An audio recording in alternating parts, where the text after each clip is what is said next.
So welcome everyone. We're definitely behind schedule this week. It's been a week, but without further ado. Oh wait, is this what I was looking for? Yeah. So I found an interesting video that I don't know if I've shown this guy's channel on my stream before, but I don't know how he's going to connect Vayakhel to which means like, and he like congregated or assembled, but apparently he's going to tie this together with golems and mind control, which always sounds interesting. So, any clue how he's going to connect the building of the temple? Hi, I'm David. I did not expect you to say hi yet. I didn't mean to unpause. But yeah, Graham, you have any clue where he's going to take the idea of building the tabernacle and how that supposedly connects to this idea of golems and mind control? Oh, vaguely, I was going to say off the top of my head, I'm just sort of going with the idea of with the golem, you're basically instilling the spirit in it via the construction, and you're doing something similar with the building the tabernacle and the temple. And on the other side, the idea that mind control, the goal, you're controlling the golem, and mind control, that seems to be kind of a natural connection tag. Wait, so was Gollum being controlled by the ring? I know. That's a good. I was going to say that's a good question. How much Tolkien stole from Hebrew tradition there? Tag. I don't think so, because it's spelled in a different way. And again, you could say, oh, but it's the same consonants. I don't know. It's something where it's possible. I haven't ever actually seen any reason to think that they are connected, besides that they sound the same. No, Hi, like I said, I'm David Taub, no, go ahead. All right. and welcome to the Parsha Rabbit Hole. Hi, I'm David Taub, and welcome to the Parsha Rabbit Hole, where I find something weird in the weekly Torah portion and follow it all the way down until it gets even weirder. This week's rabbit hole eventually gets us to golems and astral projection. Yeah, consciousness. But as always, we have to get there. This week's rabbit hole is dedicated in honor of nobody, or maybe everybody. If you'd like to dedicate an upcoming episode of the Parsha Rabbit Hole or make a small donation to help me keep on digging, go to creativejudaism.com/donate. Okay, let's get started. This week's Torah portion, Parshas Vayaqhel, tells us all about the construction of the Mishkan, the portable temple that the Jews used until the permanent temple was built in Jerusalem. Most of the Parsha is a repetition of instructions that Hashem gave to Moshe or Moses in the last few Torah portions, but in this week's Parsha, we're told about those things actually being implemented. Creating a design is one thing. Making it work mechanically, surely, safely is another. And one of those details that's mentioned in last week's Parsha and then repeated again in this week's Parsha is the name of the artist who is in charge of the creation of all of the intricate elements of the Mishkan, Bezalel. As a Jewish artist myself, there's a special place in my heart for Bezalel and his team of craftspeople. Right up in here, we'll make a happy little cloud. I like to think that if I had lived in that time, I might have been one of them, but honestly, I'm not great at following instructions, so probably not. But regardless of whether or not Bezalel would have wanted me on his team, I knew as soon as I started working on this episode that I wanted Bezalel to be on this Rabbit Holes team. I wanted it to be about him. But it didn't go where I thought it would. What I wanted to try to do was find a connection to onions. The word batzel in Hebrew means onion. So I was hoping that I could find a Jewish source that says that the name Bezalel means onion of God. Dear God, thank you for this venison. Yeah, Onion. Batzal. Thank you Batzal for is these onion and onions. L. So And then from Batzal- there, I'm sure I would have been able to find all sorts of cool onion-related stuff to explore. But it didn't work out that way. I tried searching for Bezalel onion, and there were only a few search results and nothing from any real Torah sources. And what made it harder is that the actual meaning of the name Bezalel that's mentioned all over the place comes from the word Betzel in the So it's interesting. So there's this one show on Netflix. It's called Hashoter Tov. It means the good cop. And there's this one character who's like a kid's entertainer, and he dresses up in this eggplant costume, and his name's Gil. Now that doesn't sound funny in English, but in Hebrew it sounds hilarious because Gil the eggplant in Hebrew is Gil HaChatzil. This would be like Bezalel HaBatzal. Except this would be even more on the nose. shadow of God. And Betzel in the shadow is spelled exactly the same way as Butzel, onion. So every time I searched for the Hebrew words, I just got results about shadows and not onions. But I decided to follow the threads that I did find, and it took me to some very interesting places. First, let's look at the Talmud's explanation of the name Bezalel. It says that Bezalel is a reference to his wisdom. Hashem told Moshe to tell Bezalel to make a Mishkan, the Ark, and the utensils. Interesting. And this idea of Betzal, like in the shadow of, like, yeah, people can cast a shadow, but within this context, it's probably referring to the shadow cast by wings, like with the whole divine wing motif. You see what I'm talking about? Yeah, I see. Yeah, you even have, I think it might be in Psalms or in Exodus, but this reference to being covered over with, or like being covered by the wings of God or something. But when Moshe relayed that information to Oh, Bezalel, and the he shadow of reversed his the order wings. and said, make the Ark, the utensils, and the Mishkan. So this is a reference to the fact that the order of how things are listed in the verses where God gives Moshe all the instructions is different to the order that they're listed in our Parsha when they're actually made. It is reversed as ordered, Creator. So the Gemara continues and says that Bezalel responded to this by saying, Moshe Rabbeinu, the way things normally work is that first you build a house and then you put the utensils in the house. But you told me, make an ark and utensils and then the Mishkan. In which case, once I make the utensils, where should I put them? Maybe Hashem told you make the Mishkan, the ark, and then the utensils. To which Moshe Rabbeinu responded, Maybe you were in the shadow of God, but 𝐤𝐄𝐿, and that's how you knew what Hashem actually said to me. Okay, so that's a very cool story, and we're going to get back to it a little bit later. But once I found this, what was really interesting to me was what the Gemara says right after this. The Gemara is explaining a verse from last week's Parsha, Parshas 𤤅𤒄𝒄𝒃, but that verse actually gets repeated almost word for word in this week's Parsha when Moshe relays it to the Jewish people. In the verse, God says, "Va'amale oisei ruach elikim bechachma, besvuna, uvedas, uvechol malacha." I have filled him with divine spirit, with wisdom, with understanding, with knowledge, and with all types of craft. So, based on this, the Gemara says that Bezalel knew how to craft. With wisdom, Chochma utvuna uvedat b'chabada. So basically, it's saying that, interesting. I don't know if there was someone before this, but in a sense, it's almost saying that Bezalel was the first Chabadnik. Because that's what Chabad means, Chochma bina dat. And this is Tvuna is just bina, with like it gets modified. Like Tevuna is from bina.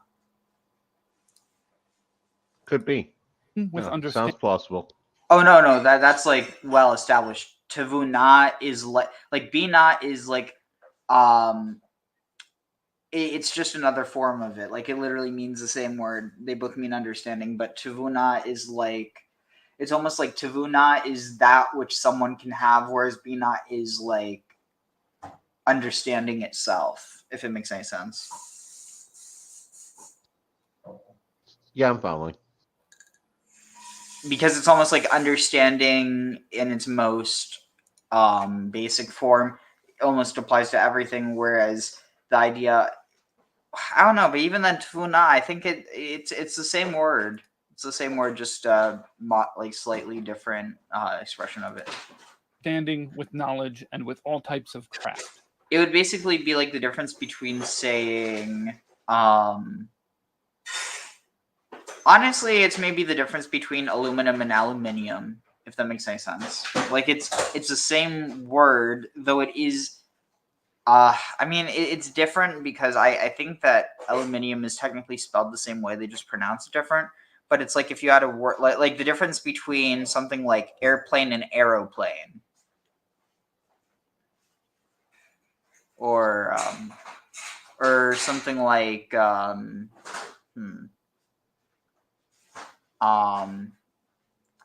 Oh, actually, this might be a good one.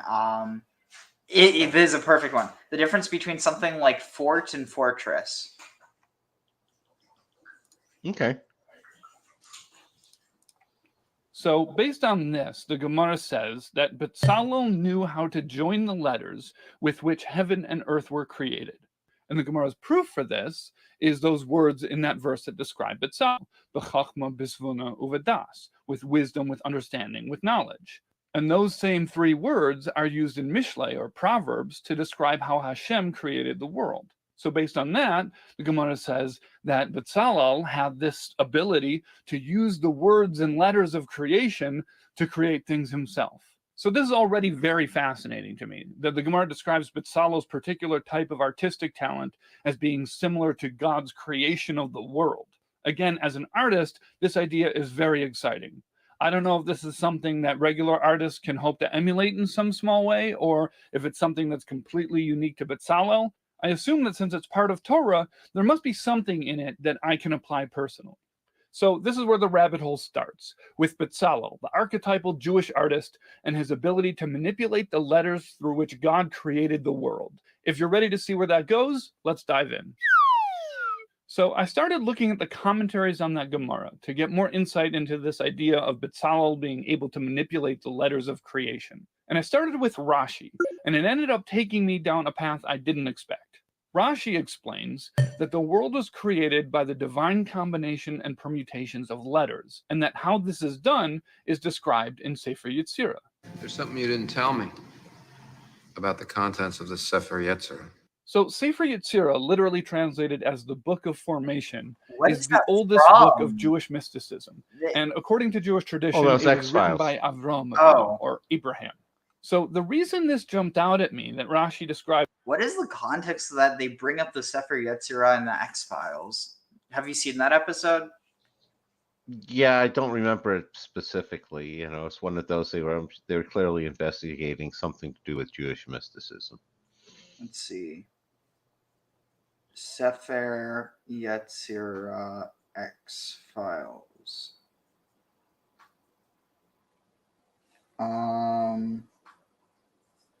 The episode Kaddish from the 4th season of X-Files references Sefer Yetzirah on a story based on the tale of Rabbi Lowe and the Golem of Prague. Interesting. Betzalel's letter combination powers as being the method of creation described in Sefer Yetzirah is because in Jewish lore, that's how a golem is created. These pages, they're basically instructions for animating the inanimate. If you don't know, a golem is a creature that's a human form made from clay or mud that's brought to life through methods described in Sefer Yetzirah. But the golem isn't even called a golem until much later in Jewish history. In earlier sources, this creature is simply called a man created through Sefer Yetzirah. The earliest golem stories, as far as I can tell, are two very short stories that appear back to back in Gemara. Here's the first one. Rav Chanina and Rav Oishia would get together every Friday, Erev Shabbos, and they would learn Sefer Yetzirah, and a fully grown calf would emerge, and then they would eat it on Shabbos. So, a few wonderful things about this story. First of all, it illustrates the Sefer Yetzirah connection. Second, it's cool that it's a golem cow. In all the stories I've heard, the golem is almost always a humanoid. Holy so crap! it's very cool to think about it. I think it could be argued from this, and again, I don't think this is supposed to necessarily be understood literally, but if it is, it could be argued that the golden calf was actually a golem made out of gold, and it was just a calf instead of a human golem. That could make sense. Because remember that whole idea that it came out of the fire, like it wasn't just like like this idea that it like actually had agency. Yeah, and interesting coming out of fire with the whole connection with fire being, the whole Zoroastrian fire temples, the whole fire plasma sort of connection. Yeah. Also, if you think about it, oh wow, this is fascinating. What element is associated, or what quality is fire associated with in terms of like what when associating it with human capabilities? I was going to say usually like thought, creativity. Now, what's interesting, I was actually talking to one of my doctors who's like really into like evolutionary psychology and stuff like that. But he basically, I was asking like what is it that fundamentally separates humanity from the rest of the other species, and he said, which I mean it's true. I just wasn't thinking about it at the time, but it's the like not just the ability to, but the choice to cook, or well the evolution, which is more of a social one than necessarily like a physical one that was, it's in our minds, but basically the knowledge to cook food and to be able to increase what we get from that. That's a good one. I would sit there and say, the ability to transcend the natural order, which, cooking food fits into that as well. Like, yeah, and so it's like if that's what allowed our brains to, really expand in a way that other species weren't, at least in that dimension, then it's like, well, fire is the intellect then, or at least it's the fire is necessary to unlock intellect. makes sense.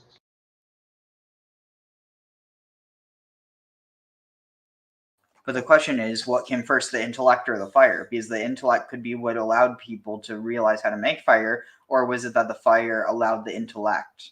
It's kind of a talk about a chicken or the egg before you even can cook either the chicken or the egg. Exactly. being possible to make a golem in the form of anything. And the last wonderful thing that jumped out at me about this story is that they ate it. They ate the golem cow. Usually in artistic representations of the golem, even when it's animated and moving around, it still looks like a lump of mud or clay. The rabbi created this magic creature out of humble clay. So it's cool to think that whatever animating force brings a golem to life also changes the substance of it to make it similar to the thing that it's supposed to be. In this case, a delicious cow. And one more thing that jumped out at me about this story is that this may very well be the most ethical way to get veal.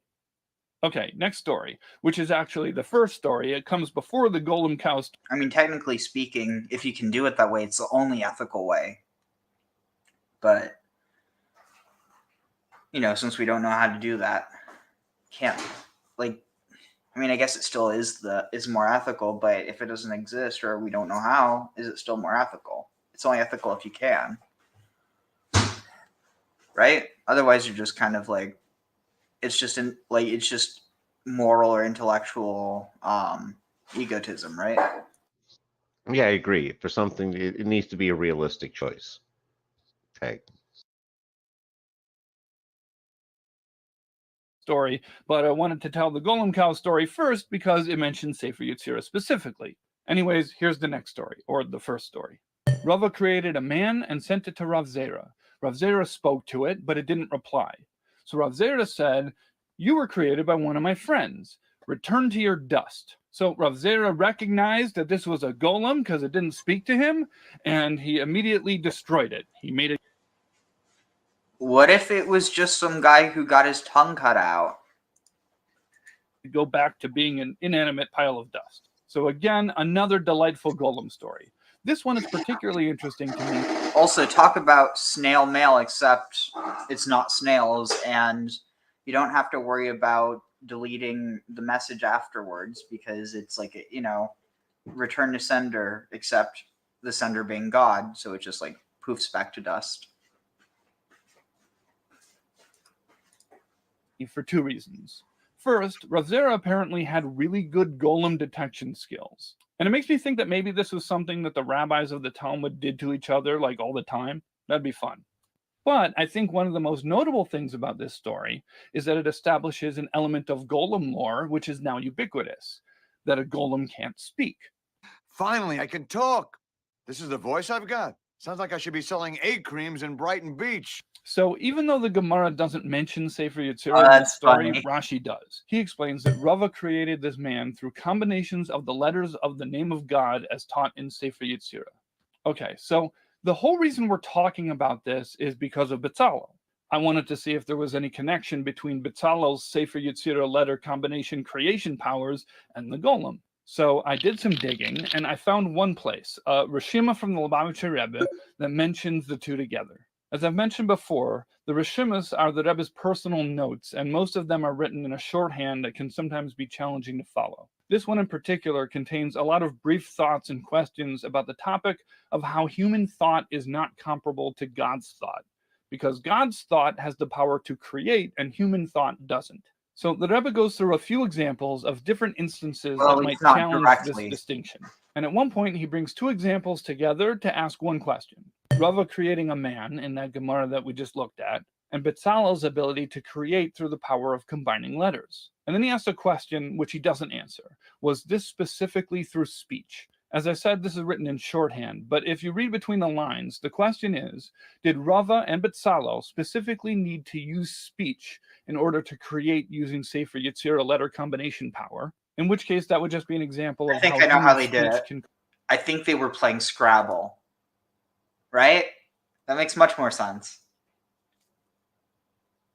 Definitely makes more sense. Yeah, it's like they're magical tiles, and every each tile, like, it has a letter. Each letter tile is inscribed, and then like the engraving, it's colored in with the blood of a yearling calf. And so you know it's magically potent that way. And so once you arrange in the right order, then, well, I didn't get that. And you get bonus powers if you manage to get a 7-letter golem. Yep. Gollum. Wait, Gollum. Let's see. How would that work? Would that be like? Is that the joke? I don't know. But I have a question. Can you think of any so like there's what was it? So the reason why and again, like this might be oversimplifying it, but if the reason why a day is or why a day, well, I mean technically a day and a night, but like why a day is 24 hours is because that's how long it takes was it the moon to circumambulate around the Earth, or was it fuck? What's the word? Is this circumambulate? Rotate. Yeah, Rotate. rotate. I don't know why I use such a more complicated word, but yeah. So that's a day. Then you have a month because that's the return of the moon to its to the same stage that is when you start counting. Then you have what is it? A year, which is the Earth and the Sun. But other than the 7 classical astrological planetary bodies, is there any occurrence of 7 within like the concept of time that you can think of?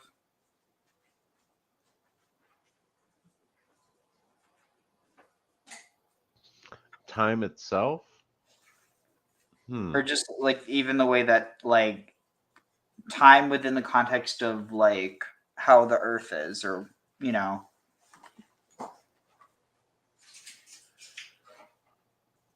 Not off the top of my head as far as specifically with time, no. Because apparently, at least according to like Jewish tradition, that's the reason why on the 7th day is like the special day, because it's like almost like supernatural. Well, some of that could be like the various different levels of creation. And again, that's a little different than time, where it becomes basically after 7, it becomes self-reflexive sort of concept.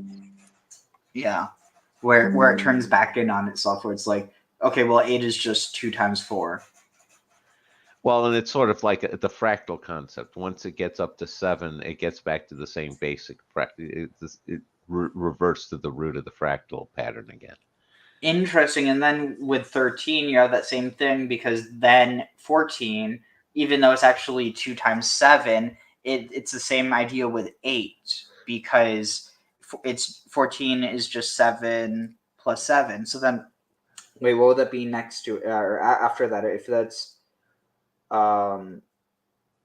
wait, so 14, so it'd be 14 and 14, so 28, so 27, right? Yeah, which is 3 cubed.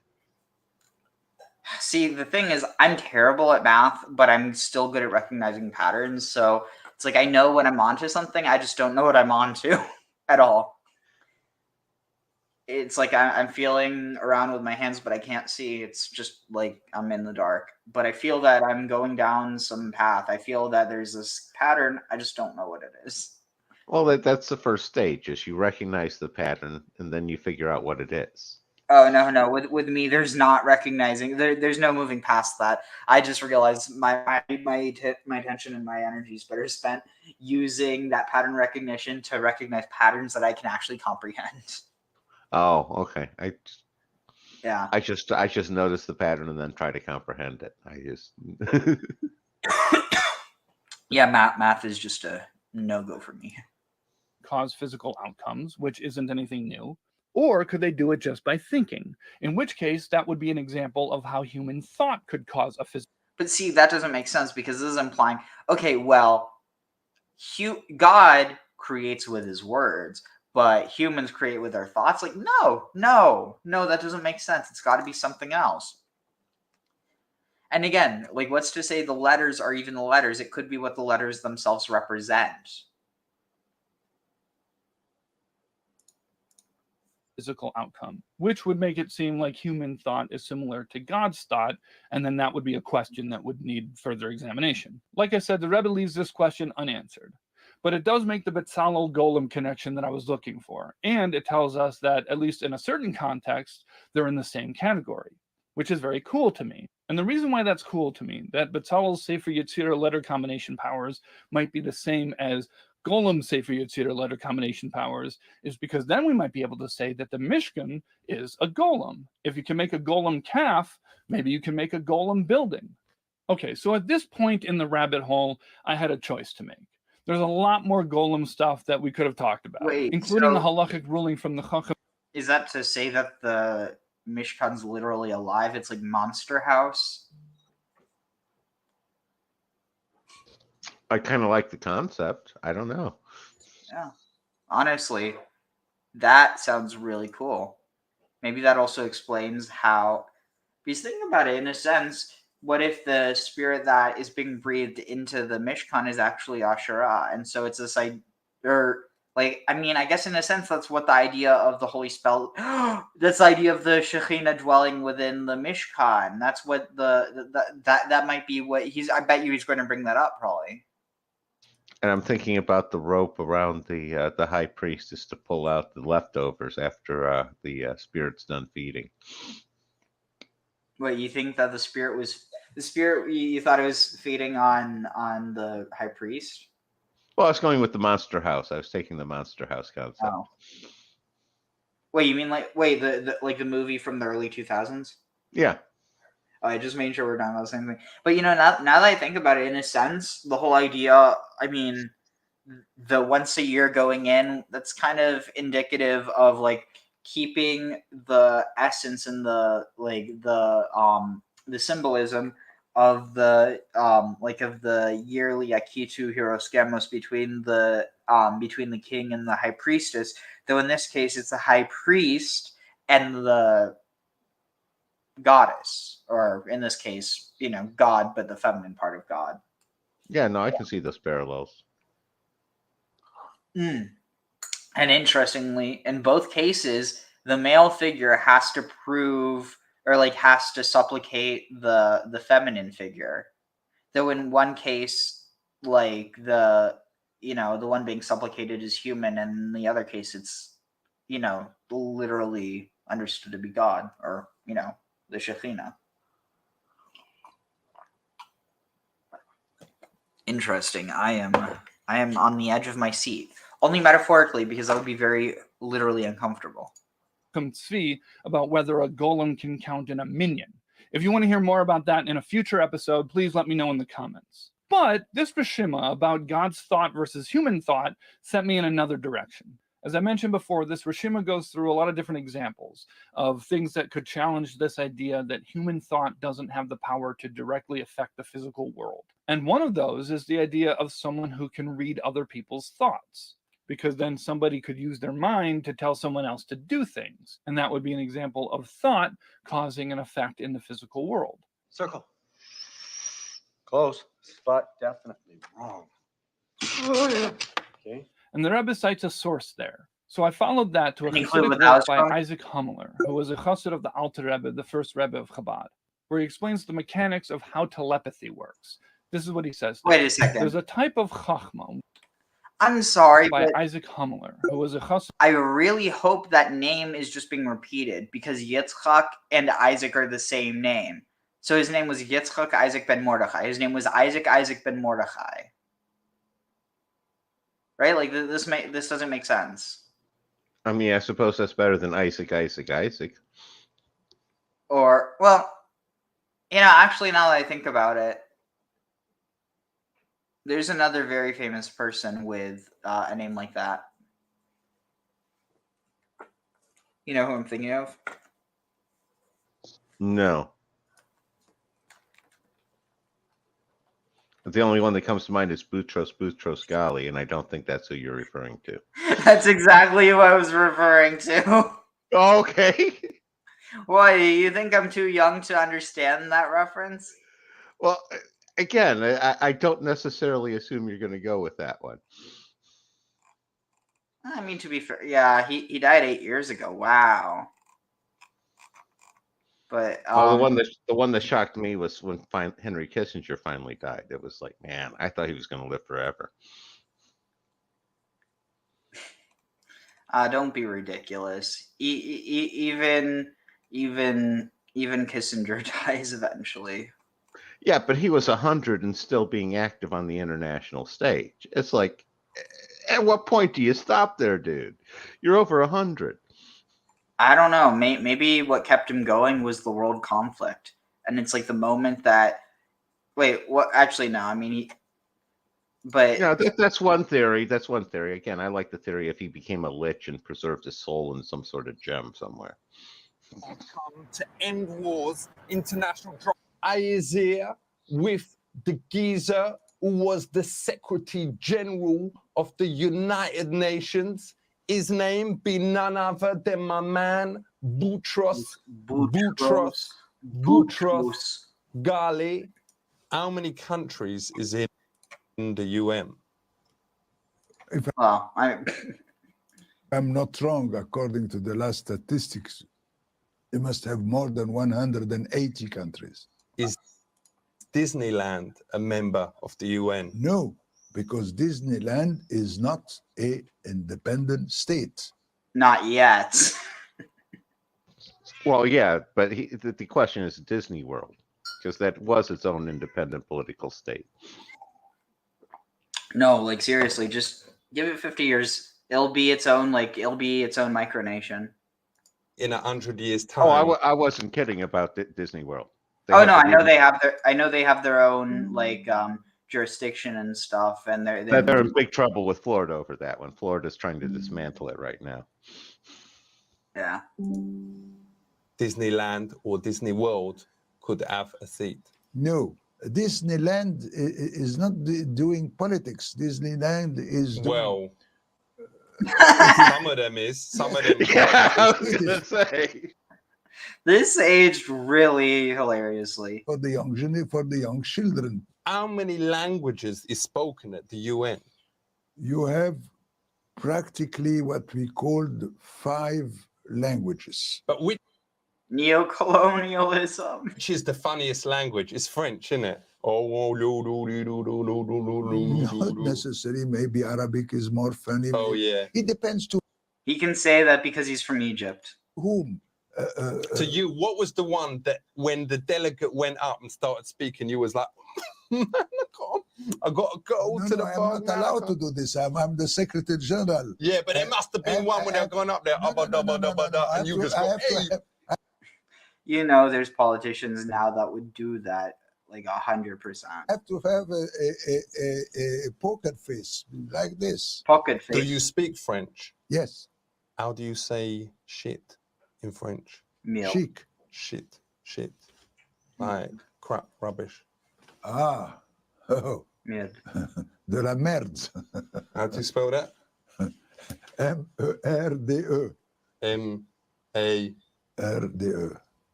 Oh yeah. Thanks for that. We want to say big up yourself, Boutros Ghali. For Boutroses. Respect. I am Boutros Ghali. Put down your gun and listen to Bob Marley. It's too funny. But yeah, so imagine this. Yitzhak Epstein. Imagine that name.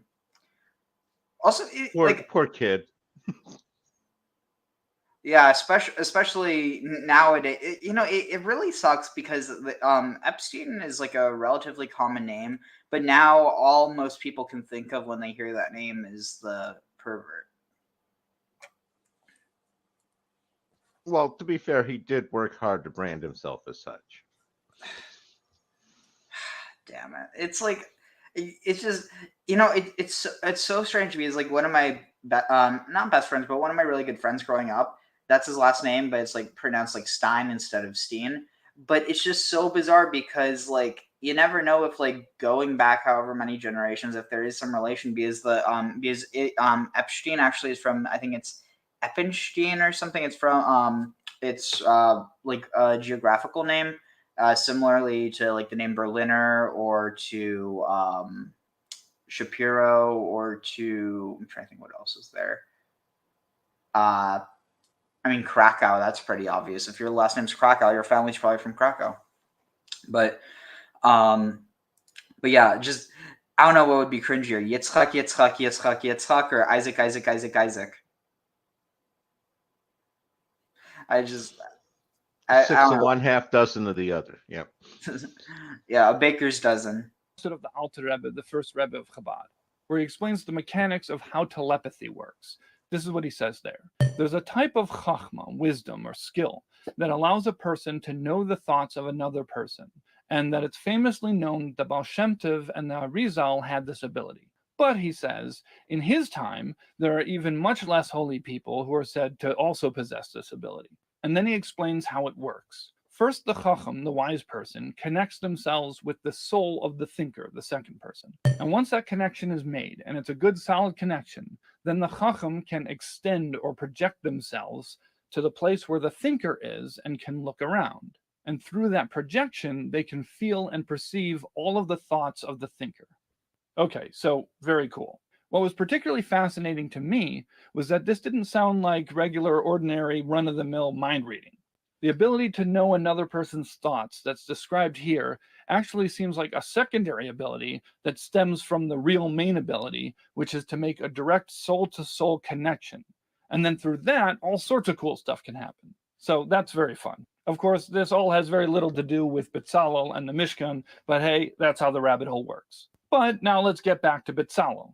If you remember, at the very beginning of all of this, we looked at a Gemara that talked about how Moshe reversed the order of the instructions that he got from God, and Betzalel was able to figure out what God really said. Reverse the order, and what do you have?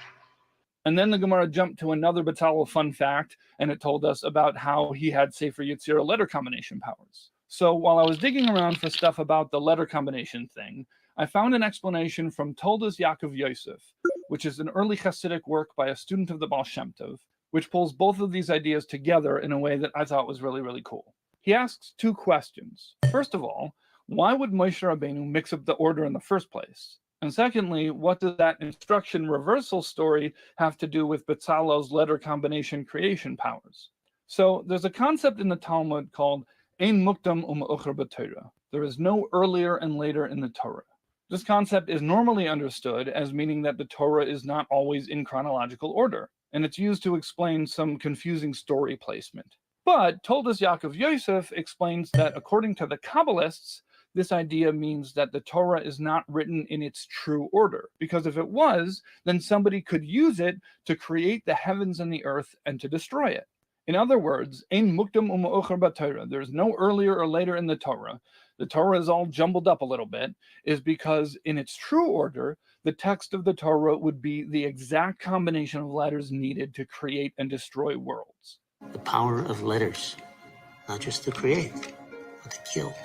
Then he continues and says that he thinks that this is why Moshe switched the order. Oh, sorry. Because that's what he always did with the entire Torah, to prevent it from being used to build and destroy. Interesting. So he text of the Torah is, in other words, Ein Mukdam U'Me'ucher B'Torah. There's no earlier or later in the Torah.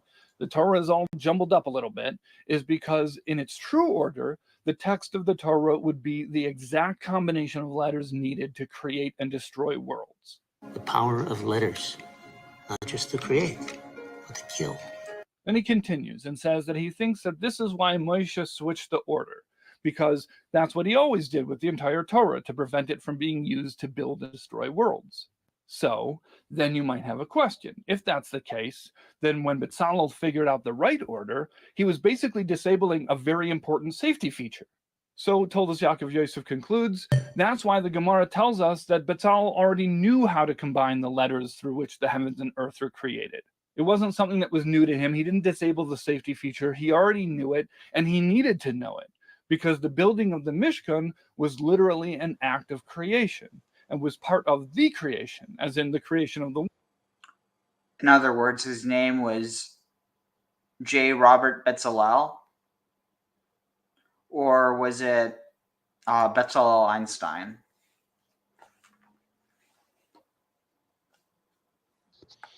I was going to say, I don't know there. I think what he was doing was a little more practical and more carpentry than the... atomic bomb people. But yeah, I see where you're going. Well, but what's to say that it has to be one and not the other? After all, if there's multiple levels of interpretation.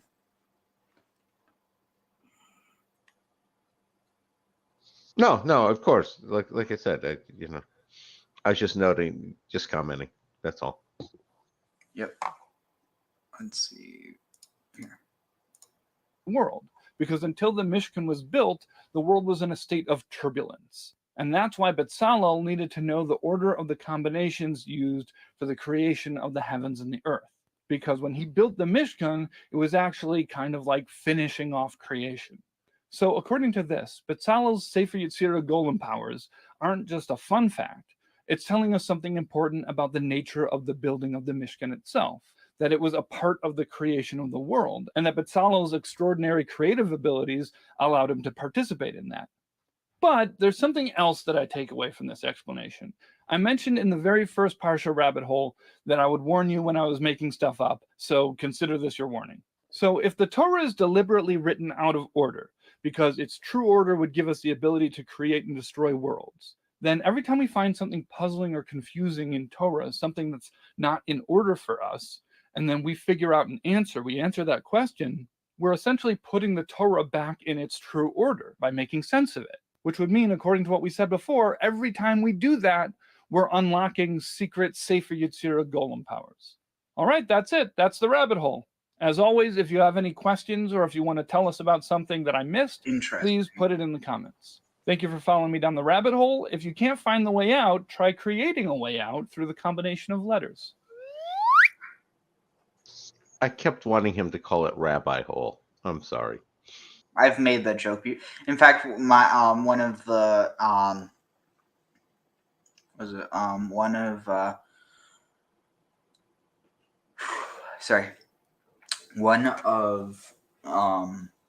the channels in one of the channels in my Discord server is named Rabbi Hole, like for like rabbit holes in Judaism. Yeah, it's such a natural coinage. Yeah, though unfortunately, with everything that happened, with like people made a mountain out of a molehill, or rather, made a metro network out of a single little crawl space. But basically, that with the whole, the tunnels that were in New York, or not tunnels, it was a single tunnel. I don't know why I was saying tunnel, but basically, with that single tunnel that they ended up filling in, it's like, well, I guess that is a rabbi hole. Yep. All right. Not necessarily the one you want, but yeah. Yeah. It's like, we want a rabbi hole. It's like, Mom, we have a rabbi hole at home, the rabbi hole at home. And then it's that. You get the meme I'm referencing, though? Yeah. All right. Here, so let's start. Barechu et Adonai Amvorach, Baruch Adonai Amvorach leolam vaed, Baruch Adonai Amvorach. Wait, sorry. Barechu et Adonai Amvorach, Baruch Adonai Amvorach leolam vaed. Baruch atah Adonai Eloheinu melech haolam, asher bachar banu mikol hamim v'natan lanu et torato. Baruch atah Adonai noten haTorah.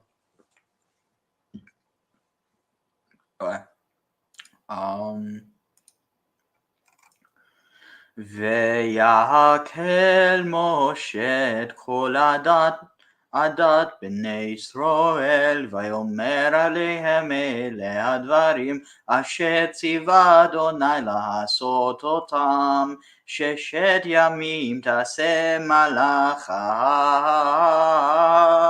uvayom hashevi yeh lachem kodesh Shabbat, שבתון אדוני כל העושה בו מלאכה יומת לא תבערו אש בכל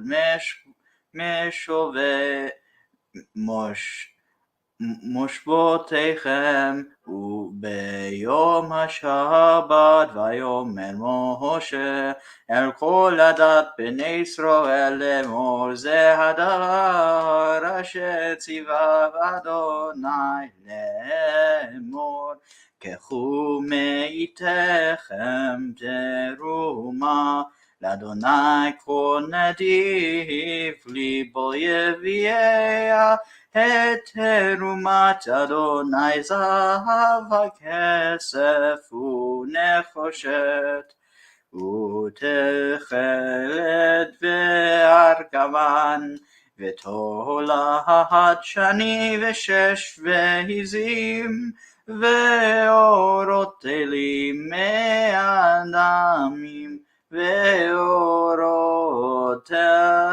תחשים ויצי שיטים ושמן למעון ובשמים לשמן המשחה ולקטורת הסמים ואבני שוחם ואבני מילואים לאפוד ולחושן וכל החכם לבכם יבואו ויעשו את כל אשר ציווה אדוני את המשכן את העלו ואת מכסהו את הקרסיו ואת קרשיו ואת פריחיו ואת עמודיו ואת אדוניו את הארון ואת בדייו ואת הכפורת ואת פרוכת המסך ואת השולחן ואת בדייו ואת כל כלייו את לחם הפנים ואת מנורת המאור ואת כליה ואת נרותיה ואת שמן המאור ואת מזבח הקטורת ואת בדייו ואת שמן המשחה ואת קטורת הסמים ואת מסך הפתח לפתח המשכן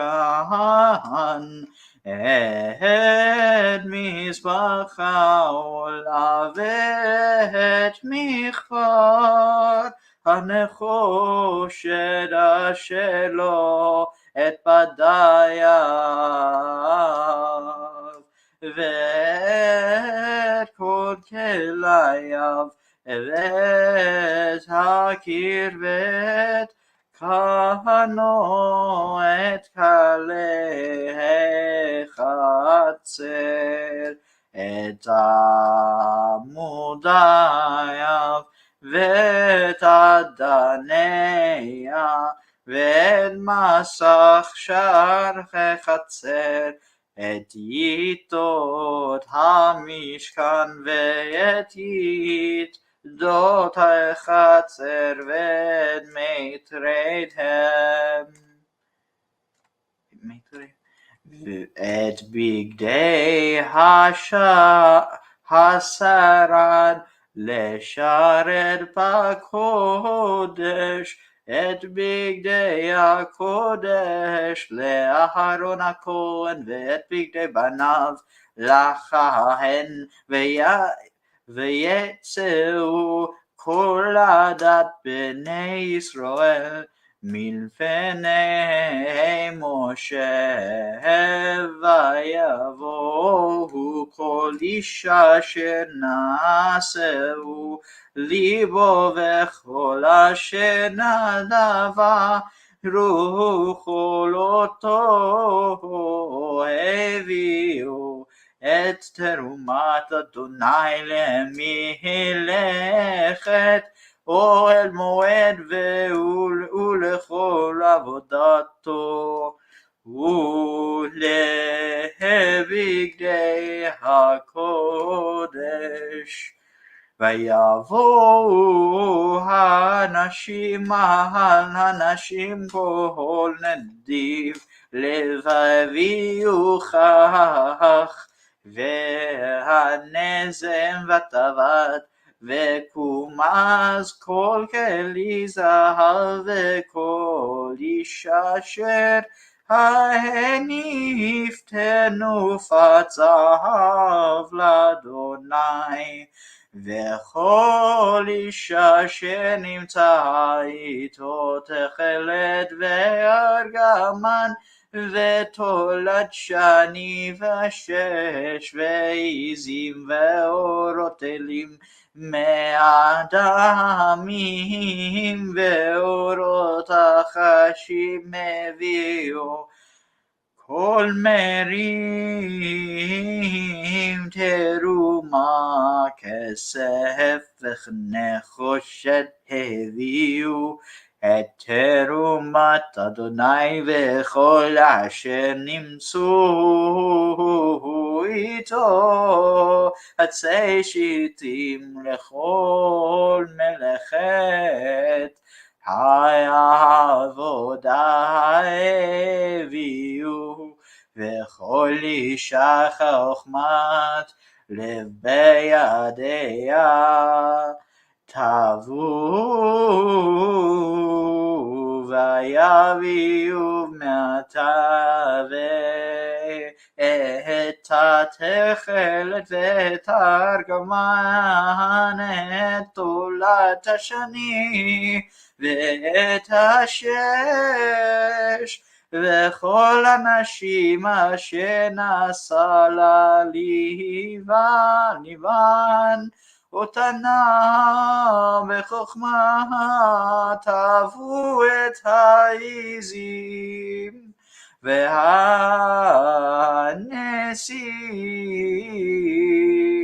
הביאו את אבני השוהם ואת אבני המילואים לאפוד ולחושן ואת הבושם ואת השמן למעול ולשמן המשכב ולקטור את הסמים כל איש ואישה אשר נהדב ליבם אותם להביא לכל המלאכה אשר ציווה אדוני לעשות ביד משה הביאו בני ישראל נדבה לאדוני.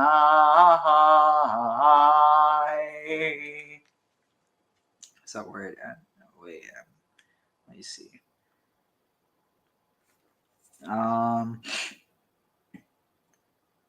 Oh, shoot. All right, well, it goes until 29. I missed one. So we're now on third. I just read 2 entire parts.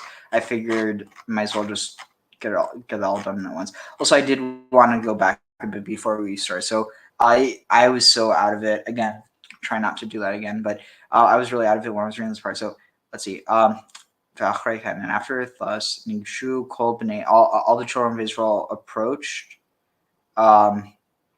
Vayitzavem et Kol Asher, and they were commanded, or in no, and he commanded them all that Adonai spoke to him on Mount Sinai. Vayakhel Moshe. Okay, interesting. Yachal. The other one is Kahel, but this is but oh shoot. Ooh, that almost spilled.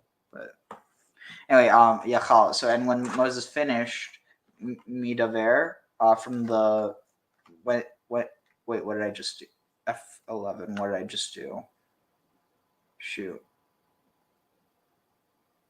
I don't know what I did. All right. Let's see. It was 35. Oh, right here. All right. And when Moses finished from speaking to them, Vayiten al panav, and he gave upon his face misveh. He placed upon his face masveh, a veil. Interesting. Hold on, let me just close. I have a bunch of notifications I need to close real quick. Oh shoot, it just opened up another. Shit. How do I? Oh, sweet. I didn't know I could do this before. Okay, so wait, where is this? Open tabs. Shoot. YouTube. I don't. Dang it. Is it?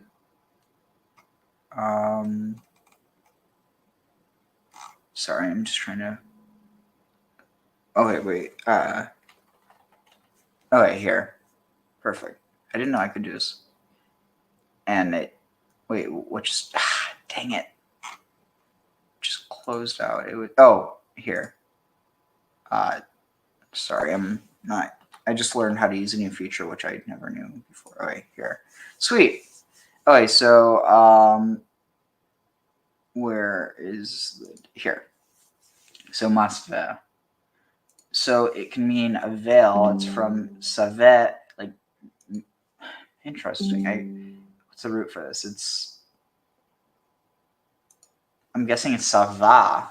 Savet means like. Here it actually has. I don't know if okay. Sava. I mean, a savet is a curtain or a veil. Suit, a vesture. Interesting because the hay gets turned into a taf.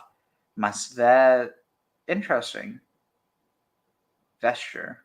Levusho. Alright. Anyway. Let's see, where were we? Alright.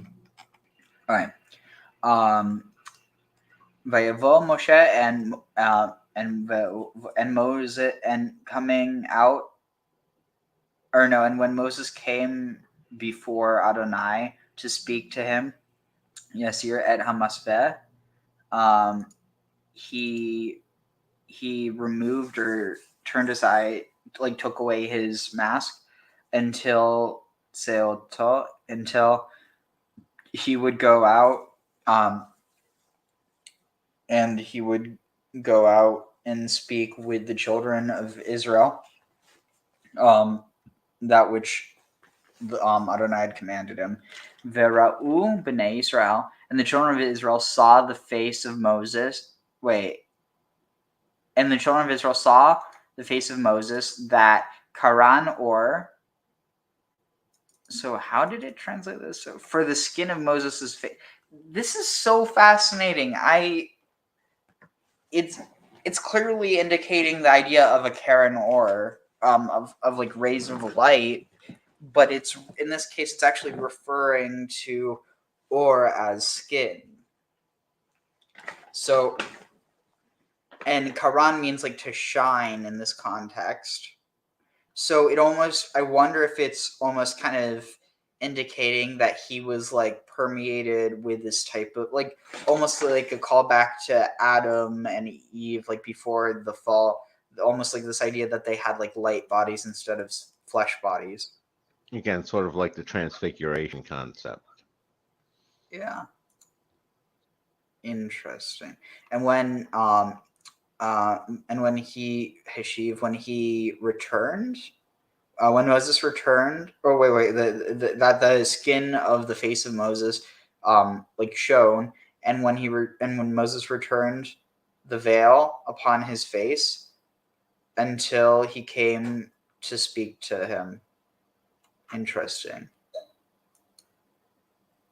So I want to see what commentary there is on this real quick, because I know I was just trying to finish that. I do not even remember reading that before.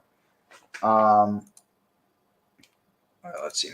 Children of Israel saw the face of Moses, that the skin of Moses' face and forth beams. Observe the meaning of that. And Moses put the veil back upon his face. Is that Moses always acted in this manner? This was his practice in dealing with the Israelites until the day God's glory gathered him to himself. Moses' grave is unknown. The Lord being merciful unto him. Blessed is he who chose Moses and blessed his Holy Spirit in him. Interesting. So, since i.e.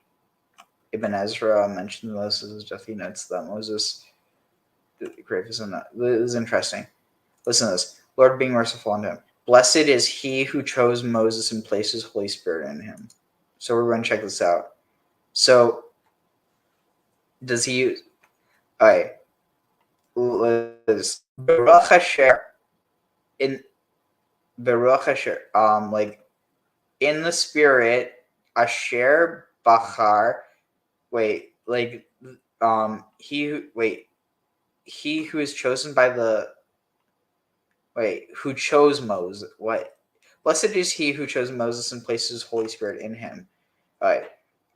This is Beruach Asher Bachar, in the spirit that...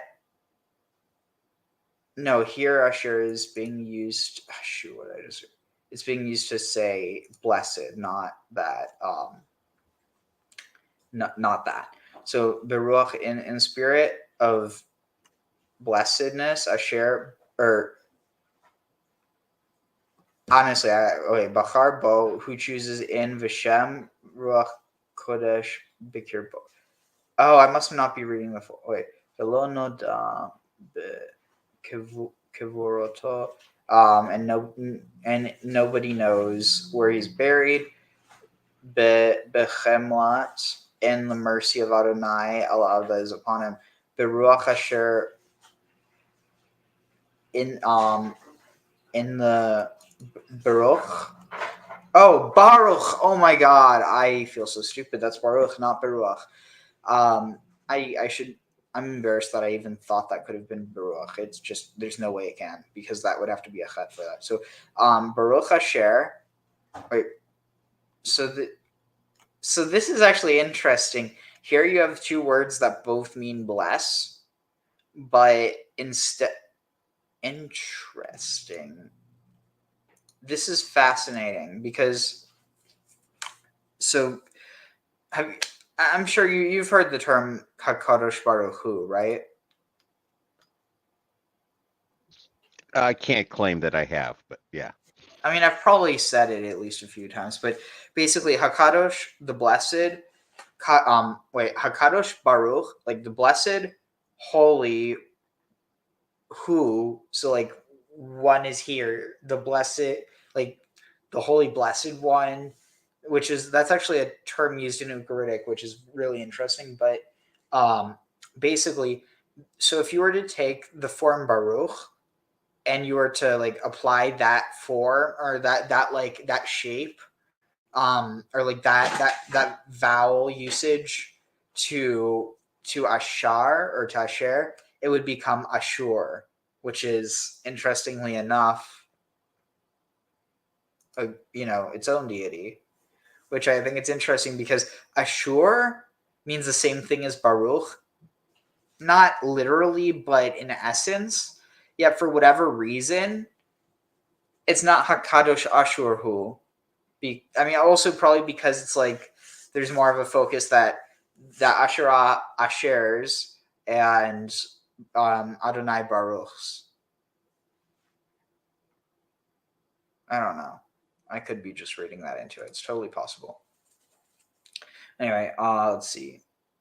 All right, so I'm gonna close that out. And I'm going to look at commentary. How's there only 23 commentary? There should be a lot more commentary on this.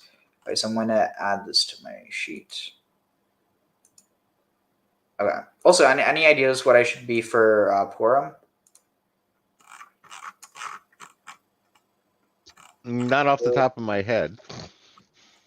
Oh, right. So this is what I was saying. This idea of blessed is the one who chooses Moses. And again, it doesn't say Moses.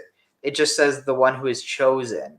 So it's kind of strange. They're implying that it says about Moses, but blessed is the one who is chosen and, or who was chosen and placed. Oh, yeah, this is super interesting. So, wait, yeah, actually, let me look this. So, okay, Baruch Asher, blessed is the one, Asher. So it's blessed is the, like blessed is. It's not actually saying blessed is he. It's saying blessed is the one.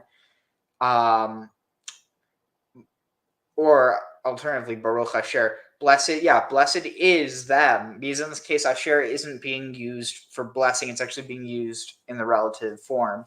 So blessed is the one who bachar bo, who chooses in him, or who is chosen in him or chosen by him. Yeah, who is chosen by him, Vishem Ruach Kodesh Bikirbo, and has the name of the Holy Spirit,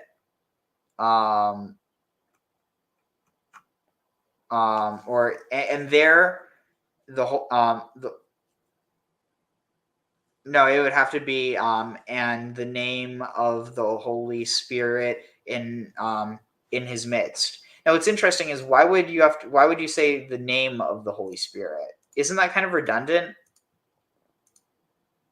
Like, does the Holy Spirit have it? Like, it's one thing if you're saying like the name of Adonai, because that's a motif, but is it saying that the name of the Holy Spirit is Adonai? Because I don't think it is. I actually think this could be understood to be referring to Asherah. But again, I'm a bit of I tend to see that a lot of places, so I'm willing to. The only thing I can really add there is the idea of the name isn't the same as the being itself, sort of the map versus the territory idea. Yeah. Let's see. This is Orach Hayim. We need to understand why the Torah repeats something we have been told already in verse 30, that when the children of Israel saw, perhaps the Torah wanted us to know that the Israelites needed to experience the fact that Moses' face emitted rays of light on more than one occasion in order that they should not interpret these rays as a residue of Moses' prolonged stay on the mountain and the celestial surroundings. Had they observed the phenomenon only once, the Israelites would have concluded that it would fade away with time, just as time made their own experiences during the revelation fade away. This is why they looked at Moses' face from time to time to reassure themselves that these rays were evidence of Moses being a superior being. What? It is also possible that the entire episode reflects a spiritual return by Moses to the time before man had sinned. That's what we're talking about, right? The entire episode reflects a spiritual return by Moses to the time before man had sinned, and God had provided clothing for him made of skin, leather. But the question is it human leather? And by that I mean his own skin, or is it referring to, the skin of an animal? According to Bereshit Rabbah 24, the Torah scroll of Rabbi Meir had the words kitonot, or in Genesis 3:21 spelled or light. When God turned the skin of Moses' face into a source of light, he demonstrated that the process which had once turned light into skin was reversible, and that man could be rehabilitated to the spiritual level he once enjoyed prior to the sin in Garden of Eden. Wow. That's cool. Yeah, I'm having trouble getting past the idea of Moses the biker all clad in leather. Well, no, but it's saying that I guess technically leather can shine as well, especially if it's reflective. Or you get lots of good studs on your jacket.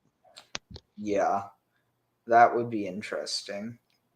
Okay, we have some more interest. Oh, Rabbeinu Bach, yes, we also have some more Orach Chaim. Orach Chaim means light of Hachaim, light of the life, or light of life. Oh shoot! Dang it! All right, here.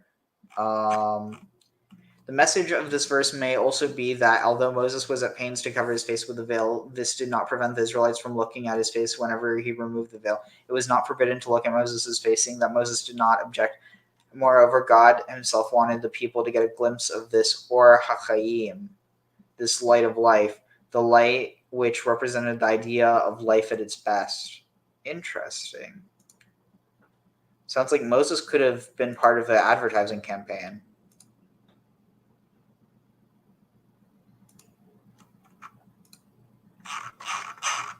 All right, let's see. So, here. Okay, I'm going to try this in a different voice. Well, let's see if we can develop a Rabbeinu Bachya character. When the children of Israel saw the face of Moses, etc., we need to understand why the name of Moses is understood 3 separate times in this verse. The Torah could simply have written, Ki keren or panav, vehashiv et masveh. As soon as the skin of his face emitted rays of light, he put the mask back on. According to the plain meaning of the text, we may understand the fact that the Torah bothers to mention Moses' name 3 times as corresponding to the 3 times 40 days which Moses had the 3 times 40 days which Moses had spent on the mountain. It is a fact that during each of his days on the mountain, Moses achieved a greater degree of forgiveness from God. The radiations of light from Moses' face may well have intensified each time he had achieved part of his purpose. This is why not only the name Moses, but also the word Panim appears here 3 times. We may conclude that the very name Moshe assumed a greater significance in terms of his spiritual achievements during every visit on the mountain. The name had originally been derived from Pharaoh's daughter saying that she had pulled him from the water. At the time, the water referred to was physical water. In the interval, Moses had graduated to Torah, otherwise known as the Jewish people's spiritual water, their lifeline. Moses' spiritual progress may reflect the saying of the sages in Baba Kama 17 that Ein Mayim Ele Torah, that the only water which is a true source of life is the Torah. Ein Mayim Ele Torah. Without water, Ein Mayim. There is no water that is like Torah. Moses' very name contains within it an allusion to the fact that he would be able to hear the Shekhinah speak to him at some time in the future.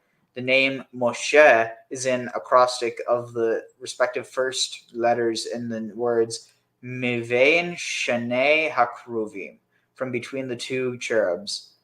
Interesting. Moshe. The angel light figures on the lid of the Holy Ark from where God's voice appeared to speak to Moses. A Kabbalistic approach to why Moses' name appears 3 times in our verse. Wait, is it just repeating this? Oh no, it's in our verse. I'm just going to quit. Okay. The fact that both the word Moshe and the word Panim is mentioned here 3 times is in order to pay a great compliment to Moses. The word Panim, as well as we have seen repeatedly, is a substitute for an attribute of the Lord.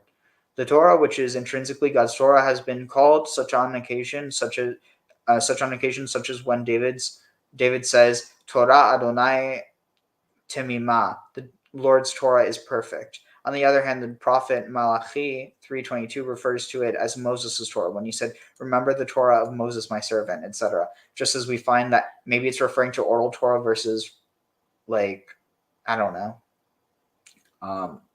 oral Torah versus written Torah.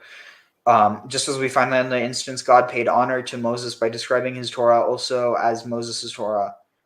So in our verse, God, maybe it's like, what's mine is yours and yours is mine. Almost like this idea of God being married to the Jewish people.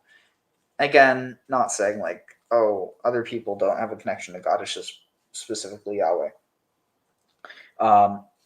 his Torah also as Moses' Torah. So in our verse, God paid Moses a compliment, showing that he had accorded him as much honor as he had accorded to him, as had been accorded to him. There were occasions in the Torah when Moses invited God, the Torah, which was contained in the ark, to rise or to repose, such as Numbers 10, 35, and 36.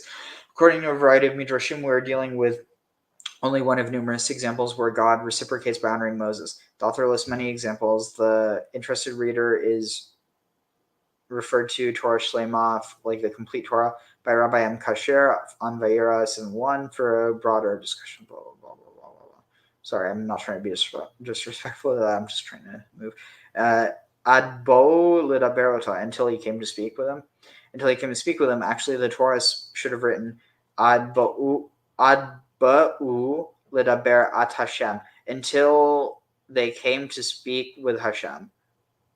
Why is it that the same verse which mentions the name of Moses again and again,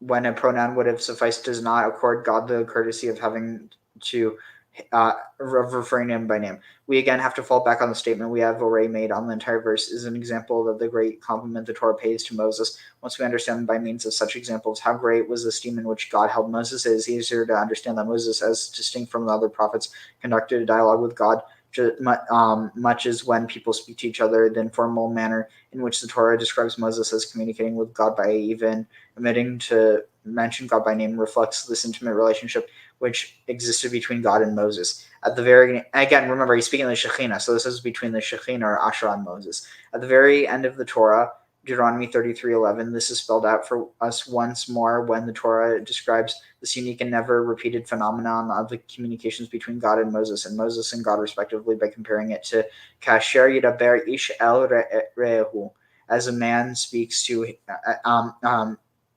Kasher Yidaber, and as a man speaks to his friend, just as a man speaks to his fellow. Okay, let's see, anything else? Moses replaced the veil upon his face until he came in to speak with him. But when he came in to speak with him, he took it off his face. When Moses exited the tent of meeting, the children of Israel saw the face of Moses, and they noticed that the skin of Moses' face was radiant. Moses did not cover his face when transmitting the words of God to the people, so that the divine light upon his countenance could accompany the Torah that he taught the Jewish people. And yet at other times Moses replaced the mask on his face until his entering to speak with them, as it was unfitting that his shining, awe-inspiring countenance be seen without proper cause. Interesting. So, any thoughts on that? Just the idea of the whole Moses being so intimidating without the veil, and Moses doing a veil dance. Okay. Funny. Let's see. Did I get these also? Okay, I need to get the second buff. Yeah. I'm gonna have to. Wait, did that do it? Let's see. Onto sheet. Okay, perfect. Yeah. So, okay, now we properly start translating.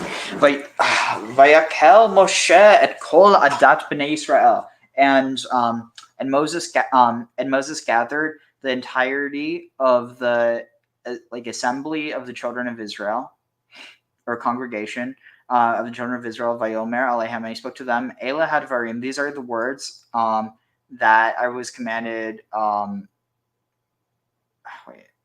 Vayomer Aleichem Eila hadvarim asher tziva Adonai lasot otam.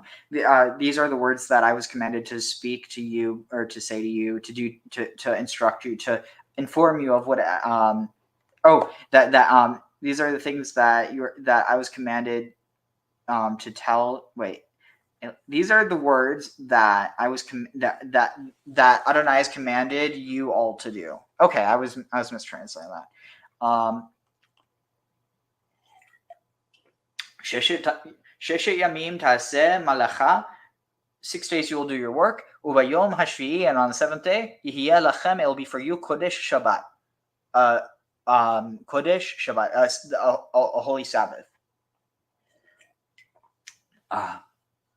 Let's see. It says, wait.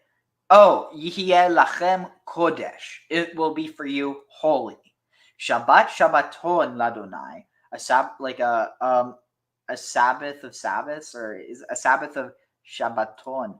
Oh, because it's derived from, so it would be like a restful Sabbath for the Lord. Kol haoseh bo, all who do in it malacha, work, yumat, they die. Again, it's kind of interesting because it's not, yumat doesn't actually mean they will be killed necessarily. It could also mean they will die. And again, it also says that Adam and Eve, it's one of those things where, like, if you go with this idea of, on one hand, like, I guess there is this idea that, if everyone kept the Torah perfectly, then Mashiach would be there, and so people wouldn't die. And so by definition, it's like, in that's a way you could read that. But because even one person, or not even one person, just because the entirety of the nation is not at that level, it means that they're dying. Or alternatively, like, whether they're dying because they can't not sin at all, or whether they're not sinning, or whether they're sinning because they're dying. Like, no matter how you look at it, it gets kind of interesting. But the point is, it could simply just be that it's basically saying that all everyone who does work on the Sabbath will eventually die, which, everybody eventually dies. Yeah, even those who don't do work on the Sabbath. Yeah, but it's much easier to get people to listen to what you're saying if you tell them that if they don't do what you're telling them, that they'll die. Just don't tell them that if they do what you're going to do, what you want them to, they'll die as well. It's kind of like, say you have to have emergency surgery. You're like, okay, am I going to die? It's like, well, if you have the surgery, you're not going to die. It's like, that's a lie.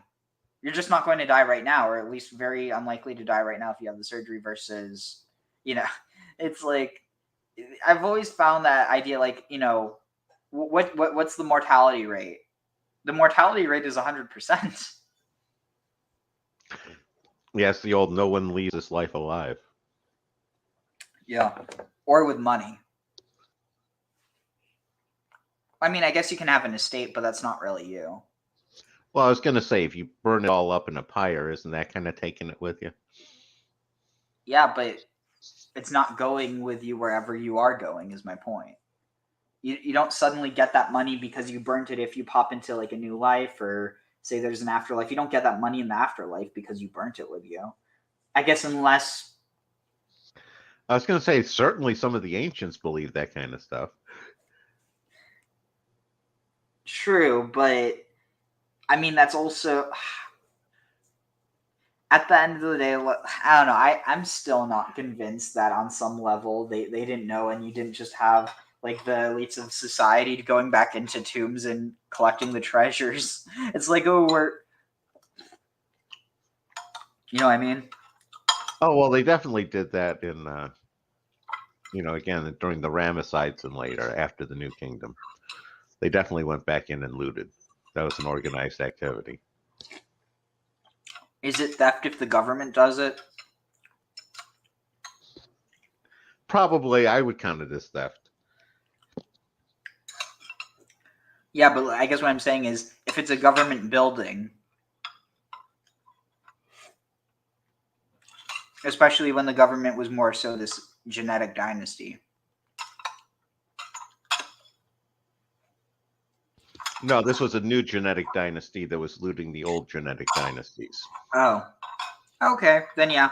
Probably would be seen as a no-no.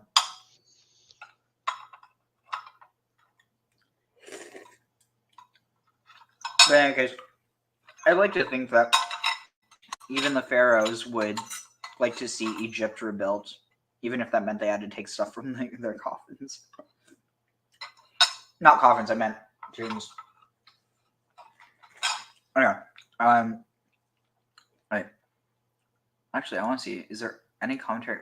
How do they understand this? That you'll die?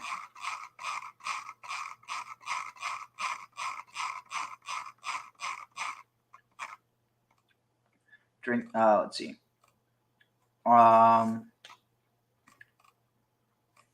Let's see. Rabbeinu Bachya. On the seventh day shall be holy for you, a day of complete rest. In this passage, Moses does not warn the people that they're to observe the Sabbath, i.e., Vishamartem et HaShabbat, you are to observe the Sabbath. It appears, therefore, that we derive from here that the mystical dimension of the Sabbath is not to be revealed to the masses. When the Torah used the expression Vishamartem et HaShabbat instead of Vishamartem et Yom HaShabbat, this is an indication that in chapter 31 of the Torah, in chapter 31, the Torah addressed itself to the philosophical and hidden meanings of the Sabbath. Seeing that in our paragraph, Moses spoke to all the people, including women and children, this was not the time and place to reveal hidden meanings of the Sabbath. That's not very nice. In 31:13, on the other hand, God has instructed Moses with the words Dabar el b'nei Israel, speaks to the children of Israel, implying that he should reveal to them both the obvious as well as the hidden meanings of the Sabbath. Like, okay, wait, I'm just going to see. There's another. Let's see. The manner in which the Torah phrases that what went on here is a hint to us not to reveal hidden meanings of the Torah to people who are not on the spiritual level, enabling them to appreciate such meanings. Hope we're all on that level.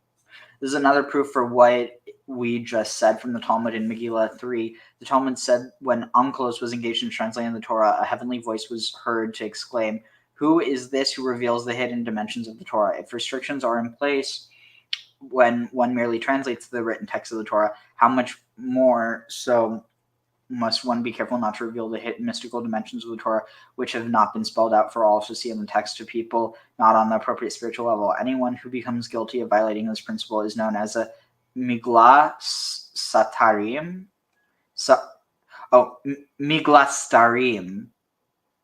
Miglastarim. Someone revealing mysteries. Only slanderers do something like that. Interesting. Miglastarim. Any thoughts on that?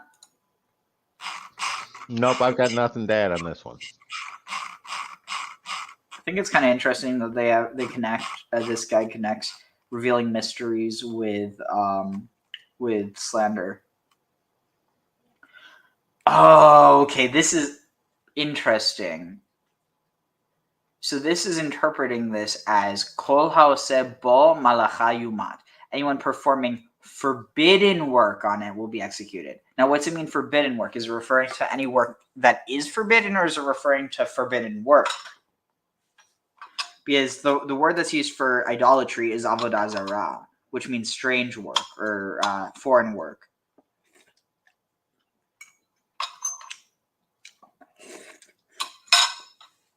So could be either. All right, so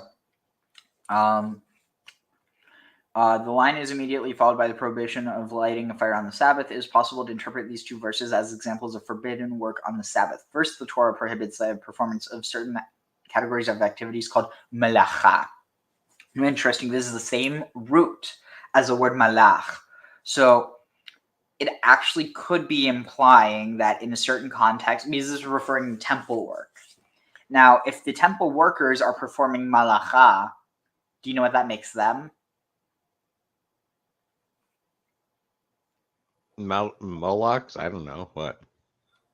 I mean, you're on the right track, but not with molech, but malachim. So the root, the word malach, it's actually derived off of the root la'ach, which means to go. So it's to go for someone, to go on their behalf, or to do something on someone's behalf. And so those who do malacha are malachim.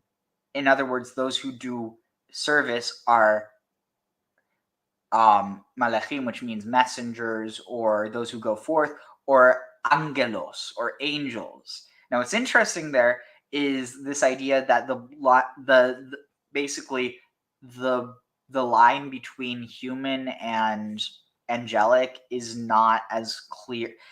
It's almost like this kind of echoes the idea that the line between human and angel isn't actually anything besides physical existence in some sense. Not that there isn't a difference, but that it almost implies that angels can become men and men can become angels. Yeah, no, I can see what you're saying. Yeah. Anyway, the Torah describes the lighting of fire as an example of such a forbidden category of activity. The expression malacha applies primarily to activities connected to the building of the tabernacle, which are forbidden to be performed on the Sabbath. This is the reason the Torah does not speak here of kol malacha, any manner of work, as it does on other occasions when the work prohibition on the Sabbath is mentioned. Compare Exodus 20:10. Following the prohibition to perform such work on the Sabbaths during which the construction of the tabernacle was in progress, the Torah goes on to prohibit such activities on the Sabbath for all future generations also. This is the meaning of the additional words, Bechol moshavotechem, in all your dwellings, as opposed to God's dwelling. The example of lighting a fire is merely representative of all other categories of activity which are prohibited on the Sabbath. Making fire is an appropriate example of basic human activity, seeing that most of the principal activities we are engaged in cannot be performed satisfactorily if one were not able to be allowed to make fire. This is the reason that the sages instituted the benediction over fire during the Havdalah ritual at the end of Sabbath, to signify that this crucial activity, as well as other activities which was prohibited on the Sabbath, is once again permitted. Fire, i.e. light, was the first of the activities God engaged in when creating the universe. Genesis 1:2. The ritual known as Havdalah comprises a total of 4 benediction. Whoa! I bet you, yeah. Taste is wine, fragrance, so smell is a spice, fire, light, and then, so that's 3 senses. Okay, so total of 4 benedictions: wine, fragrances, fire, light, and the benediction reminding us of the difference between the holy and the profane. Okay, interesting. So the fire is touch, because you can feel the fire, you can feel the sensation. It's not, you're not touching the fire, but like you put your hands over it, and then you also see the light. So you have taste, smell, sight, and touch. And then you're reading off the benediction for the sound. Not only that, but you know what you do at the very end of Havdalah? No. Dang it. Oh my god. I am so proud of figuring this out. I'm going to share this with I swear, like, I mean, it's not like, I'm not like, oh, I'm so smart or anything. I wish that, like, I wish that I found people who would appreciate the stuff I found as much as me. It's just like, I don't know, maybe I'm hyper enthusiastic about it, but check this out. So Havdalah.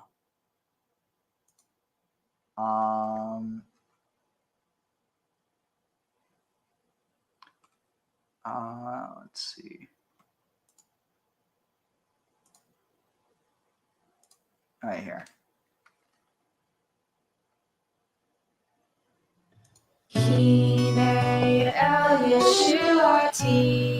By the way, that's not Christian at all. Though, like, whenever I hear this, I can't help but think, oh my god, the Christians, if they know this, or like the Messianic Jews, they must be like, oh yeah, that we're talking about. It's like, I mean, the funny thing is that there does seem to be indication that Joshua, like, you know, like Moses's Joshua, might have at one time been deified similar to Moses, and that's probably where this liturgy is coming from. But of course, now, you know, at least for Christians, they care much more about Jesus than they do Joshua, and the fact that Jesus is just a form of Joshua ends up making it complicated. So you know what?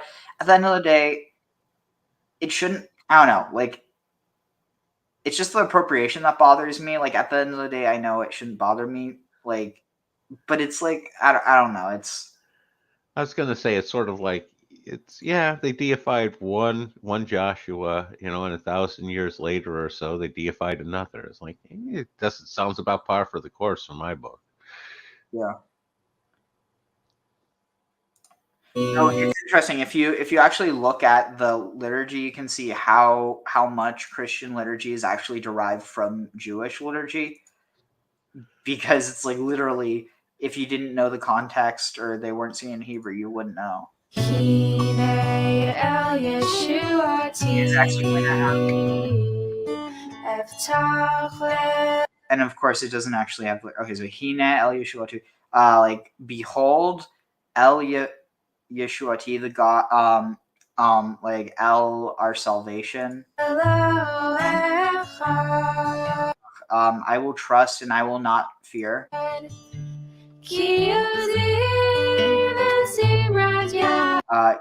Because my strength and my song is Adonai. Is Adonai. Wait, Adonai. Wait.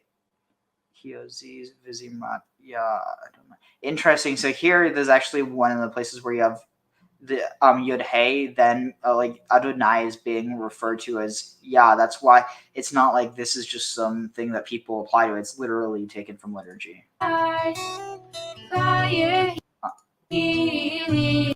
Vayehi Yeshua, and Vayehi, and he will be for us for salvation.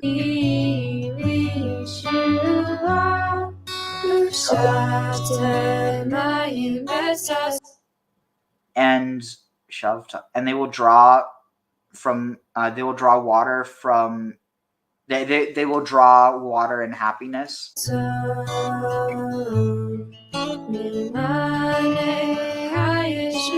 from the Mayane, from the well springs of salvation.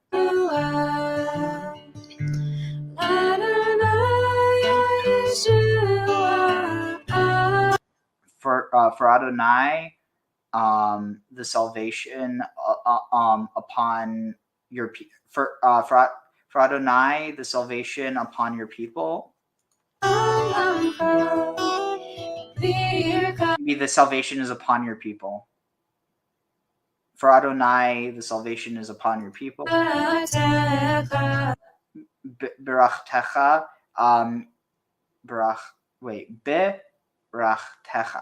Barachtecha. Their blessing. You'll bless that. You will bless them, or they will bless you. I'm getting confused, but Selah, and that's just like. The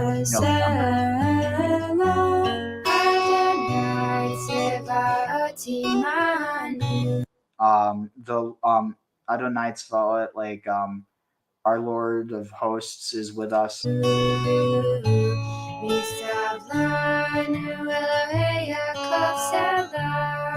Miskav Lanu Segev. Oh my god, Segev. What is Segev? Oh my god, I always forget.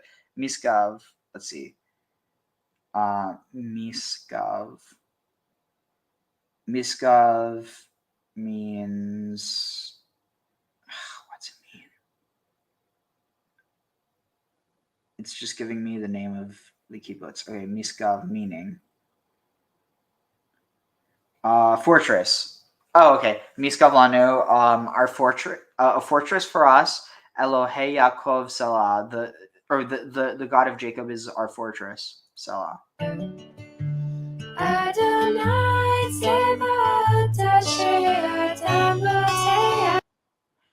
Adonai Tzvaot, our Lord of Hosts. Ashrei Adam, blessed is a man who trusts in you. And there you have the Ashrei, the Asherah imagery.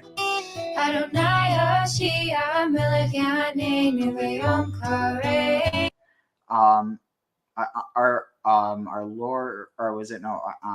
Yeah, our Lord, Hoshea, our Lord, Hoshea. It's oh, what is the form? Wait, that's a Hofal. Oh my god, I'm sorry. I need to look this up. It's like it's bugging me now, and I'm translating this completely without looking this up, except for this. So let's see. It's spelled Hoshea. Hoshea. Okay, Hoshea. Hoshea. Hoshea, Exodus 1. Right here.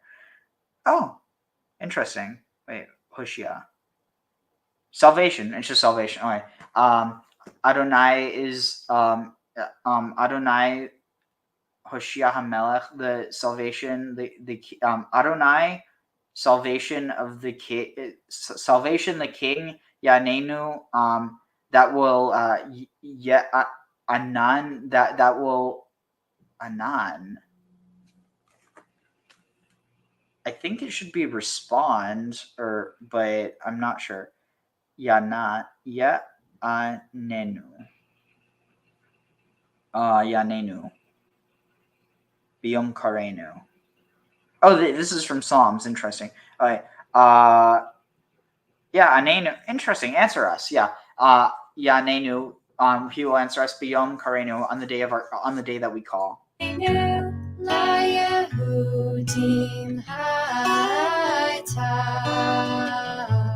For the Jews or for the Judeans, Haita, there is.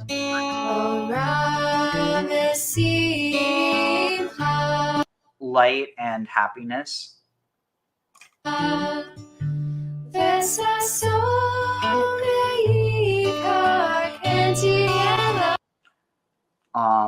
Vayaqhel, and happiness and yakar and richness, or like actually I have a friend with this last name, and my rabbi always makes this joke. He's like, yeah, I'm not going to say his name just because I don't don't want to throw his name out there if he doesn't want to, but my rabbi's always like, he refers to him as blank hayakar, which means the not the rich, but like something that is not something that is rich, but something which like is precious, like something that you need to be rich to have. And again, it's not exclusively within this physical sense or within this material or monetary sense. It's very like interesting. Yakar, yeah. So this is interesting. And again, I might be a bit off with this, but so if you take the root for yakar, yud, kof, resh, you mix it up, change it to yarok or yarak, you get green. And it's interesting. I wasn't even thinking about how money is green within our contemporary society, but it's kind of funny because green stuff, which is green, which is fresh, is seen as precious. So it's it's like as like that. If you were to think of, oh, I'm going to get some really rich fruit or some really like if you get something that's I mean, there's the whole motif of if you have all the money in the world, you can get food flown in from wherever. I mean, given it's kind of a waste. Like if you're that wealthy, why not just go to that place and like go there? But I don't know. Maybe it's one of those things where if you have that much money, then it's like, well, complain once you have that much money. But I don't think I'm ever going to have to worry about that in terms of like, I don't like one of those things. The idea, like a bunch of people, they have this impression like, oh, they'll be able to make it big one day. At the end of the day, some people might, but like just I don't know. I don't have any illusions that I'm going to be some sort of millionaire or billionaire. I think it's just about being happy. And too many people are chasing this false illusion. Well, I was going to say these days it's not hard to become a millionaire if you're not too stupid with your money. True. And then again, millionaire doesn't really mean that much anymore. It's billionaire that does. Yeah, I was going to say I think we're basically saying the same thing. Yep. 1 second, I'm sending Avi the link in case he wants to join. Okay, let's see. Oh yeah, this is Vayaqhel. So and sason, like enjoy. It's not joy. It's like delight or pleasure. Not pleasure. Pleasures eden. Delight.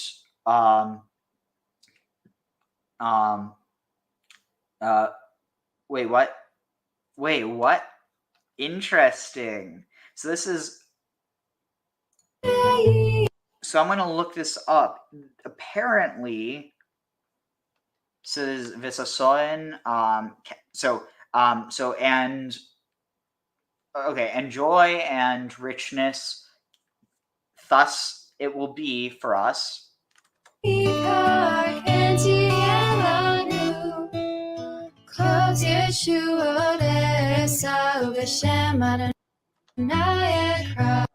Now, is it Ubishem Adonai Ekra, or is it Ubosem Adonai Ekra? So Kos Yeshuot, the cup of salvations, Esa I will lift up. Ubosem Adonai Ekra, and the herb of Adonai I will call out. Or nah, it's got to be Bisham. It wouldn't make sense if you changed it to Bosam. But wait, what is this? Let's see, Kos Yeshua. So this must be mixing up stuff. Oh, it says let's see, Kos Yeshuot. Kos Yeshuot. Yeshuot.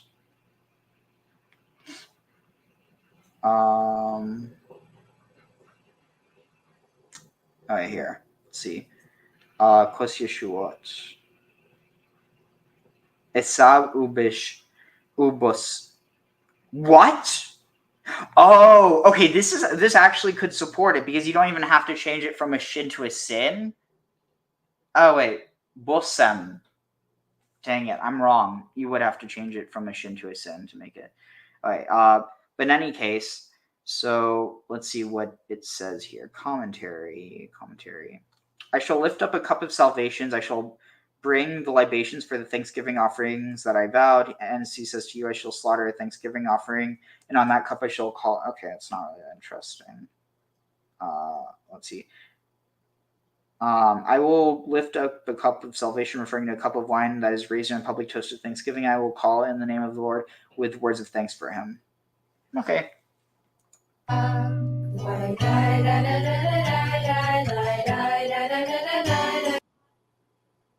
Are you kidding me?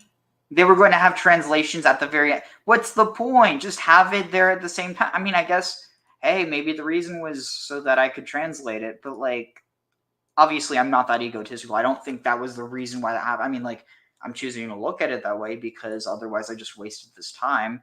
But see, it just doesn't make sense. Why wouldn't they have it side by side? Because how are you supposed to know which Hebrew word or which line is for which? Anyway.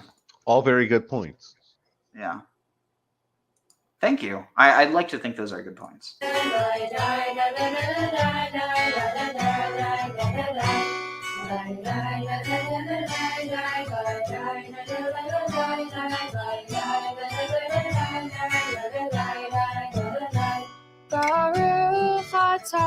Blessed are you, Adonai, our God.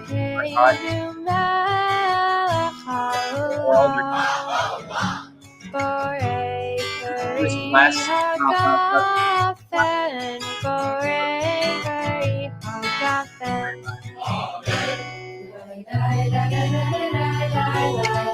again, why not just put it the same?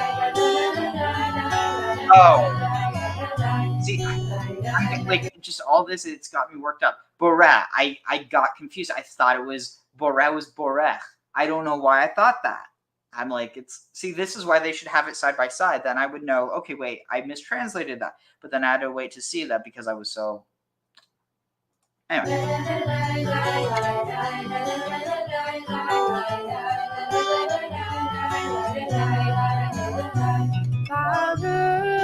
Blessed are you, Adonai, our God.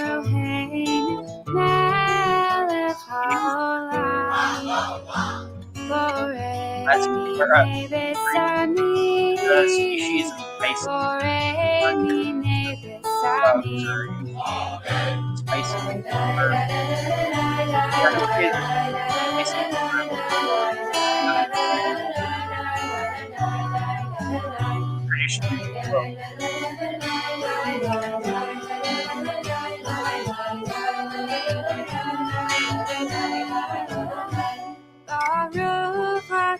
Blessed are you, Adonai, our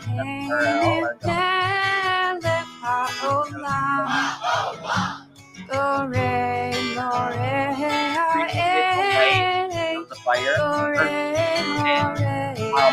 like illuminating the fire, the lights of fire.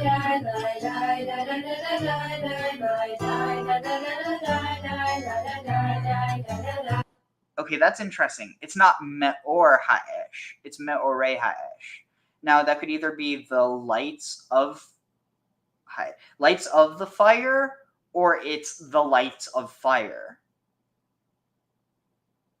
But you see the difference, like the lights, or the lights of the fire, or the lights of fire.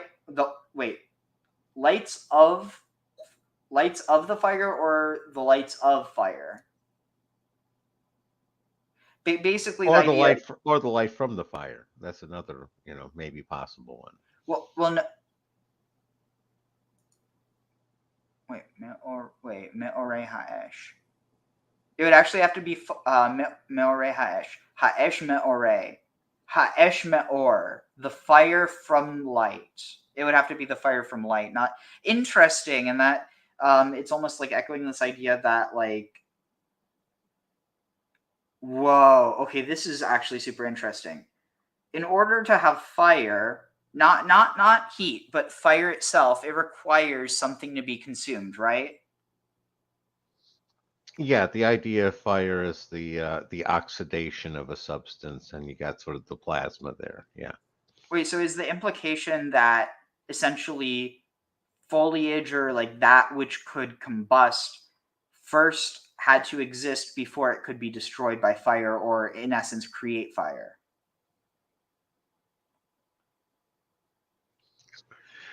Yeah, but that doesn't mean you can't have a primordial fire that precedes them. No, but that's the thing. Light is the primordial fire, but it's echoing this idea that that like basically think of it this way: light ends up like if all if all matter is just condensed light or whatever, I forget exactly how it goes. Then basically light condenses down to become matter. That matter gets consumed to create the fire. So you have the fire, the higher fire and the lower fire. But literally, the lower fire requires the material in order to create this thing that we see as spiritual, which is like basically in the process. Holy crap! In the process of a fire consuming like plant material or consuming, not only is it like in the spiritual way releasing the light that's trapped within, it's literally releasing the light trapped within. Because that was the one I was going to sit there and point out. It you're really if you have matter as being condensed light, then burning it would be releasing that light back into the universe. Okay. It gets really interesting. It also kind of makes you think of a new appreciation, like if you're ever smoking weed. I mean, it's like you don't have the same appreciation unless you actually see the light coming from it.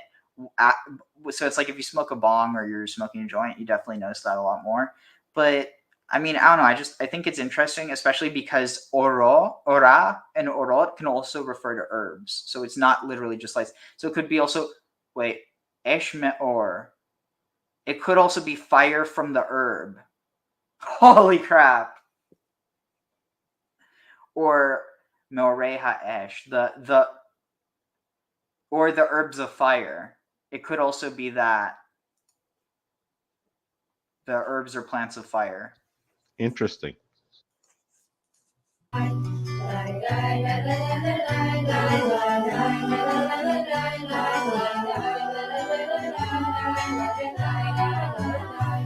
Baruch atah Adonai Eloheinu melech haolam hamavdil ben kodesh lechol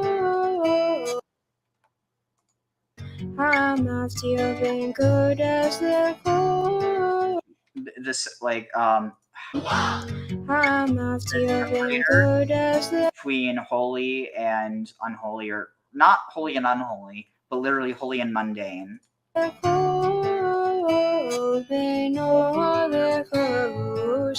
Between light and darkness.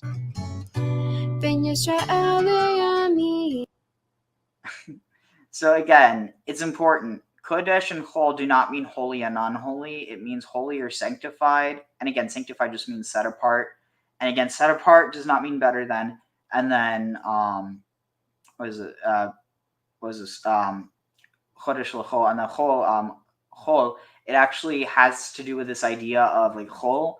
Chol is from the same root as like circle. It has to do with this idea like that which is in the circle outside, but more literally also like chol, chol can refer to the globe, like poetically, but basically, so here you have this idea chol or globe connected with amim, which is the nations. So Ben Yisrael amim, like between Israel and the peoples, which again, like it's, I think there's some people who could take this in the wrong way, but at its core, it's just this idea of a separation of group in order to have identity, not to say that one's better than the other. but Ben Yom Hashvi. Wait, between Israel and the peoples, between the seventh day. First 6 days of action or work.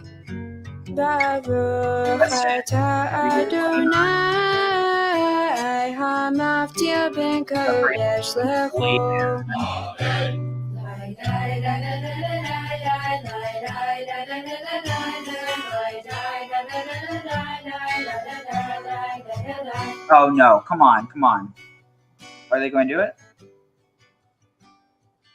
I feel cheated. Okay. Well, the reason I brought this up in the first place is because, so, if you're there, you would, you know what? We're just going to watch a video on this because, ooh, wait, Sephardi Havdalah. Let's watch this. Yes, you too? There you go, that's good. Okay. Ready to start?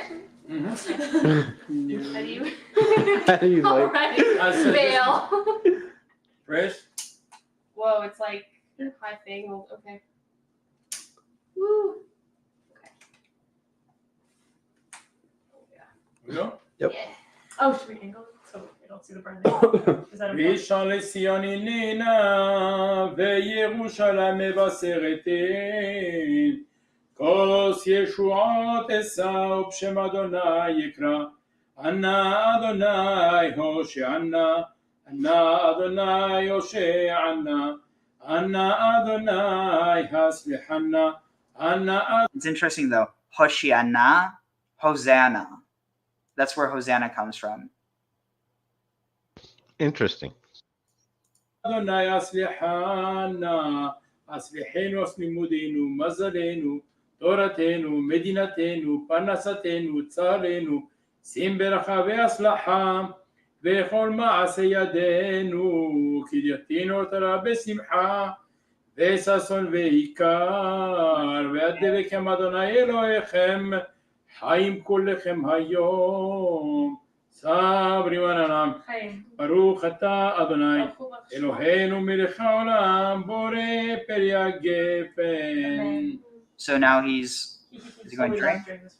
ברוך אתה אדוני אלוהינו מלך העולם So the בורא wine מיני blend all the בשמים. herbs. So you have taste, you have smell.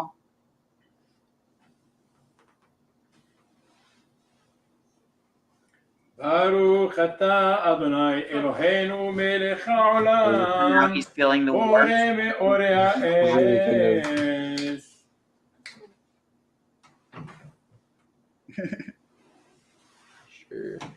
ברוך אתה אדוני אלוהינו מלך העולם המבדיל בין קודש לחול ובין אור לחושך ובישראל העמים ובין יום השביעי לששת ימי המעשה ברוך אתה אדוני המבדיל בין קודש לחול. So now he's drinking the wine.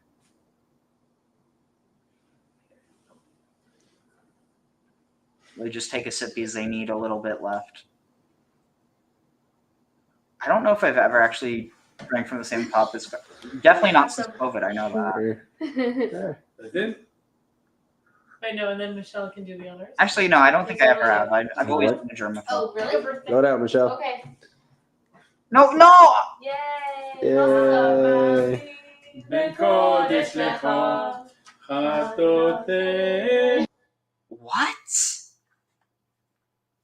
That, it must just be tradition not to do that, but at least from what I understood, you're not supposed to blow out candles. Okay, I swear, this is going to be the last.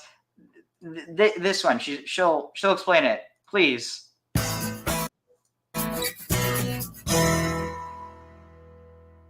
Rabbi Kate.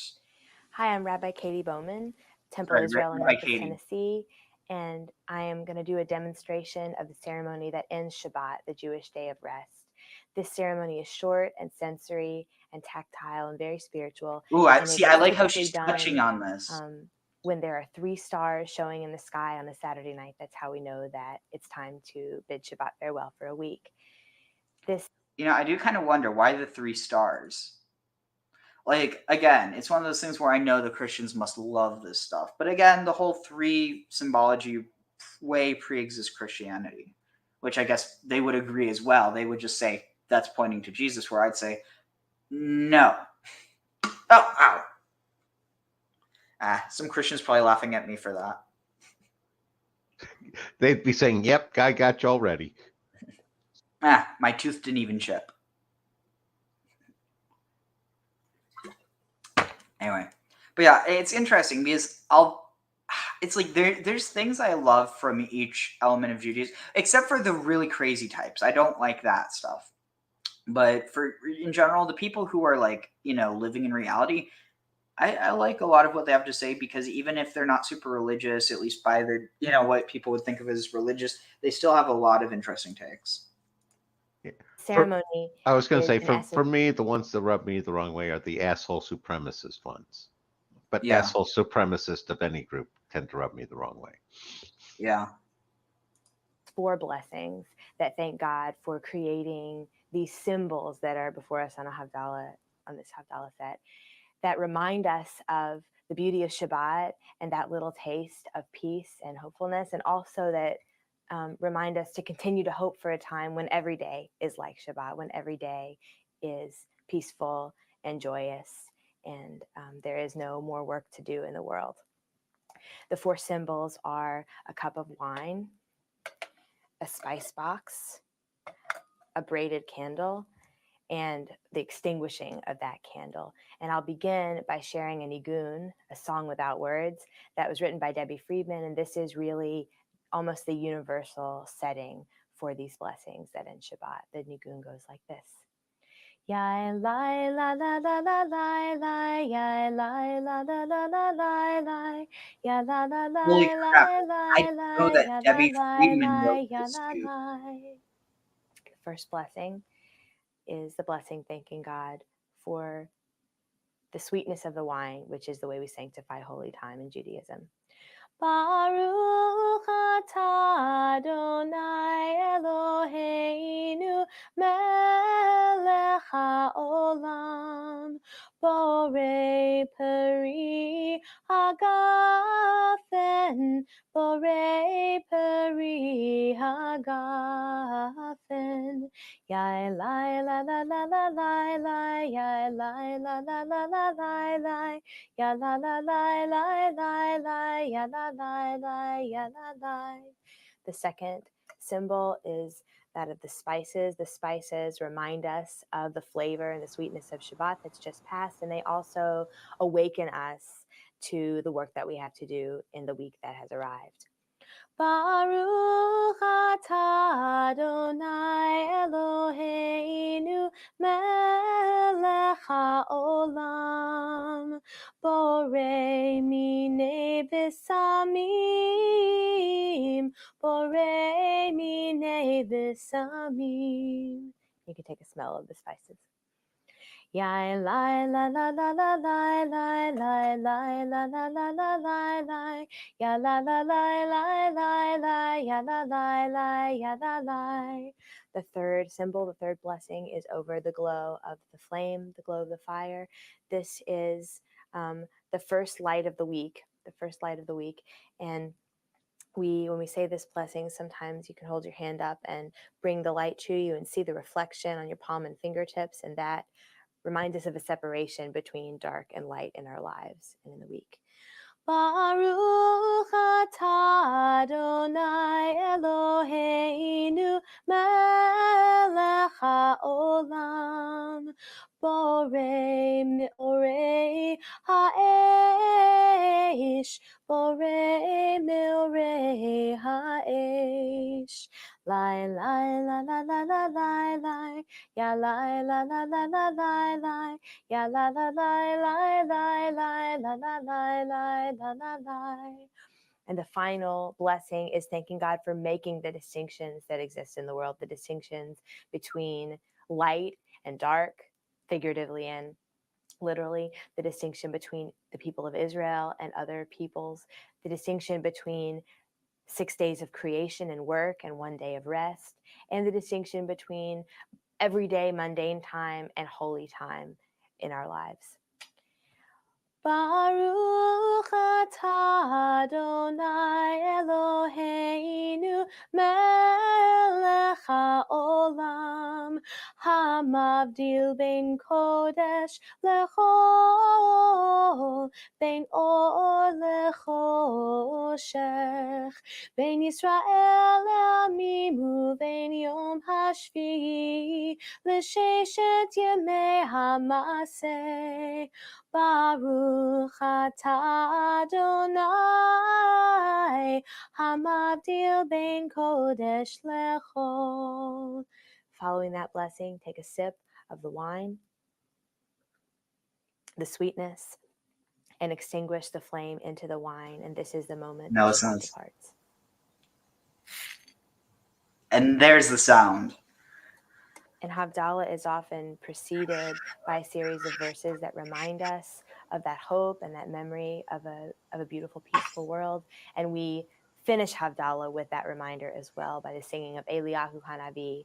Elijah the prophet is the herald of that age of redemption. And so we remember him at this time and ask that his presence come speedily, as will that age of redemption. Eliyahu Hanavi, Eliyahu Hatishbi, Eliyahu, Eliyahu, Eliyahu Hagiladi, Bimhera v'yameinu, Yavo Eleinu, Imashiach ben David, Imashiach ben David. So with Havdalah concluded, we remember, we hope, and we rejoice in the week to come. And we say to each other, Shavua Tov, may you have a good and pleasant week. Wow. Who would have thought that, and I'm being sarcastic, obviously, but who would have thought that, I'm guessing, probably a Reform rabbi. I mean, the fact that she's a woman rabbi, which I really, personally, I'm going to be honest, I think that, and I mean, I'm sure, well, I'm not sure, but I'm guessing you probably might have some, like, a similar opinion, but it's like, why do women have to be rabbis? Because it's like, at the end of the day, I guess technically, like, because it's not grammatically incorrect, but it almost feels like it would be better to have like a term like rabbanit, which there is a term for that. It's just, I don't know. It's like, I feel like my issue with it isn't theological, if that makes any sense. It's completely grammatical. Yeah, I was going to say, but some people, grammar is their god, so it would be theological to them. But my take on it is, it's a question of gender, and each gender has its own strengths and weaknesses. And I'm not sure that being rabbis is playing to women's strengths. Oh, I think it 100% is. Because, like, at the end of the day, like, how do I explain it? Like, the job, basically, like, the way that I've heard people explain it multiple times, I totally agree with it. So, like, with, especially with, like, Chabad couples, you don't have this with every rabbi. But with the rabbis, their wives are almost always essentially like rabbis, but for women. Now, think about this. Like, technically, like, it might be something like, say, you're a woman and you have a question that's maybe a bit more sensitive, so you go to the rabbi's wife, to the rebbitzin, which I'm guessing rebbitzin is probably a term that's derived from Yiddish, so that's another reason why, like, rebbitzin would probably work if it was Hebrew, but basically a rebbitzin is a rabbi's wife, but in essence, they do the rabbi's job just in the female, like in the female dimension, or in like the like. I see what you're saying. I don't disagree there. It's one of those where some of this is the difference between male and female in that part, and we're heading down a rabbit hole there. but one of the aspects that I see as a difference is women are looking for a single right answer, which isn't what happens when you get a bunch of male rabbis together. They end up, again, it's the old story, put 3 rabbis in the room, you're going to get, 4, 5, 6 different interpretations out. All I was going to say, I don't necessarily agree, just because the whole idea of goddess traditions typically, which would be more associated with the idea of like a female priesthood or a female clergy, is in a lot of ways more variable than male traditions. I'm not sure what you're trying to talk about, the specific aspects of the variability. I'm talking about the aspect of individuality, because part of the aspect of femininity and the whole goddess aspect, and again, this is in the Bacchanalia, is the loss of your ego, the loss of self to the group. And that's very much a sense of the female aspect, that's not part of the male. Males are inherently much more individual. They can't help that. And again, this is neither one is better or worse. It just, one's a male aspect, one's a female aspect. And that's why sometimes the male is the better fit, sometimes the female is the better fit. And to try to pretend that they both should fit into the same slots equally, I think is a categorical error and just leads to problems. Tag. See, I don't think that men or women are necessarily more individualistic, or like, also like the idea of communal doesn't necessarily imply like communal is like the middle ground in between the like erasure of self and the erasure of community, which like hyper focuses on. And like at the end of the day, what you get is like with a mix of them. That's why I think that at the end of the day, the like ever since Chabad has been able to grow without being persecuted, like unlike other like basically how much it's been able to grow in so little time, I think has a lot to do with the way that it's not just like you have a rabbi, whether that's a male or a female rabbi. It's more so you have like because again, rabbi just means teacher. So also, another thing that I think is important is that Jewish tradition holds that the Torah was, before any men were ever taught Torah, it was taught to the women. So it's like, at the end of the day, I also, just the other thing is that, I mean, like, I'm sure you could find a parallel for women. I'm not sure what you're actually arguing with me over here, Ariel, because to me, try to break down what I think, my essence of what you're saying is you're trying to argue against my stance that men and women are different, and sometimes men are a better fit and sometimes are women that are a better fit. If that's not what you're trying to argue, then what are you arguing? No, there are differences, but the thing is that, like, to argue because someone has a different point of view because of like one condition or another that they're less suited to be a teacher, I think that's wrong. Why? I think somebody who's absolutely intolerant and screams whenever somebody makes the least bit of mistake is absolutely ill-suited to be a teacher.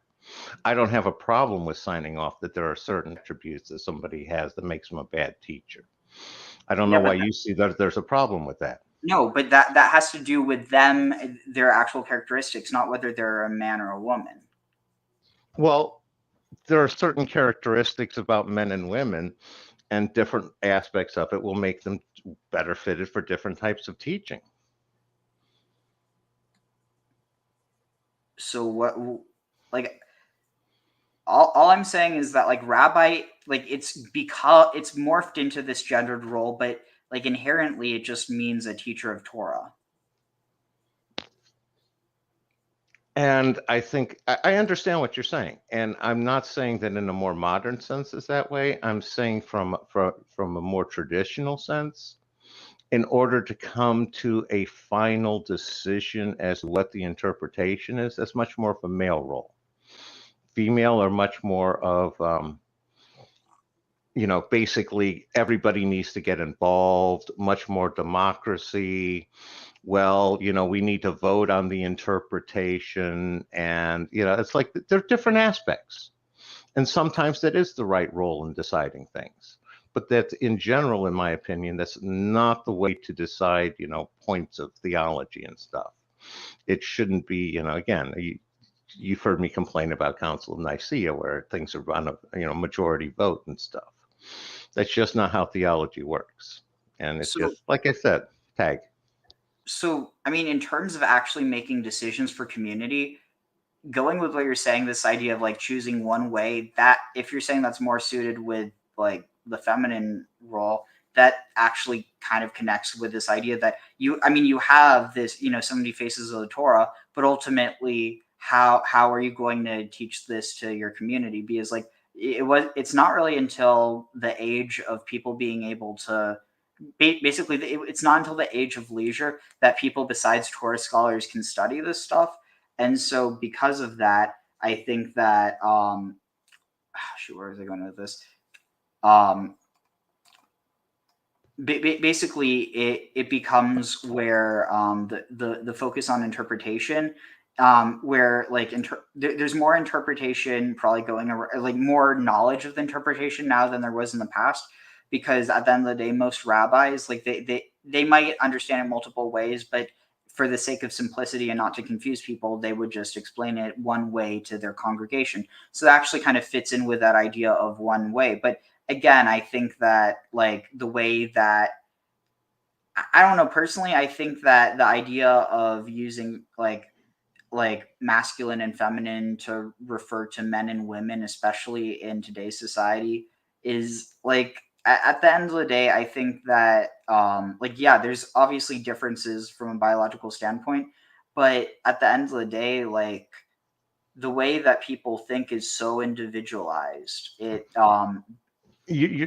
What it sounds like you're trying to say is that there's biological difference, but there aren't psychological differences.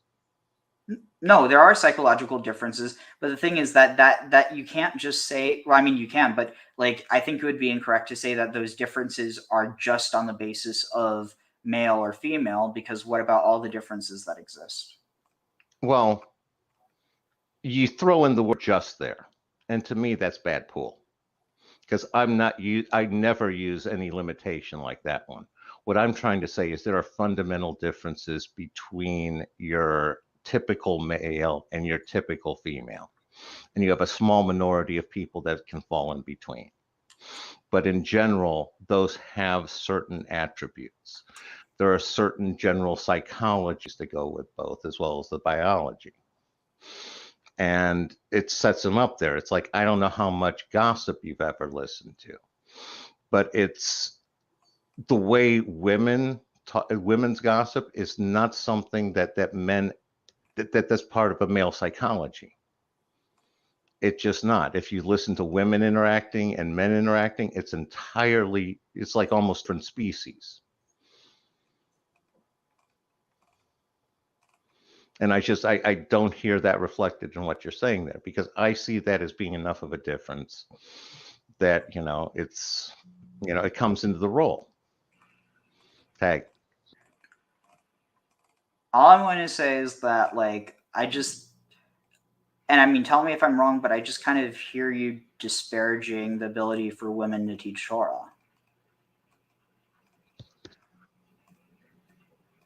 No, I'm saying that the women are more challenged to come up with novel Torah interpretations. Women are looking for a single Torah interpretation, which they can then pass on. That's the essence of gossip. But where are you getting that from? What makes you say that? That's the essence of women. That's the essence of the sisterhood. The sisterhood is basically like a Borg, a groupthink, where all the women are sharing a mutual opinion. Each woman has their own opinion, which they then upload to other women up to the sisterhood. I'm just describing what I'm observing in reality here, Ariel. How are patriarchies any different?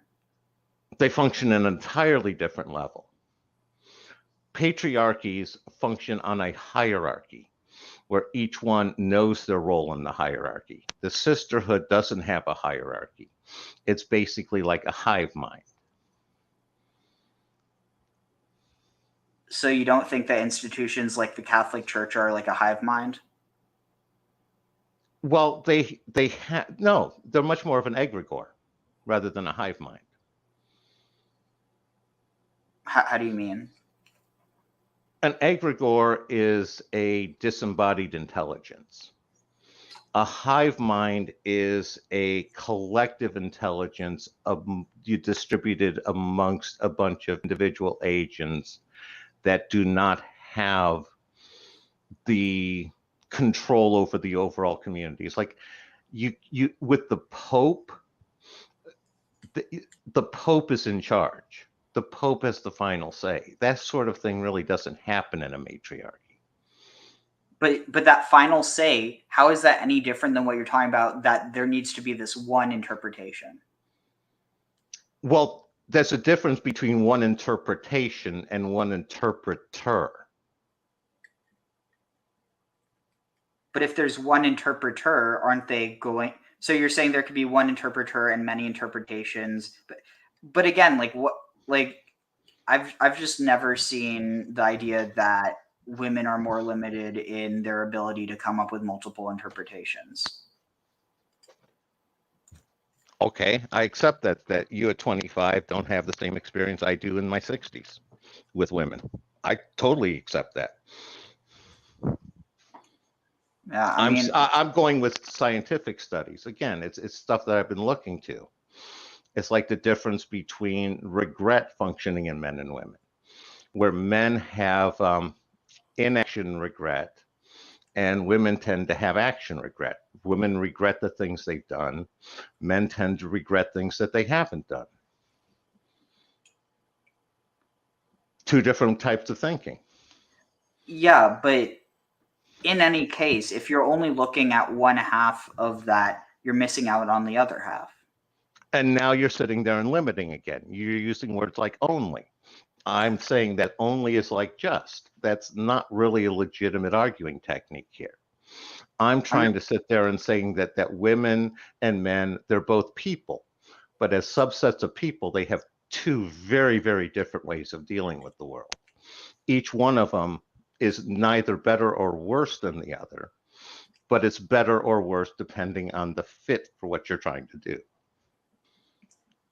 But I guess that's why I'm trying to say, like, at least to me, it seems like you're saying that there's like one ideal way of Torah study or something. Well, there is for each individual person. But the difference is, like you and I going at it, we end up with two different interpretations. Two women sitting and talking Torah, they're going to end up with a single interpretation that they both share, because that's how gossip works. That's how women talking to each other work, is they're sharing how reality is and updating each other and coming to a mutual agreement. You and I talk all the time. We don't often, there's regular times we don't come to mutual agreement. That's more of a man's way. It's the butting heads. We both stay position, and that's it. Two different ways of interacting. I really like. I could not more disagree with that. I think the idea that that women will always come to an agreement. Always. Why are you throwing in these supreme words? Because I'm not using Okay, but what you did say was that if two women are talking, they will come to an agreement. That you're not saying always, but like the implication is that they will. You're not saying that they probably will. You're not saying they're likely to. You're saying they will. I'm saying that is the nature of the feminine to do that. And women are going to struggle to continue to disagree if they're thrown in that situation. Women are naturally community and bonding sort of things. And that's just the nature of it. Now, if you're going to sit there and always go that, well, you can always find an exception, there's no point in having a discussion.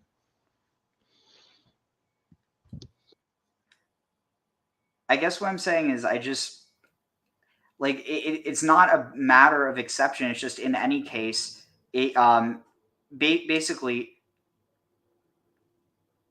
what is it? I basically just think it comes down to women have another perspective on Torah, like you're saying they do. Tell me where I'm getting this wrong. Like, do you think that their perspective on Torah is as valid?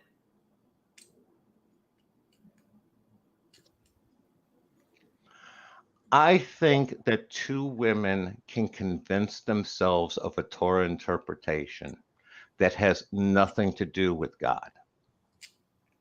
And you think men don't do that as well? You didn't let me finish there. I believe that a single man will do that. He can do that all on his own. The women, it's a matter of, as long as the two of them agree with each other, that's their definition of truth. It doesn't matter what anybody or anything else says, as long as they agree. It's that chorus truth that I talk about. That's the point of the groupthink, the hive mind, the sisterhood, is as long as we both agree, that's what the truth is. It doesn't matter if the men disagree. It doesn't matter if anybody disagrees. And that's not Torah. God is truth. And to sit there and if just the two of you agree on something, you can make it true. That's not a legitimate Torah interpretation in my mind. You know, am I off base on any of that? I mean, I just feel like a big part of this is also an issue of lack of data because of the fact that almost all the thoughts and opinions on Torah that are recorded have been recorded or written by men. No, but you have lots of research and studies into how women and men come to decisions on their own. That would be relevant. But again, when you're dealing with something like Torah, where it's, you know, not like even just, I don't know. I just all I'm saying is that in any case, I think that there's like even if it's a different one, even if you have this idea of like they end up agreeing with each other, still that's a perspective that it's like you know, you don't have to agree with something in order to gain something from it, and like you don't and if it's just simply like, also it's one of the things where if it's not true according to Torah, then it'll get shot down by people regardless of whether it and again, not saying that everyone will know what's true and what's not, but it's like the type of thing where just because someone says something doesn't mean that people are going to accept it. Like the whole thing with, you know, Torah scholarship is that that it's a back and forth. And so I just think that, you know, the idea that like if you introduce this idea of this scholarship like between men and women regarding Torah, where there's, you know, more of this discussion, then I think it's more likely that you have this back and forth that, you know, stops that type of groupthink that you're talking about.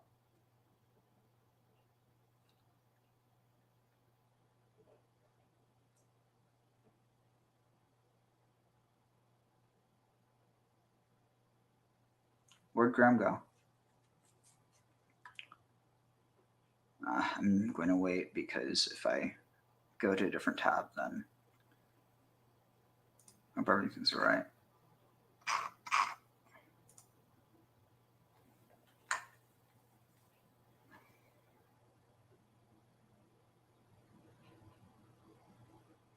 Why not?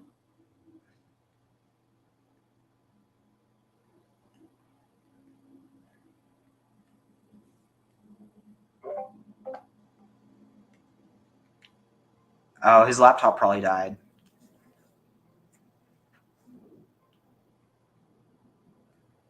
Yeah, I'm guessing that's probably what it is. But no, I mean, I don't know. I personally have an issue with because I mean, I look at the way that I don't know. I don't think that like I think that within, you know, this idea of like more masculine or feminine thinking, there's multiple ways of that being expressed, like multiple permutations that just, I don't know. I think that I personally think it's reductive, and that's the main reason why I'm pushing back so hard on it. I kind of want to move on now, though, just for the sake of time, not because I don't like the discussion. So whenever Graham joins back, we'll just continue from. But no, I mean, in the meantime, I will just read this though. So almost 2 decades ago, I ended my book, Women Would Be Rabbis: A History. Shoot, I wish there was something on YouTube I could find about this, but it seems like there's not really a lot of. Yeah, there's a lot of stuff from rabbinites, but not so much of them talking about being rabbinites. Maybe female rabbi.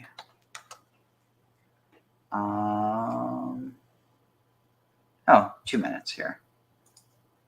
On January 2016, an Orthodox synagogue hired their first female rabbi. What are your thoughts? Molly loves asking me these kinds of questions. I think that Jewish women can and should be educated to the highest degree. In a very beautiful talk on Parshas Emor, the Rebbe speaks about women learning not only Chumash, but law, Talmud, and mysticism. And that in order to fulfill any of the 6 constant mitzvahs, to love God, to believe in Him, unify His name, know Him, fear Him, and not to be seduced by the world, by our eyes, we have to have a mystical understanding. So I fully support women's education and am passionate about it. But a woman cannot be a rabbi. I spent a lot of time studying. I'm not a rabbi, and I never would be. I'm a coach. I guide people. Women are very close emotionally to the other. And in order to rule and pass law, there needs to be a certain measure of objectivity. So could this person be a community role model? Could she inspire others and educate others? Yes. But to be a rabbi, she cannot. Because in Jewish law, a rabbi is receiving that ordination directly from Moses through Yehoshua down the generations. It is not a man-made construct, it's divine. And a woman cannot step into that role just like a man cannot give birth. We don't see it as different because we think, well, a man can't give birth, that's physiological. But if it's abstract, like Rabbi Aaron was speaking about abstractions, if it's abstract, then somehow we could shift it around. Thank you, Mrs. Zucker.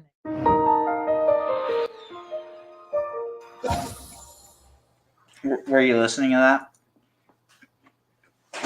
No, I couldn't. Here, I'll just. On January 2016, an Orthodox synagogue hired their first female rabbi. What are your thoughts? Molly loves asking me these kinds of questions. I think that Jewish women can and should be educated to the highest degree. In a very beautiful talk on Parshas Emor, the Rebbe speaks about women learning not only Chumash, but law, Talmud, and mysticism. And that in order to fulfill any of the 6 constant mitzvahs, to love God, to believe in Him, unify His name, know Him, fear Him, and not to be seduced by the world, by our eyes, we have to have a mystical understanding. So I fully support women's education and am passionate about it. But a woman cannot be a rabbi. I spent a lot of time studying. I'm not a rabbi, and I never would be. I'm a coach. I guide people. Women are very close emotionally to the other. And in order to rule and pass law, there needs to be a certain measure of objectivity. So could this person be a community role model? Could she inspire others and educate others? Yes. But to be a rabbi, she cannot. Because in Jewish law, a rabbi is receiving that ordination directly from Moses through Yehoshua down the generations. It is not a man-made There you have the construct. patriarchy. It's divine. That has to And be a passed down woman from man to cannot man. step into that role just like a man cannot give birth. We don't see it as different because we think, well, a man can't give birth, that's physiological. But if it's abstract, like Rabbi Aaron was speaking about abstractions, if it's abstract, then somehow we could shift it around. Thank you, Mrs. Zucker.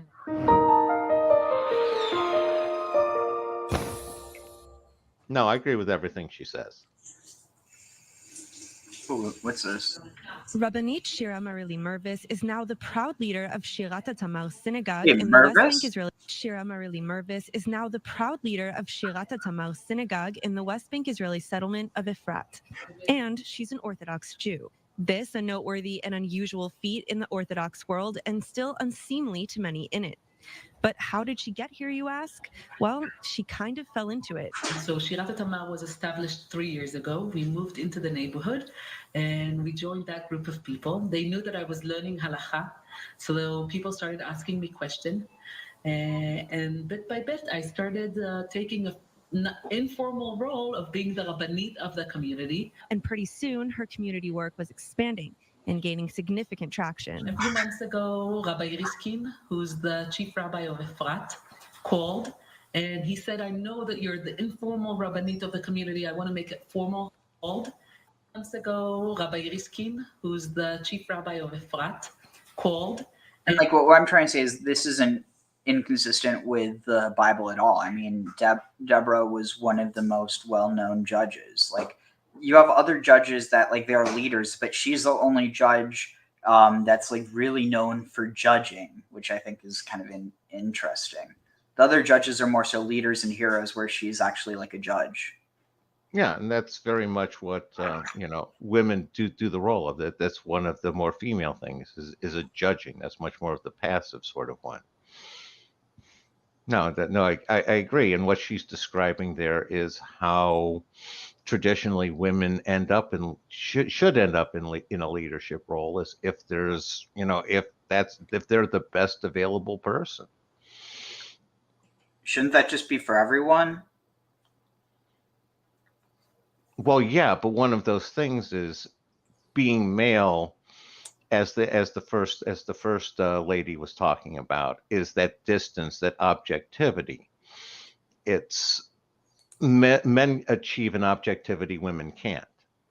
Again, it's one of those things that a man can do that a woman. I don't see a woman being able to do what Abraham did, sacrificing his only, his son. That's to women, that's that's a whole different aspect. That's it's a whole different proposition to a woman. And again, it's not a better or worse kind of thing. It's a difference, and so it recommends one gender for one role, and kind of I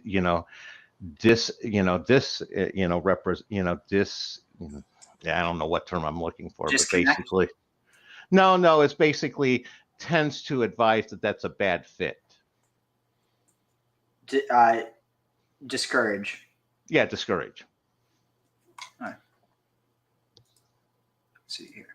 And he said, I know that you're the informal rabbanit of the community. I want to make it formal. And after a few community discussions, there was a vote. 87% of the community voted for, and we did a ceremony. Rav Riskin ordinated me, and the community chose me as their rabbanit. And ever since, it's a formal role that I'm playing. Marili Mervis is embracing this rarity, especially in Israel, and never having expected this for herself. To her, it's a blessing and an opportunity for growth. I see myself as a feminist, and I live halachic Orthodox life. By definition, these two things are not always compatible. And in definition, these two things are in tension sometimes. But that's okay. I'm not afraid from tension, meaning I think tension and the points where we struggle, these are the points that are allowing us to develop our identity, to think, to ask the right questions, to try to answer the questions. And I think that will help my Jewish life or my Orthodox life to grow. And I think it will help my feminist identity to grow. And though she recognizes that not everyone is comfortable with her position, so far she's only received positive reactions. Now, as for her hopes for the future, hopefully there will be many, many women that will be able to take part in leadership roles in Orthodoxy. I'm hoping that we'll be able to create an environment in which maybe women are not counted for minyan, but it's not all that matters because they are part of the community and not only part of the minyan. So I'm sure it's gonna evolve even more. I can't imagine how, just like I couldn't imagine me being a rabbanit when I was a part of the community and not only part of the minyan. So I'm sure it's gonna evolve even more. I can't imagine how, just like I couldn't imagine me being a rabbanit when I was growing up. I don't know what the future will bring, but I'm hoping tefillah will be a very meaningful part of it and the community will be a very meaningful part of that. The democracy aspect's a huge problem for me. What do you mean? The whole idea, What, that the community chose her? No, that runs counter the idea of a tradition. No, I'm fine with the community choosing it. It's the idea that democracy is somehow godly. Democracy isn't godly. It's peoply. It's the essence of peoply. Know what I'm saying? Yeah, but keep in mind that in the Jewish tradition, God is present within humanity. And so, like, that's the reason why you need 10 people for a minyan, because it's this idea that, like, there's something missing. Like, the thing that's missing, it's not just human, it's also the, like, reflection of the divine. Well, how many of the leaders in the Bible were picked by the democratic process? I don't remember that for Saul or David or judges. The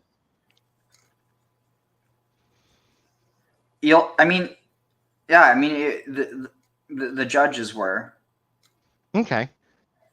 And that balances then the judges and the prophets, where the prophets are chosen by God, the judges are chosen by the people.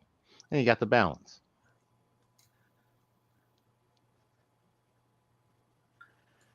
But yeah, I mean, like, I don't remember what I was saying.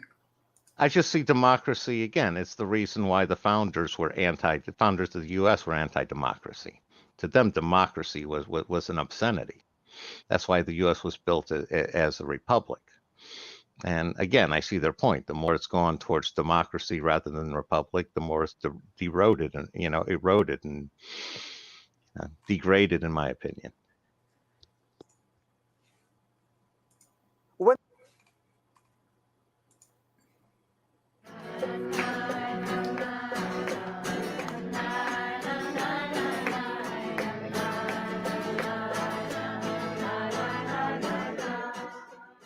My name is Rabbi Lila Kashdan, and I'm the first woman holding the title rabbi to serve an Orthodox synagogue. I had been dreaming about being a rabbi my entire life. When I was a little girl growing up in Montreal, Canada, my paternal grandmother, my bubby, asked me what I wanted to be when I grew up. And I said, I want to be a rabbi. And she said, that's really not a good job for a nice Jewish girl. Orthodox communities are used to a certain aesthetic. They're used to seeing a male rabbi on the bima, at the pulpit. A rabbi is a spiritual leader. A rabbi is a teacher. I grew up in an Orthodox home. My father was my greatest teacher. His message to me was to focus on my education and that opportunities would hopefully present themselves if I was ready to accept them. I wasn't sure what community would hire me. While I do feel very well equipped to serve a community, there was some hesitation, maybe even some risk involved.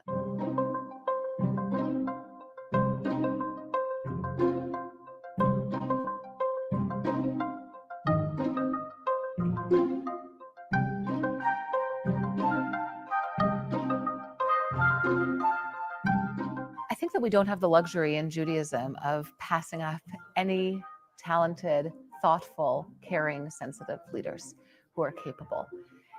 There's 50% of the Jewish community who should have the opportunity to serve. There is really very little in rabbinic literature, in biblical literature, that suggests that women cannot enter into religious leadership. How's everybody doing? I had always been considering this title, the title of rabbi. I didn't want to walk into a room or a space and have there be any ambiguity of what it is that I was there to do, what my training was, what my skill set was. I think putting women in leadership positions ensures that we will maintain tradition. We are in 2016.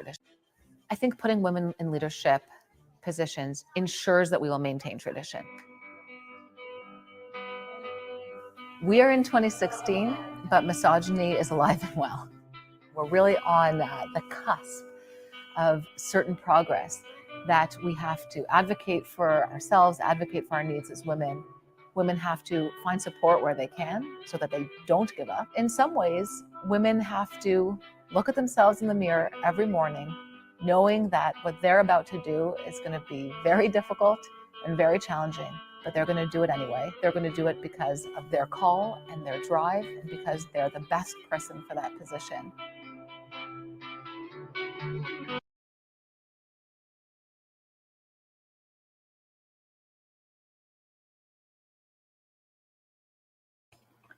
Interesting.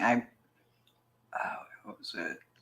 Again, some of that is she's not drawing a difference between can versus Hi, I'm should. Noah. True, but it's also one of And those. Yeah. I was going to say just a couple of other points is I hear the word feminist these days is a trigger word for me, because have gotten to the point that I see almost any woman who's throwing that around these days as basically being a female supremacist. I'm an egalitarian. I oppose all sorts of supremacy. I oppose patriarchy and matriarchy. There needs to be appropriate roles for each gender. And along that front is I really would like to know what misogyny actually is to her, because I don't hear good definitions other than disagreeing with a woman or thinking a woman isn't the absolute best person for every job. Again, I'm being exaggerated there, but that's sort of the take I get from today's feminist tag. I mean, generally, I'd get the impression that they're talking about stuff like people trying to ban all abortion in certain states, and again, it's not all people, but there is a very specific type of person that's like. To the best of my knowledge, they're not trying to ban all abortion. They were talking about banning voluntary abortion. I've never heard of a state, even remotely wanting to ban abortion, in the cases of rape, incest, or life of the mother. Yeah, they were trying to basically constitute. I forget which state it was, but trying to classify all what was it? Basically, from the moment of conception, that's considered a full human life, and therefore to terminate that life is considered murder. Well, I can see some of them trying to do it, but that was one that again, those are extremists. You're going to get extremists trying to do any sort of thing. But I think that's what they're talking about, regardless of how many people actually buy into that idea. Like, it's one of those things where someone. I've heard people call the Playboy swimsuit issue misogynist. Yeah, and there's also people who say that Starbucks changing their cups is a war on Christmas, but that doesn't mean they're correct. I know. That's why I was wondering what her definition of misogynistic was. Because, like I said, I gave you the sense that I get from most feminists out there, which is to disagree with a woman is to be misogynistic. To not support her, regardless of how ridiculous her choice is to be misogynistic. And again, that's sort of like you're talking about with the Starbucks cups. And I'd like to know if what short of that her definition actually entails. Peg. Yeah, I mean, I can't ask her. I can't ask her, but I have asked a lot of women, and most women can't actually define misogyny. honestly, I don't know. I've had a lot of different experiences than you. Well, I agreed, and I've had a lot more than you. True. I'm from Los Angeles, California, and my question as a woman, I'm wondering what the woman's role is in Judaism and the woman of the house. It seems as though from the outside that the woman has a lot of responsibilities, and I'm wondering what that consists of, what those responsibilities are, and really what the significance is of a woman in Judaism. Thank you, Now, Noah, listen for to a this. wonderful This is why I'm question. saying I don't see a conflict. I think the best way to understand the role of the woman in Judaism is to study the first and primary book of Judaism, the book of Genesis. The book of Genesis has lots of stories about men and lots of stories about women, but there is a major difference. The men are the ones who make the small decisions. The women are those who make the big decisions, the grand decisions, the decisions that would have a cataclysmic effect on all of Jewish history and all of human history. So, for example, who decides that Adam should eat from the tree of knowledge? That changed the trajectory of humanity. Who made that decision? It wasn't the guy. It was Eve. Who decided, for example, that Ishmael should be expelled from the home of Abraham? That decision has consequences till this very day. It was Sarah, not Abraham. Who decided? Jacob and Esau. That Jacob should receive the blessings from Isaac, not Esau. It was Rebekah, the Jewish matriarch. Who decided that Jacob would marry the wrong woman instead of marrying Rachel? He would marry Leah. It was a cahoots of Rachel and Leah together. Who decided that Judah will have relationships don't with slight Tamar? Laban there. It was Tamar. What? I said, oh, come on, don't slight Laban there. No, but there is a midrash that it has to do with basically Rachel didn't want her sister to be disgraced by having her younger sister get married first.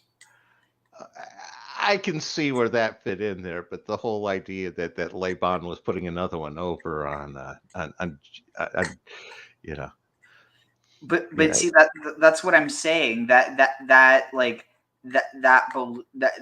understanding, even though it's like not the only understanding, it still is held as like.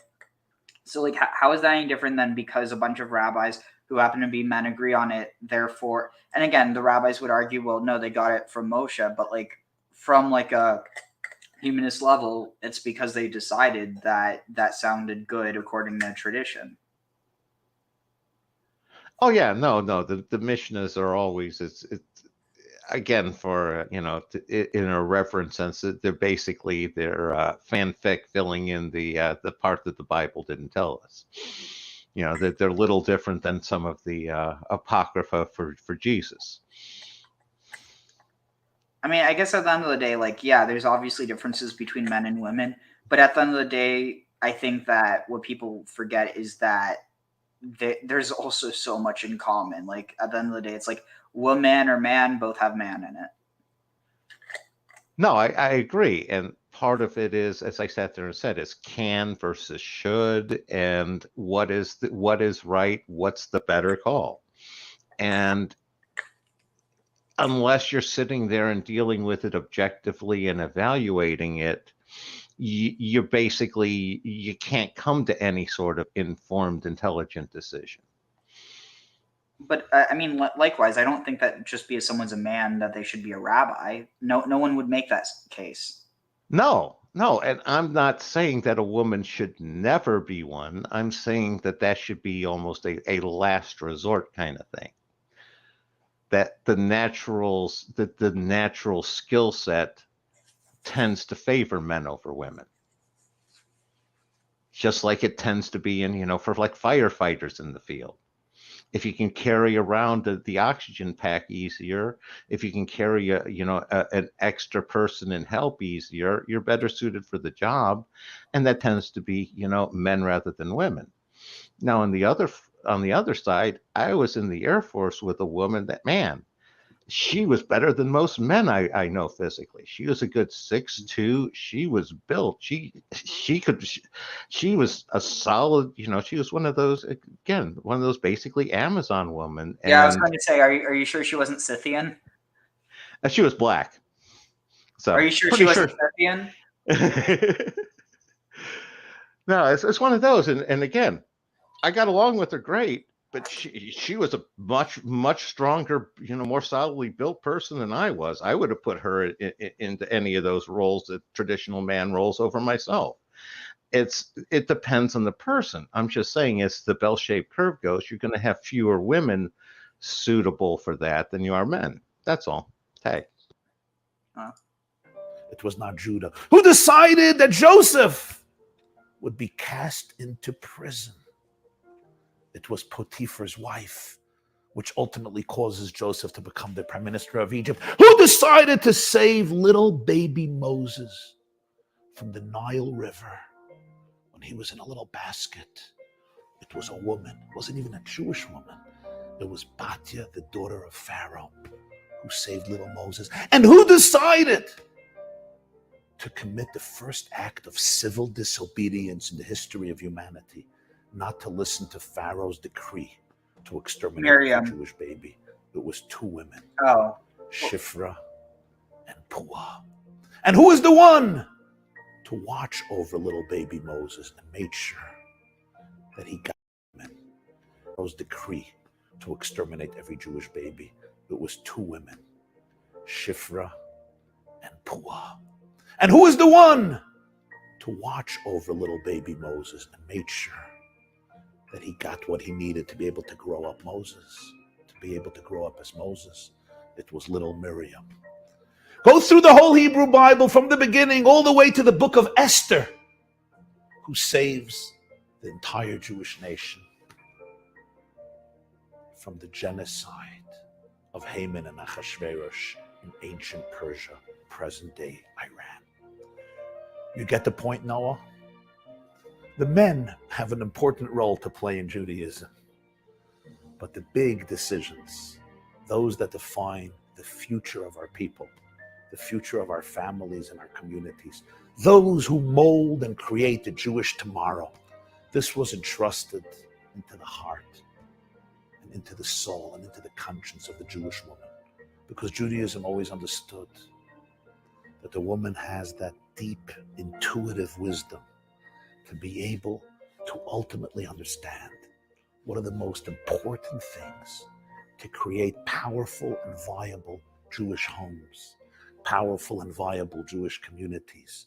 What are the ingredients to secure a Jewish tomorrow?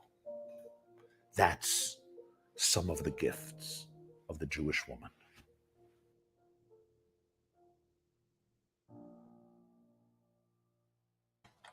And like that's kind of the reason why I don't see it as contradictory at all. I guess it's more so the type of rabbi that's why I think that rabbi needs a better term personally, because it doesn't try to force itself into something that's not. It's like to be what it is. No, I'm not arguing that women don't have a role. It's basically, I see a lot of legitimacy in the again, a lot of it that the women shouldn't be in charge of the man, that the man should be the final decider.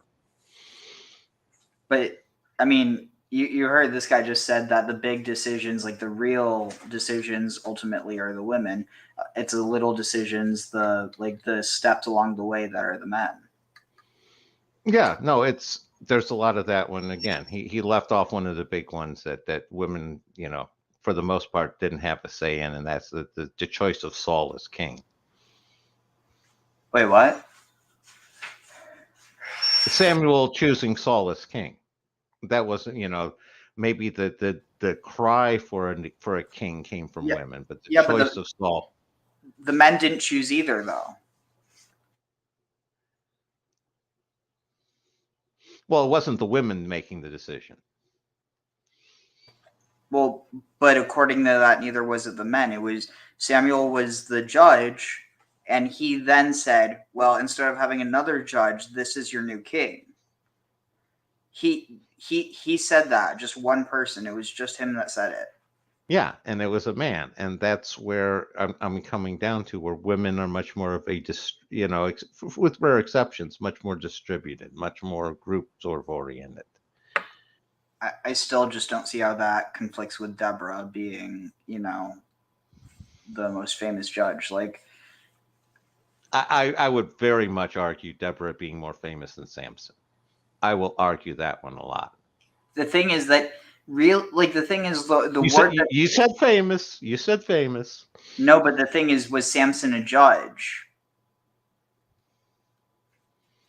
Yeah, I've always heard him counted as one of the judges. But see, that's what I'm trying to say. Just because someone, like, if you look at the word shofet, it doesn't inherently mean to judge. The word for judge is dayan. So, like, what was it? So the word shofet,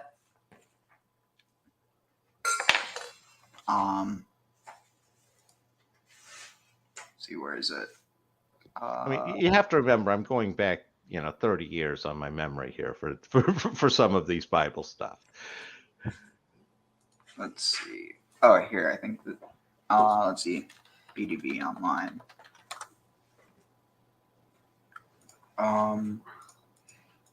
Okay. Shaphat.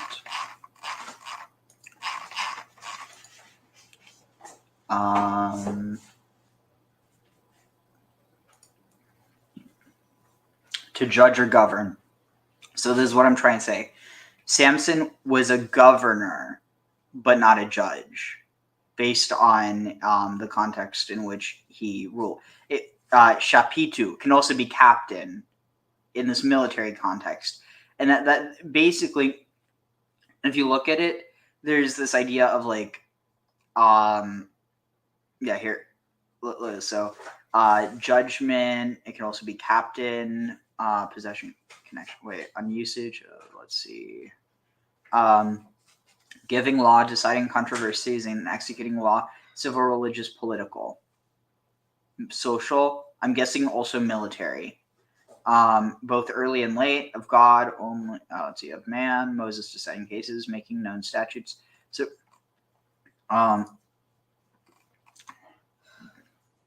notice this, condemning wicked and justifying righteous. If you look at what Samson does, he's not really that righteous. He's a military leader. He's not a judge. He's not pronouncing judgment. He's fighting wars. I kind of did at the end with the whole temple thing. That's sort of a pronouncement of judgment. I mean, but it's not like an official pronouncement of judgment. I was going to say, smashing the temple to the ground kind of sounds like that fits into a lot of the senses of official, God official pronouncement of judgment in my book.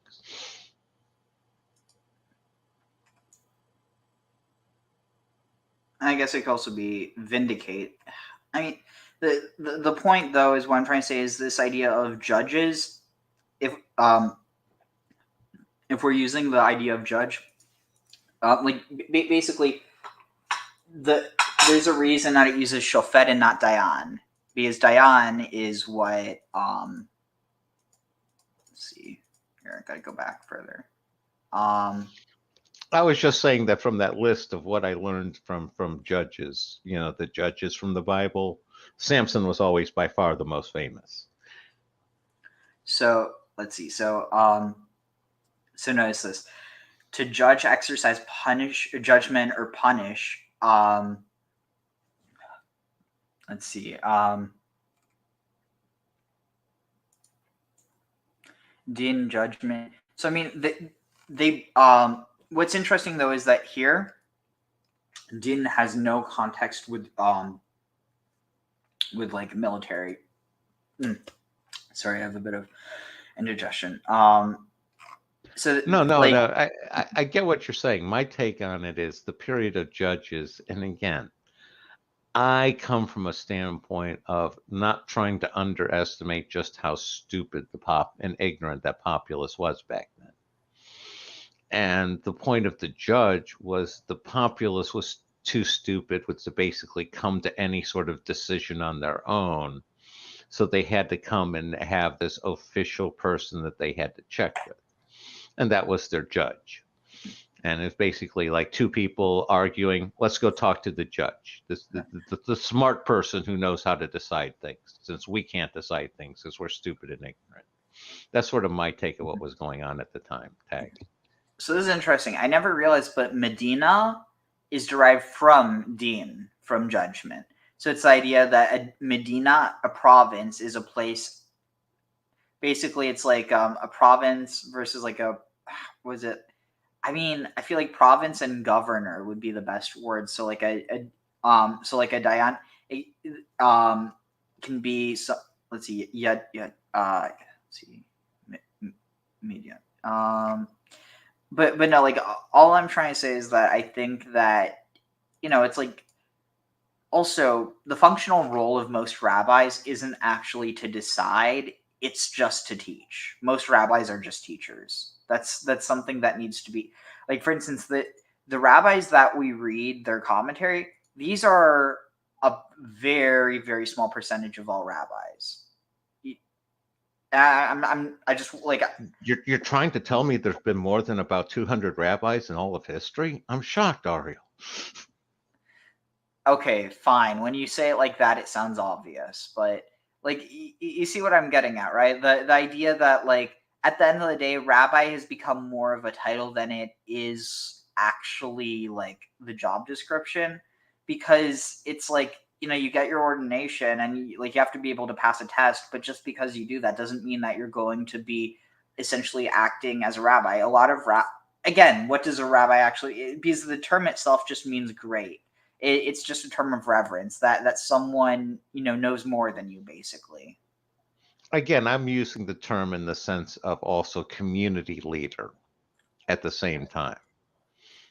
And that was the traditional role that they had back in the day. They were both the most learned one, the teacher, and kind of like the mayor of the little community. Oh, let's see, where was because I have to use the restroom, so I'm just trying to. Okay, here. Did we finish this? Oh, we did. Let's see. Trying to find a quick video. Let's see. Oh, here. Thank you for joining me for this wonderful JLI class. Thank you to JLI for making these incredible classes available to people all over the world. We're truly fortunate to have organizations like JLI who make Torah study available to every person. Two men were traveling on a bus. The older gentleman, being curious, asked the younger gentleman, "What do you do for a living?" The young man replied, "I help women in boosting their self-esteem." The older guy was now impressed and said, "Great, wow. What do you do? Do you run a nonprofit for women's empowerment?" And the young man smiled and said, "No, sir. I like the selfies posted by girls on Facebook." We are 10 days away from the most awesome Jewish holiday, the holiday of Shavuot, the holiday on which we receive the Torah, which occurs on the 6th and the 7th day of the Jewish month of Sivan. These days correspond this year to Friday, May 29th, and Shabbat, May 30th. Shavuot is the holiday in which we receive the Torah, and ultimately the holiday on which we became the Jewish nation. Up until we received the Torah, we were referred to as the children of Abraham and Sarah, Isaac and Rebekah, Jacob, Rachel and Leah, or as the Israelites. But when we received the Torah, we became the Jewish nation. On the holiday of Shavuot, the holiday when we receive this most precious gift, the Torah, which is our eternal gift for life, what did God instruct Moshe to do? He said the following verse, Ko tomar lebeit Yaakov v'tagid lebnei Yisrael. So shall you say to the house of Jacob, and so shall you tell the children of Israel. The Torah is very concise. Every single word is measured and counted. But the verse seems repetitive. Rashi, a commentary on the Torah, stops and says, what does this mean? Beit Yaakov, the house of Yaakov, the house of Jacob, Bnei Israel, the children of Israel, aren't they the same? Apparently not, because if it says both of them in the same sentence as separate entities, it must be that it's referring to two different things or two different people. And Rashi explains that Beit Yaakov is referring to the women, and Bnei Israel is referring to the men. So, Ko Tomar lebeit Yaakov, so shall you say to the women, v'tagid lebnei Israel, and say to the men. So first tell the women about the Torah, and then tell the men about the Torah. Very interesting. The commentaries that Rashi brings also explain that it uses two different expressions for saying. It says, so shall you tell, and so shall you say. Tomar and Tagid are both expressions of saying, telling. Why does the verse use two different expressions? It says when you speak to the women, speak to them b'lashon raka, in a soft tone, and when you speak to the men, speak to them in a harsh tone. Very interesting. And it brings another commentary that says, when you speak to the women, you tell them the general fundamental concepts. When you speak to the men in a harsh tone, and you tell them the details and the punishments. Very interesting. It reminds me of my, that track, what you think? time that I can remember my children. Oh no, that tracks perfectly with what I think. I was going to say again, telling the woman first makes perfect sense because that's the OG telecommunications network. Long before you had, television, telephone, telegraph, you had telewoman. That was the best way to disseminate information back in the day. Tag. So you're telling me that TV is missing an extra V? It's actually TW? Well, it's the updated. I mean, how many of those anchors are women? So. The first day of sleepaway camp, what it's like. And my son Mendel said that first day of camp, the head counselors gather you in the main room and they scare you. They tell you what's going to happen if you don't listen or if you misbehave, and you might get kicked out of camp. And they really try to, make you feel a little intimidated. And my daughter said, really? Not in our camp, not in the girls' sleepaway camp. Quite the opposite. They get you all pumped. They get you excited about how amazing camp is. Yes, they say the rules, but it's more about how exciting camp is going to be. And it made me think of way back. God already then said, speak to the women in a soft tone and the men in a harsh tone. The men say the details and the punishments. The women, the general fundamental concept. And this was apparently happening in their sleepaway camp. So based on reading all these commentaries, we see that there were three differences. The women were told first about the Torah. The women were told in a soft tone, whereas the men were told in a harsh tone. And the women were told the general concept, whereas the men were told the details and the punishments. So let's talk about each of these differences. The women were told the Torah first. Why were they told about the Torah first? Rashi brings a commentary that says because the women would be quick, they would be eager to accept the mitzvot. And we know that Judaism stresses that women are the ones that will be responsible for the continuity of the Torah, for making sure that the children keep the Torah, and therefore God wanted the women to be given the Torah first. Why the women in a soft tone, in a gentle tone, and the men in a harsh tone? It says because women would easily accept it, they would accept it right away, whereas the men, in order for them to accept it, would need to be told in a harsh way. The women were told the general concepts and the men the details and the punishments. Why? The women were told the general concept says because women have greater emunah, greater faith, and women have greater yirat shamayim, fear of God, and therefore just being told the general concepts, they would abide by everything. But the men, in order for them to abide, they would need to be told the details and the punishments. So we see three significant differences that we learn just from this verse. Very interesting. A number of years ago, Robert Abrams, the borough president of the Bronx and the district attorney of the state of New York, came with his wife Diane to see the Rebbe, Lubavitcher Rebbe, world leader, blessed memory. And many important people would come to Lubavitcher Rebbe, and he came to the Rebbe to discuss certain things. And the Rebbe was discussing political and economic issues with him, while his wife Diane, who was an accomplished attorney herself, just sat quietly because she thought that the Rebbe only wanted to converse with her husband. And after a while, the Rebbe turned to her and said, aren't you going to say anything? These are the days of women's liberation. The Lubavitcher Rebbe always stressed the greatness of women and the significance that women play in Judaism. And so did his aren't you going to say anything? These are the days of women's liberation. The Lubavitcher Rebbe always stressed the greatness of women and the significance that women play in Judaism. And so did his predecessor, the previous Lubavitcher Rebbe. Judaism stresses that women are the Akeret Habayit, the foundation of the home. And we know that the foundation of the home is most important. That's what the home stands on. And if there isn't a strong foundation, it'll crumble. Are the Akeret Habayit, the foundation of the home. And we know that the foundation of the home is most important. That's what the home stands on. And if there isn't a strong foundation, it'll crumble. But if there's a strong foundation, the home will be strong. And that's what Judaism says. Women are the Akeret Habayit. The home rests upon them. They are so important. And this makes our responsibility so great, because when we realize that the Torah was given to women first, and that in the merit of women, the Jewish nation merited to receive the Torah, we know that we have a great mission and a great task ahead of us. And that we know that God does not give us any strength. God does not give us any mission for which we are not able to handle it, right? There's a saying that says, God doesn't give you more than you can handle. In fact, I remember one Rosh Hashanah, after services, a woman came over to me and she said, in a questioning tone, you know, they say that God doesn't give you more than you can handle. And I said, yeah, I've heard that. And she says, well, I think he overestimated me. And I laughed, and that line always remained with me. But in truth, God does not overestimate us. He knows what we as women are capable of. And if he instructs us with the Torah first and says that women are the Akeret Habayit, that means we have the strength to fulfill and utilize all the qualities that he gave us.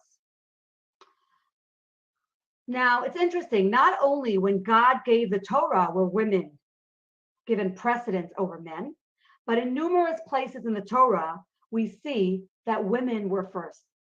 There's another instance in the desert when the Jews were building the first ever Mishkan, the tabernacle, the portable sanctuary in the desert. In a way, it was like the first synagogue ever, with no membership and for all Jews. Imagine that.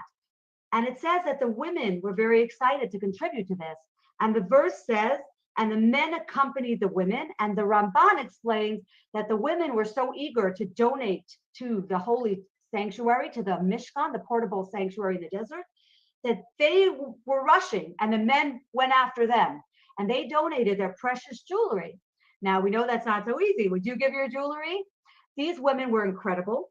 They were so eager to build this holy Mishkan, the sanctuary, and they were there first in line to give their jewelry, with the men following after them. Interestingly, when it came to the golden calf, the women were not first. Not only were they not first, they said no, they did not participate in contributing their jewelry to the golden calf. Let me give you some background. All right, let's continue. Yeah, I was going to sit there and say she comes across, when you're using things about, most important women over men, she comes across as that supremacist. I just, that aspect of it just rubs me the wrong way. But what she's talking about is, the general versus the details. That's the feeling versus the consciousness. It's the versus thinking. Again, the general, that's the feeling, that's the spirit of the law sort of thing, and the other one is the thinking letter of law, and both of them are 100% necessary. And again, one of them is the more feminine aspect, one of them is the male aspect. Yeah. Anyway, let's get back on track. So, all right. Lo tavaru, do not kindle esh, a fire, bechol mash in all mashvot moshavotechem in any of your habitations. B'yom HaShabbat, on the Sabbath day. Vayomer Moshe el kol adat, and Moses said to the entire assemblage of the children of Israel, Lemor zeh hadvar asher tzivah, saying, this is the word, or this is this is the thing that that Adonai has commanded me to say to you. Kachu me'itchem, take from yourselves teruma la'Adonai, an offering for Adonai.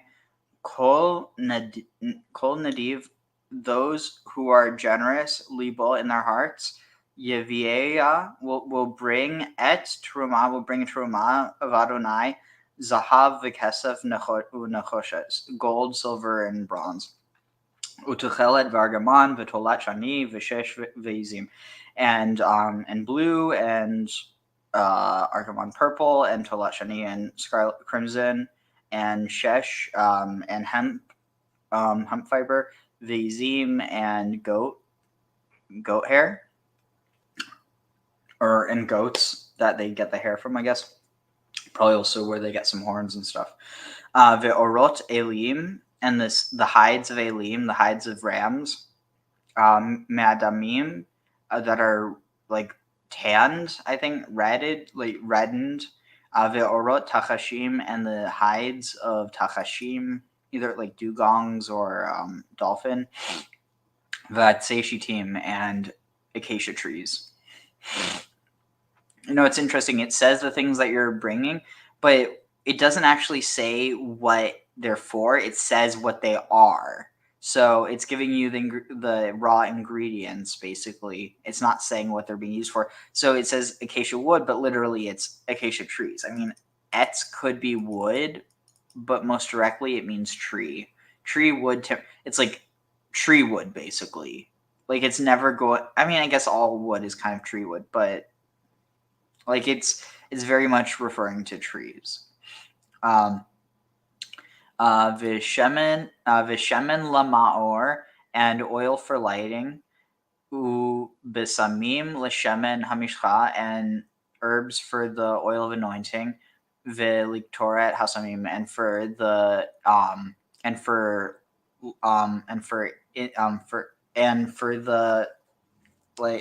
incense for burning, and for burning as incense.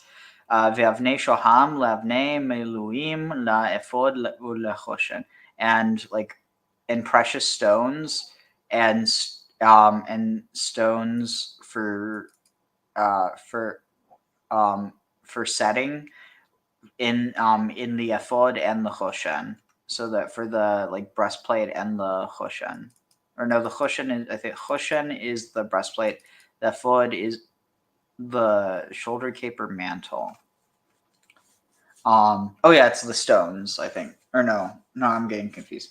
V'kol chacham lev, and those who are wise of heart, bachem yavo, bachem, those of you who are wise, those amongst you who are wise of heart, yavo, come, v'ya'asu, and make, et kol asher tzivah Adonai, make all that Adonai has commanded. Et a mishkan et ohalo, the mishkan, the tabernacle and his tent, or the tabernacle, his tent. Sorry, I'm having a bit of indigestion. Or the tabernacle, its tent. With the tabernacle, its tent, and its covering, its hooks, and its boards, or planks, boards or planks. It's brichav, it's beams, I think. No, it's bars. I think that's relatively shaft spear. Berichav. I think it could be beams, but I'm not sure. I'll just go with what it says. It says bars. Et amudav, and it's columns. And adanav, and it's what's this set pedestals? It's base. And Aaron and his Aaron vet badav. Oh, Aroan, sorry, not Aaron. And or Aaron and wait, this is talking about are called wait. So it's just listing different things. The ark and its badav, it's poles.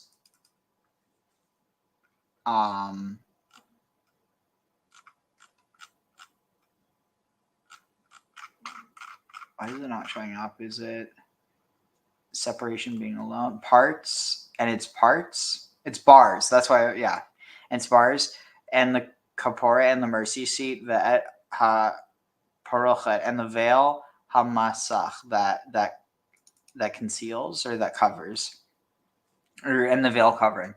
Et shulchan and the table, ve'et badav and its bars, or it's like what's the word? And it's like rods. Ve'et kol kalav and all its vessels. Ve'et lechem hapanim and the bread of the presence. Ve'et menorot hamaor and the menorah of the menorah of illumination. Ve'et kelea and her vessels. Ve'et nerotea and her lamps. Ve'et shemen hamor and the oil of illumination. It's interesting because in a certain context, this could actually be understood to be referring to a mixture that's not necessarily only for, like, it's not necessarily just supposed to be used for lighting. Like, it could also be enlightenment. Kind of interesting, but I'm just trying to speed through this so that we can finish soon. Ve'et mizbach, and the mizbach ha'ketorah, and the incense altar. Mizbach ha'ketorah, ve'et badav, and it's badav, like rods or like let's see. Why am I having such a hard time finding it? So it's parts or limbs, and it's limbs. Maybe it's what's the word?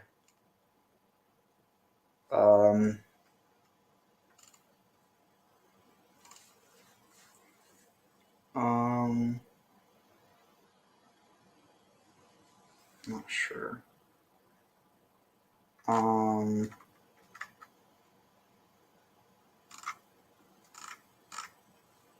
Oh wait, here I just saw it. Poles. I don't know why I had such a hard time remembering that word, but yeah, and it's poles. So the incense altar and its poles, and the oil of anointing, and the ketorah, and the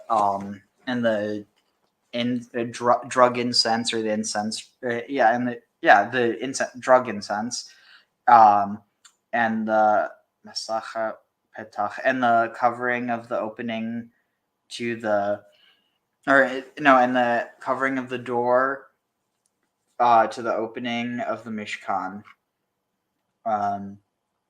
or to the entrance of the Mishkan, rather, at Mizbeach, the altar of ascension sacrifices, or burnt offerings, the michbar, and the grating, or lattice work, the bronze net that is for it, and its poles, and all its vessels, and its kier, and its what's the word, kier?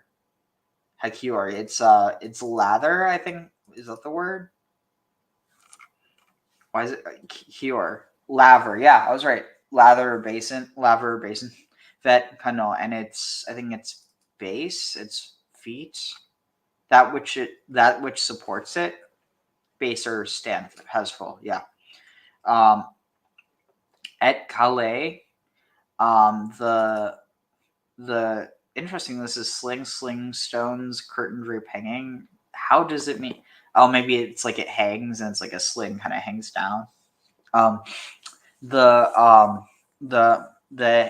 hangs or like the draperies, hechatzer of the court, or the curtains of the court. It says, et amudav, the curtains of the court.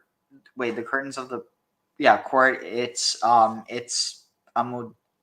It's columns. Ve'et adaneav,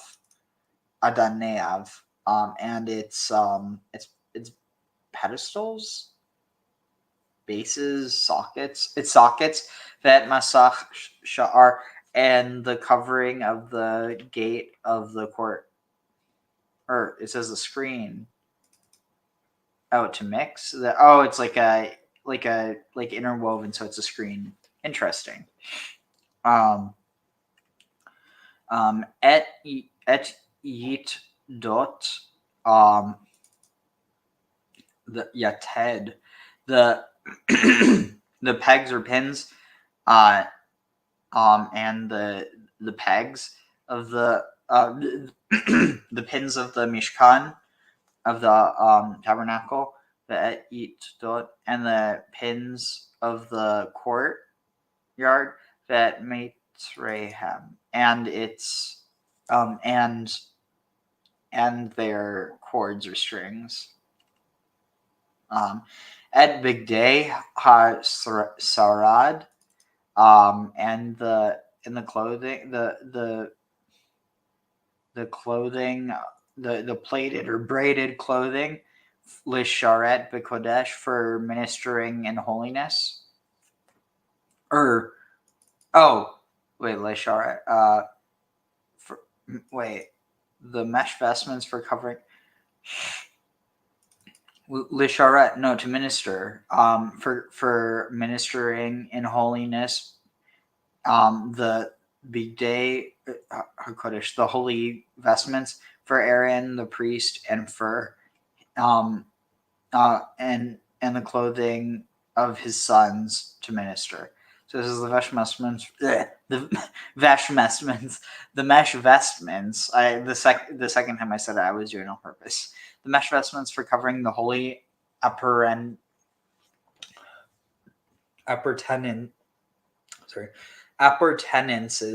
the ark, the table, the menorah, and the altars, the consecrated garments of Aaron the Cohen, and the garments of his sons for ministering. V'yatzu kol adat, and the entire and all the assemblage of the children of Israel went out. Milfnei Moshe. Milifnei. I just realized you technically have the word milf here. Milif. Almost. I don't know why I just said that. I'm really tired, so it's like I'm just noticing weird things.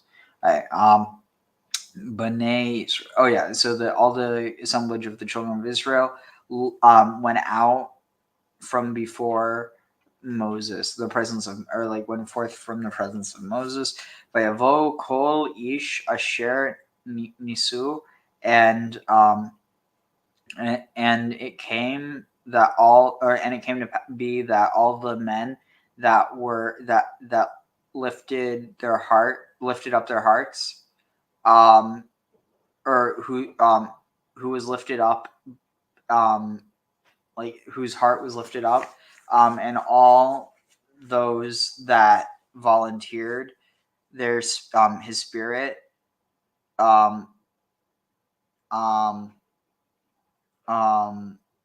whose spirit brought him to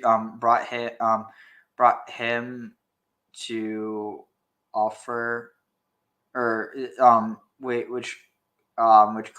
caused him to bring an offering to Adonai, lim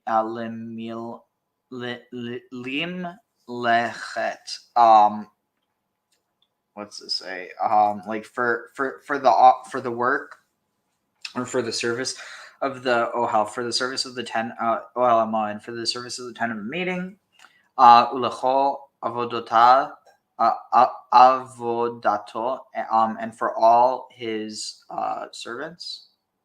And for all his service, or for all its service, ul bigdei hakodesh, and for the holy vestments. Vayavo ha'anashim, and the people came al ha'nashim alongside the women. Kol nadiv lev, all those of generous heart.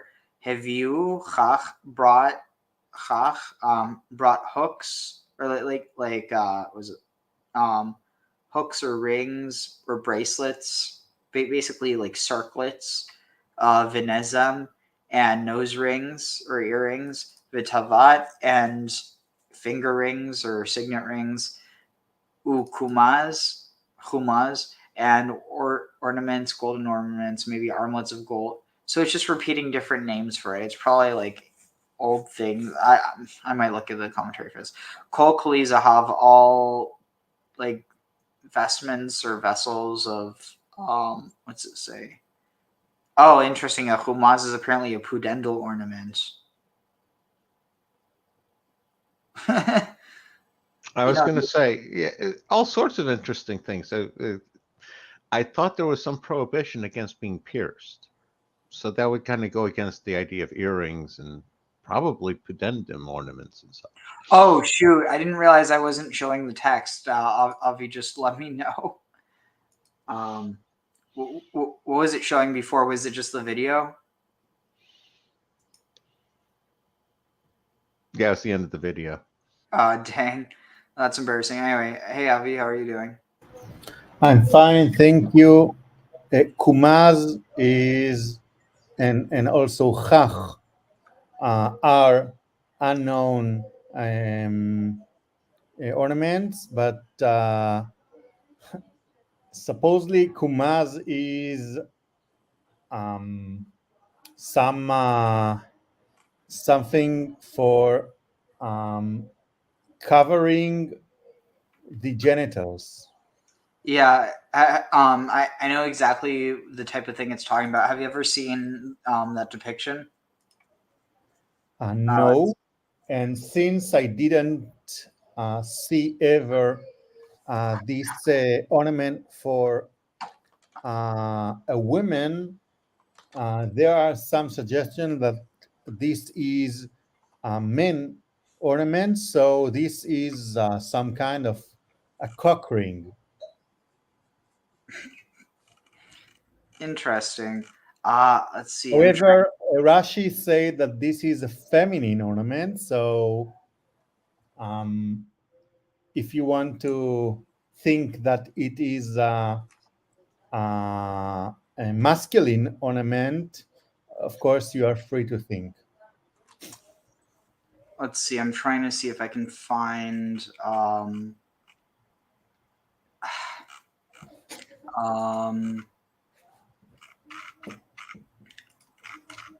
Let's see. And by the way, you probably read what I wrote. When they say the men came along with the women,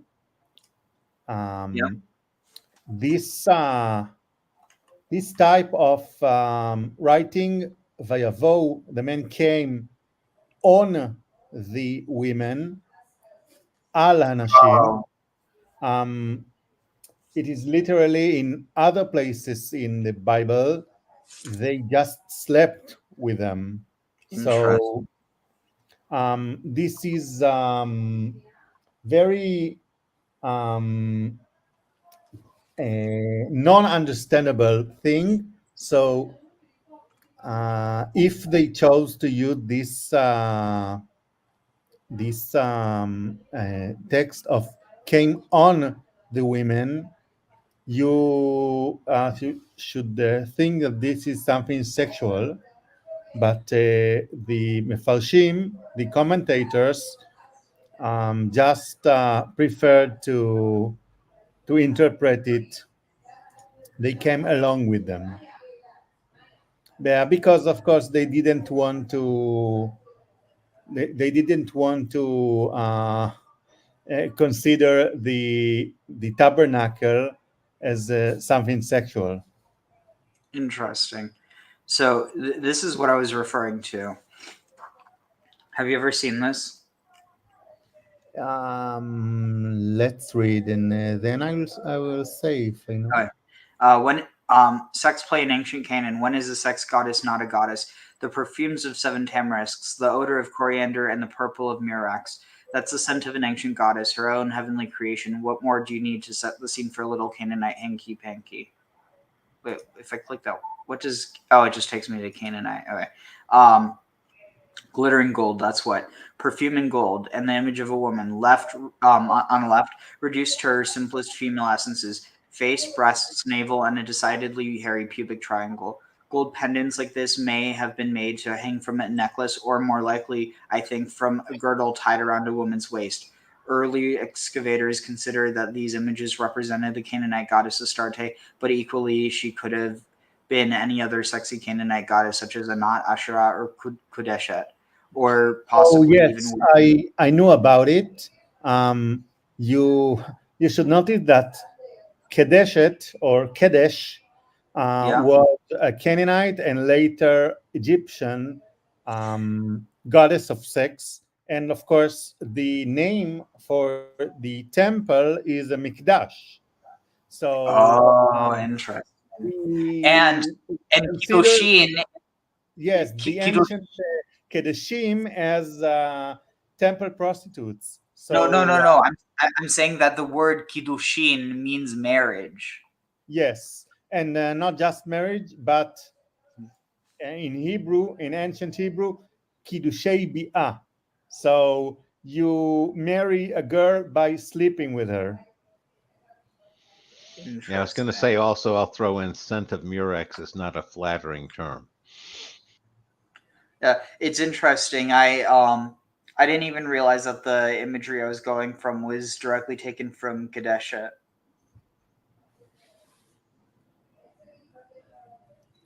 Great.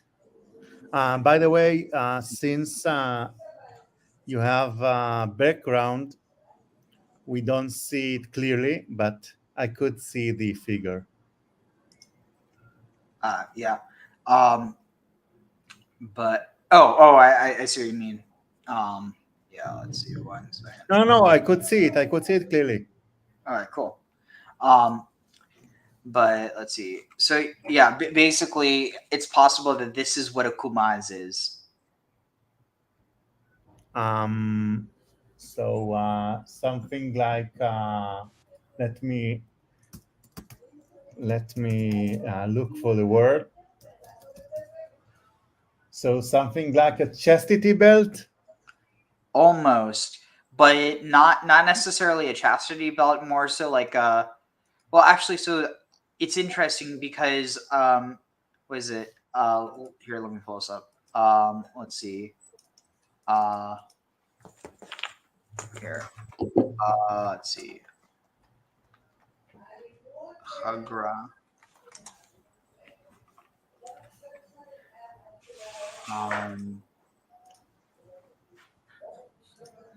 Shoot, search.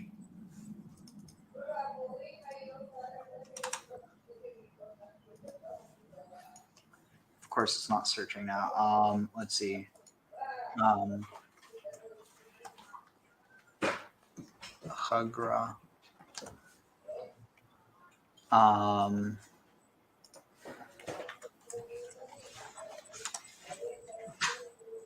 Oh. Wait. Let's see. Here. So, this is what I was thinking of. So, a chagor, a belt or a girdle, a waistcloth for sword. Yeah. Let's see. Article of commerce. Right, feminine girdle, loin covering or belt. This is probably what it is, like a chagura, and then attached to the chagura is the kumaz. Okay. That's at least my interpretation. And What about the belt that God gave Adam and Eve once he rejected them from Eden? Isn't that the or? It is written that Vayasu lahem chagorot, so they Oh. made belts for themselves. Interesting.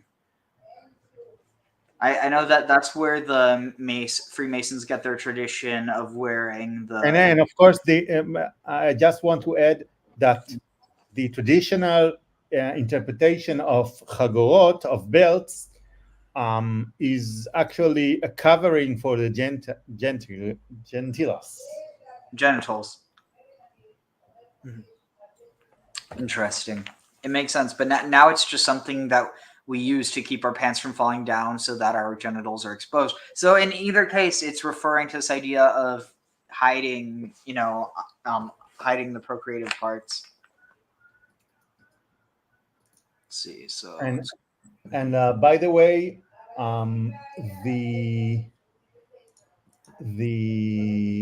priests in temple just had what is called avnet, which is some kind of sash or a belt that they put in order to divide between the upper side of the body and the lower side of the body. Interesting. Right, so this is something that they put on the waist, and this is something that in let me see where in portion of Tetzaveh in chapter 29, it is written that, and also in Leviticus chapter 8, it is written that they put the belt, they avnet like a belt, vayachgor oto beavnet. Interesting. So this is probably, of course, if we go according what we understood now, this is probably something that covered they are Gentiles. Interesting. So let's see. Kol kli zahav, kol ish asher henif tnufa zahav le'Adonai. All the vessels are gold, and all the everyone or every man that was the sprinkles, the brandishes. No, henif, that'd be that waves. Oh, like waves back and forth to nufat, swinging or waving zahav ladonai. See, every man who brought an offering. It's strange. Why is it like who brought an offering? Hanif. There must be another context that wave offering. Oh, it must be like offering up, like you're like waving back and forth with what you're offering or something. Every sacrifice in the temple was waved. Korban Nufa. Interesting. So when they say that Hinif Nufa, I think that they probably mean that they donate it. Because sacrifice is a donation to the temple. Interesting. Oh, wait. Let's see. So, this says Chach is jewelry worn in there. Nazem is the nose ring, or yeah. Chach is what we call today a gil, an earring. Interesting. Yeah. Let's see. It says Nezem, yeah, nose ring. Tavat, jewelry worn on fingers. Kumaz, jewelry worn on the arms. That's what it says. But of course, there's. By the way, Graham, you say that the Torah is something against piercing. I'm not sure that this is right. I was going with what I was just going with what I had learned back in the day, Avi, where there was a prohibition against Jewish people being pierced because that was my understanding was that was a sign of being a slave.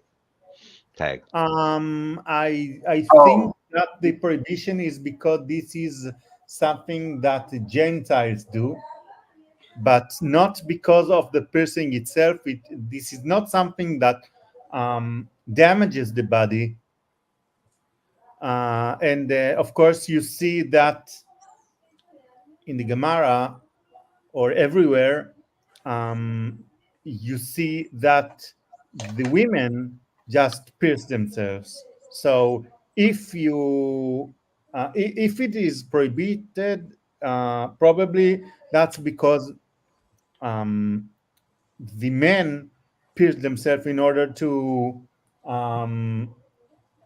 just adorn themselves. But I think that this is not an old prohibition. I know that today this is a prohibition, but this is what we call the Rabbanan.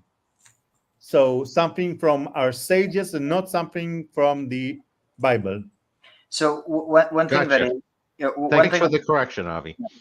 you're probably thinking of the idea that if you want, like if a slave or a servant, they choose to continue on with their master, that they get a piercing in one of their ears. That's what you're thinking of. I think that they used to tattoo themselves, and I just wrote about it last week. You see that the Christian people, the ancient Christian people, used to tattoo themselves or pierce themselves in order to mark themselves as slaves for the god. Interesting. So if you pierce yourself in order to mark yourself as a slave, I think that if there is a prohibition, it might be a prohibition against being slave for a human and not for something spiritual. Interesting. I'm trying to see it. What it says. They came both men and women. Trying to see if I can find the. Oh, interesting. And of course, the ear piercing is of Exodus chapter 21, I think. All right. This is interesting. Ora Chaim on Exodus 35.24. When the Torah continues and describes people who possessed and brought acacia wood, the term nadava, a donation, is omitted, seeing that according to Tanchuma Parshat Teruma, Jacob had foreseen the need for such wood and had planted such trees for use in the tabernacle when required. The people with whom the trees or plants were found and who now brought them to Moses had only been trustees. These trees had only been on deposit with their keepers. They did not give up something that was theirs. Their contribution then could not qualify for the description of donation. They brought it to be used for any work connected to the service in the tabernacle. The fact that the Torah stresses l'chol malachat avodah is proof that the people bringing these trees or planks had kept them only for that purpose. Otherwise, these words are quite superfluous, seeing that all the donations were brought for that same purpose. Interesting. So that's really like not seeing the labors of your own work until, way after. Let's see. Okay. Kumaz. Oh, interesting. Rashi. Perfect. Kumaz was a golden ornament worn by the women above their private parts. Our rabbis explain that kumaz as an acronym, kan makom zima, meaning here is the place of licentiousness. Interesting. I told you about it before. Wait, is that the one you were referring to, like in the context of males, though, right? Or when did you bring it up? When I told you about a cock ring, I say that Rashi suggested that this is a feminine ornament and not a masculine one. Oh, right. Yeah. I didn't know if you were talking about like earlier, bringing it up earlier. But yeah, that's what I was like. Yeah, I found it. I was referring to the one that you were quoting before. Sorry, I'm just I'm a bit like not slurring, but I'm like tripping over my own words a bit, just because I need to get to sleep soon. But let's see. Oh wait, what was it? I thought I just saw something about. Wait, what? Oh, aloft. I accidentally read as lust, so I thought that was referring. Okay, interesting. Wait, what? Al Hanashim is that the men played second fiddle to the women. Wait, what? No, something else. Let's see. Okay, I didn't find anything. The kol ish asher nimtza, and everyone that finds it in himself, or every man with whom is found blue to techelet blue, argamon purple, tolat shanis crimson, vishesh hemp, veizim and goats. Ve'orot elim. Izim is, of course, wool. Really? Wouldn't this be referring to goat hair? Izim are female goats, but this is the wool of the goat. And you see that the prohibition against shatnez is a prohibition against mixture of wool and linen. So you see that the priest clothes actually had shatnez within. So for example, the avnet, which I told you previously, was made from both wool and linen. Interesting. So, what do you think the reason is that for the prohibition?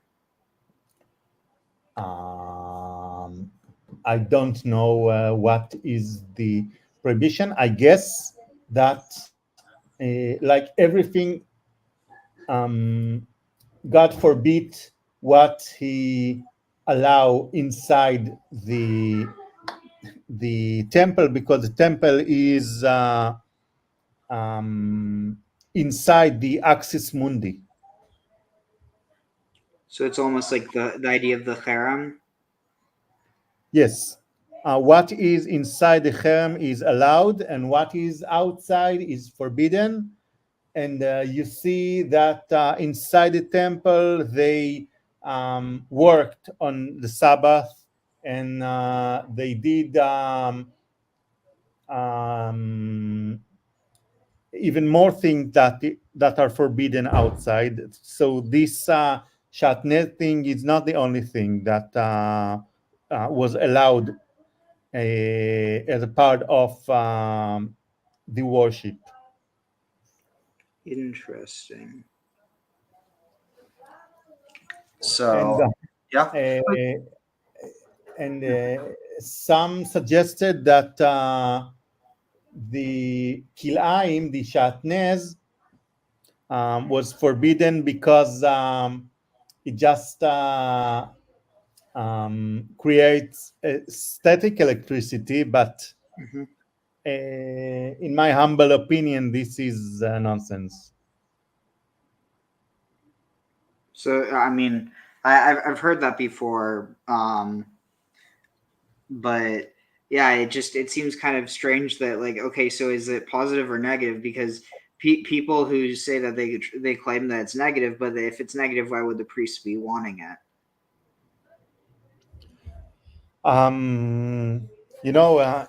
That's mysterious, but most of the commandments are mysterious. Yep, that's the easy answer, but it doesn't mean it's not true. So, it is just logical that because they wanted to define the hierarchy, they just forbid what they allowed for them to do. So, So is there another word for wool? Like there is, right? Yeah, it's was it? Wait, don't. It's tzemer. In Hebrew? Yeah, Tzemer, tzemer. yeah, tzemer. So I mean, is there a reason to think that Ezium couldn't be referred? Because there's she goats that aren't there's she goats that aren't that don't have wool, right? Every animal of the herd just got wool, especially the sheep, but also the goats. And you see that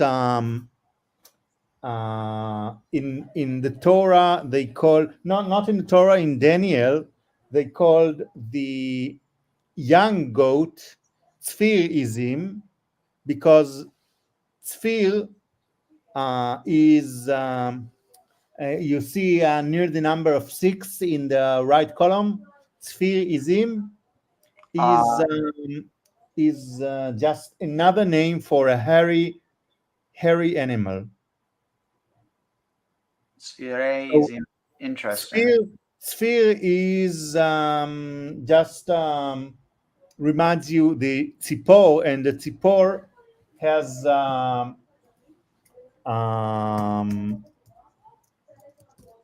don't remember the feathers. So the feathers are the bird hair, considered to be the bird hair, and every hairy animal is being called like a tzipor with a word with this root. So what I'm trying to say is that the goat is considered to be hairy, and now we are talking about the hair of the goat. Interesting. So the like, but hair versus wool, or what is wool? No. I'm saying, like, is it the hair versus the wool? Like, are you saying that the wool is the hair? The wool is you know that the wool is the animal hair. Yeah, but like there's also. Let me see if I can find what I'm talking about. Let's see. Non-wool goat hair. I mean, it would make a lot more sense for it to be wool. I'm just let's see. Yeah, see, like there's oh, but but this would be male, but I don't know why I thought there was like They are naked? No, not naked, but that they have like interesting. Yeah, I don't know what I was thinking. Although the sheep look pretty naked after they get sheared. Anyway.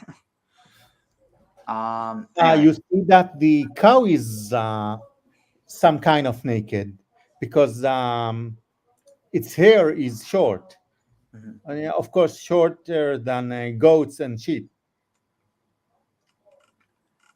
Interesting. So, but a cow, like a herd animal, is also hairy, and probably I think every mammal is hairy, and of course the human is hairy too. But since human lived in a warm place, they lost their hair, or if you want to call it, their wool. all right. So, let's see. Ve'orot elim adamim. So, and like red. And of course, you see that every desert animal, most of the desert animal are furless. Interest, really? You know, to wear fur is to wear something that will make you hot. Yeah, but it can And, also reflect. So every desert animal has short hair, or what we call naked.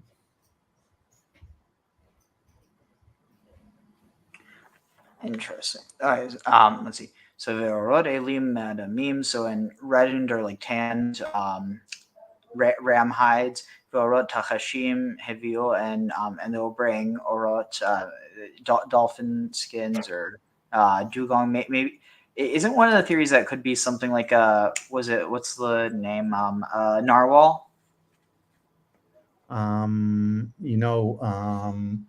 There is not there is no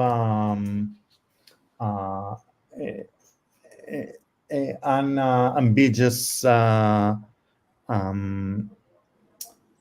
there is no unambiguous identification of the tachash. So it may be like it's written in the right column, a badger or a dolphin or a sheep or whatever.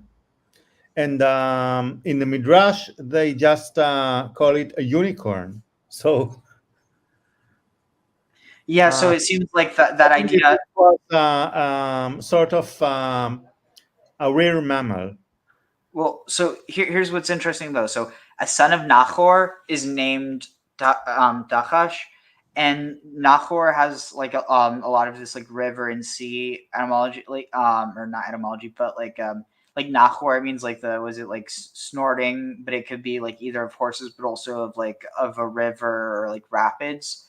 But what I'm thinking is that if it because one of the understandings is that it might be a dolphin. Now you take dolphin and you combine that with unicorn, you get a narwhal, which were known as Nahiru to I think I forget if it was the Phoenicians or if it was I forget who it was, but yeah, the Nahiru or Naharu could either refer to hippopotamuses as well as narwhals. You know, like horned whales, I think, or like horned. They're Yes, not I know. all. Yeah. So let's see. So Kol Merim. Is it possible that this could have been? No, it wouldn't be Kol Miriam, but Kol Merim. Merim is to rise up, but we say that when you donate, you are waving up. So I think this is similar. So when you give a donation to Ma, you are just rising up. So this is the same linguistic root. Or in Hebrew, Merim is just like Torem. Or Teruma. Yes.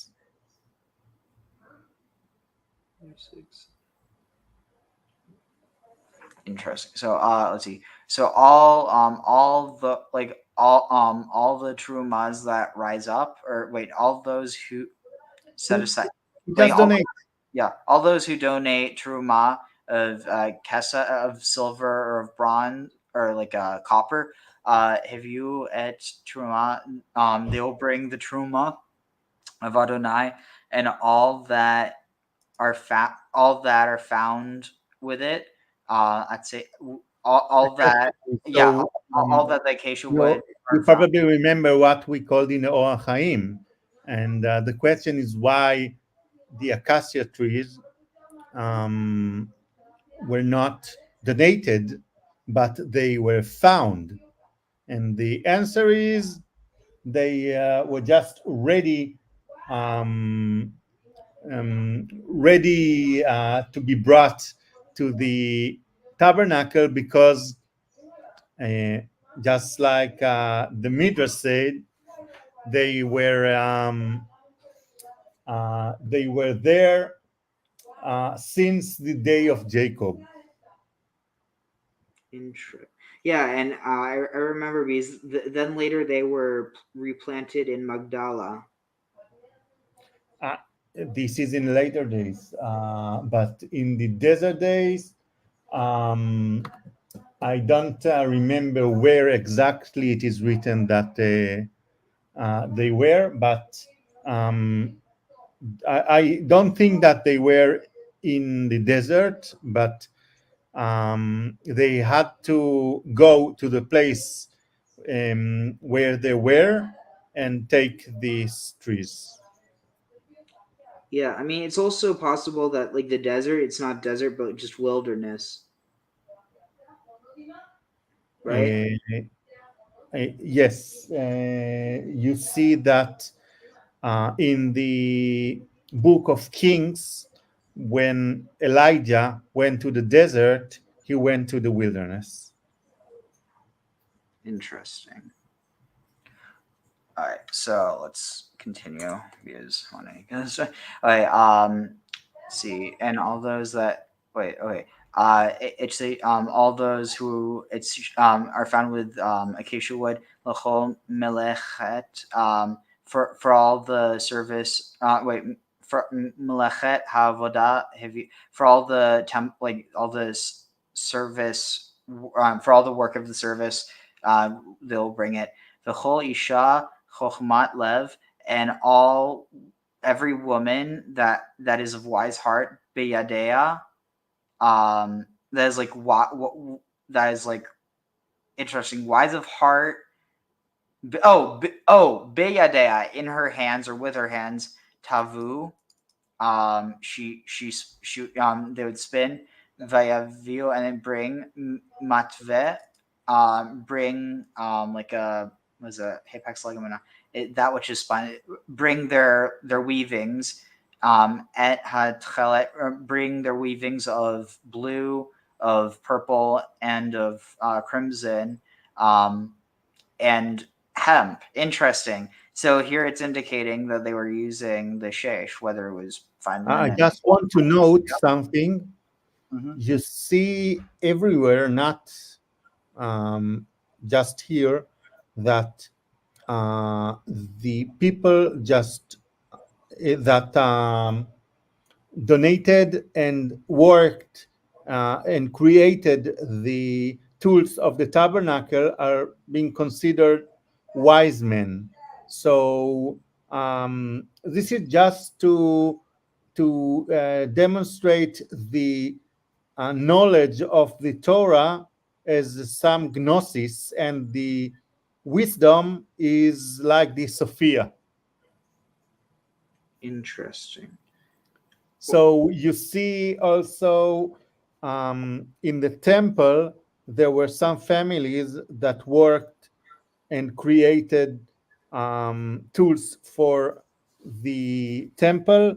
They wove clothes, and they made metal tools, etc. And they are just considered as wise men, and not just wise, but also crafty, literated, and people who know how to write things, and scribes. So they are being considered as the ones who know the secrets. So again, all the terminology of weaving the clothes of the priests and building the metal tools of the tabernacle is some crypto language of knowing the gnosis. Interesting. And you will see that in the next verses, the same language of wise hearts will be told about Bezalel and Oliav, and every wise heart man. So this is the introduction. Fascinating. So Sorry, I'm just trying to think. Do you, doesn't this also tie in with the whole idea of the like weaving the clothing for the Asherim? Yes. You know, the study of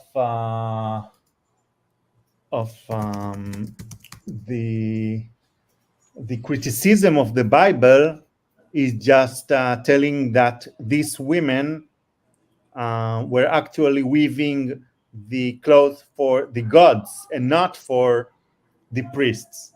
The tabernacle Yahwist priests. So this is the reference that the women just made the holy work in the temple, and the same women in the Canaanite temple were just the prostitute, the temple prostitutes. So the temple prostitute were both, of course, were kedeshim or kedeshot, and they wove the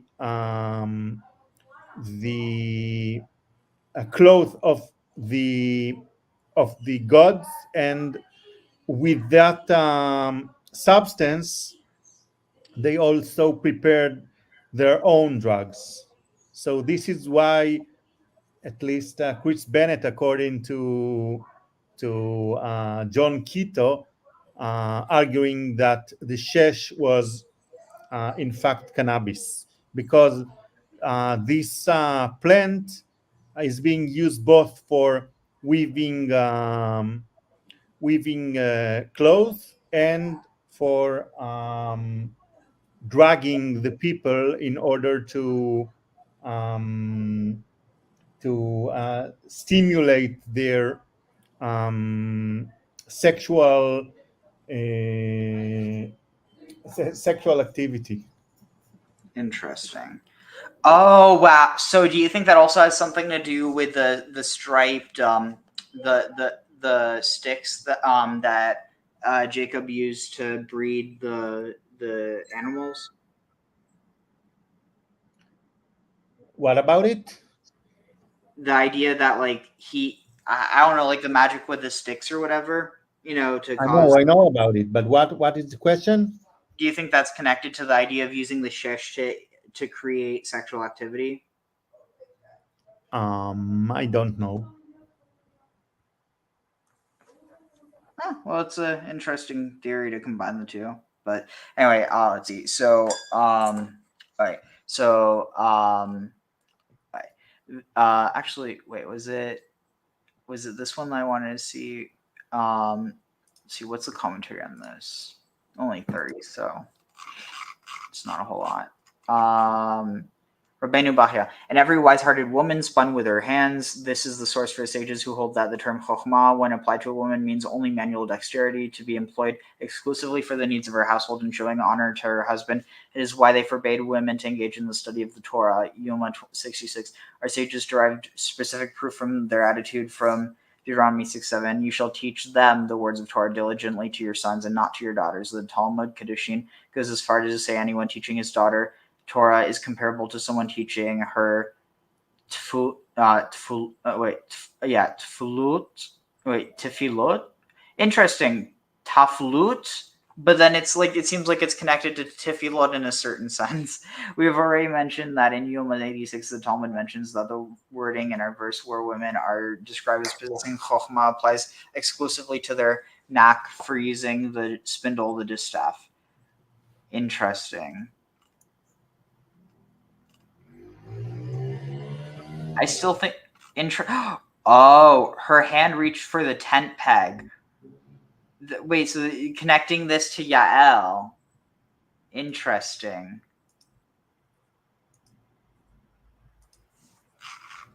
But yeah, I mean, it's clear that the motif of weaving is also connected with wisdom. Maybe that's because the goddess of fertility was also the goddess of wisdom. Yeah. Let's see. We're here. Add the sheets here.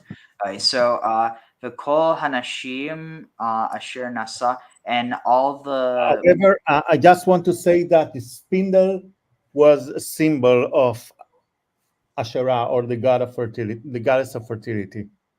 Definitely, yeah. In a way that it wasn't associated with like a star or with a knot. It was very much Asherah symbol. Let's see, and all the women that lift up to build, or Liban, who are lifted up, whose hearts are lifted up, Otana. There, What? Otan, but with the closing hey, but this is the same like them. And then the other Otana, which means donkey, that's with the ayin, right? What do you mean?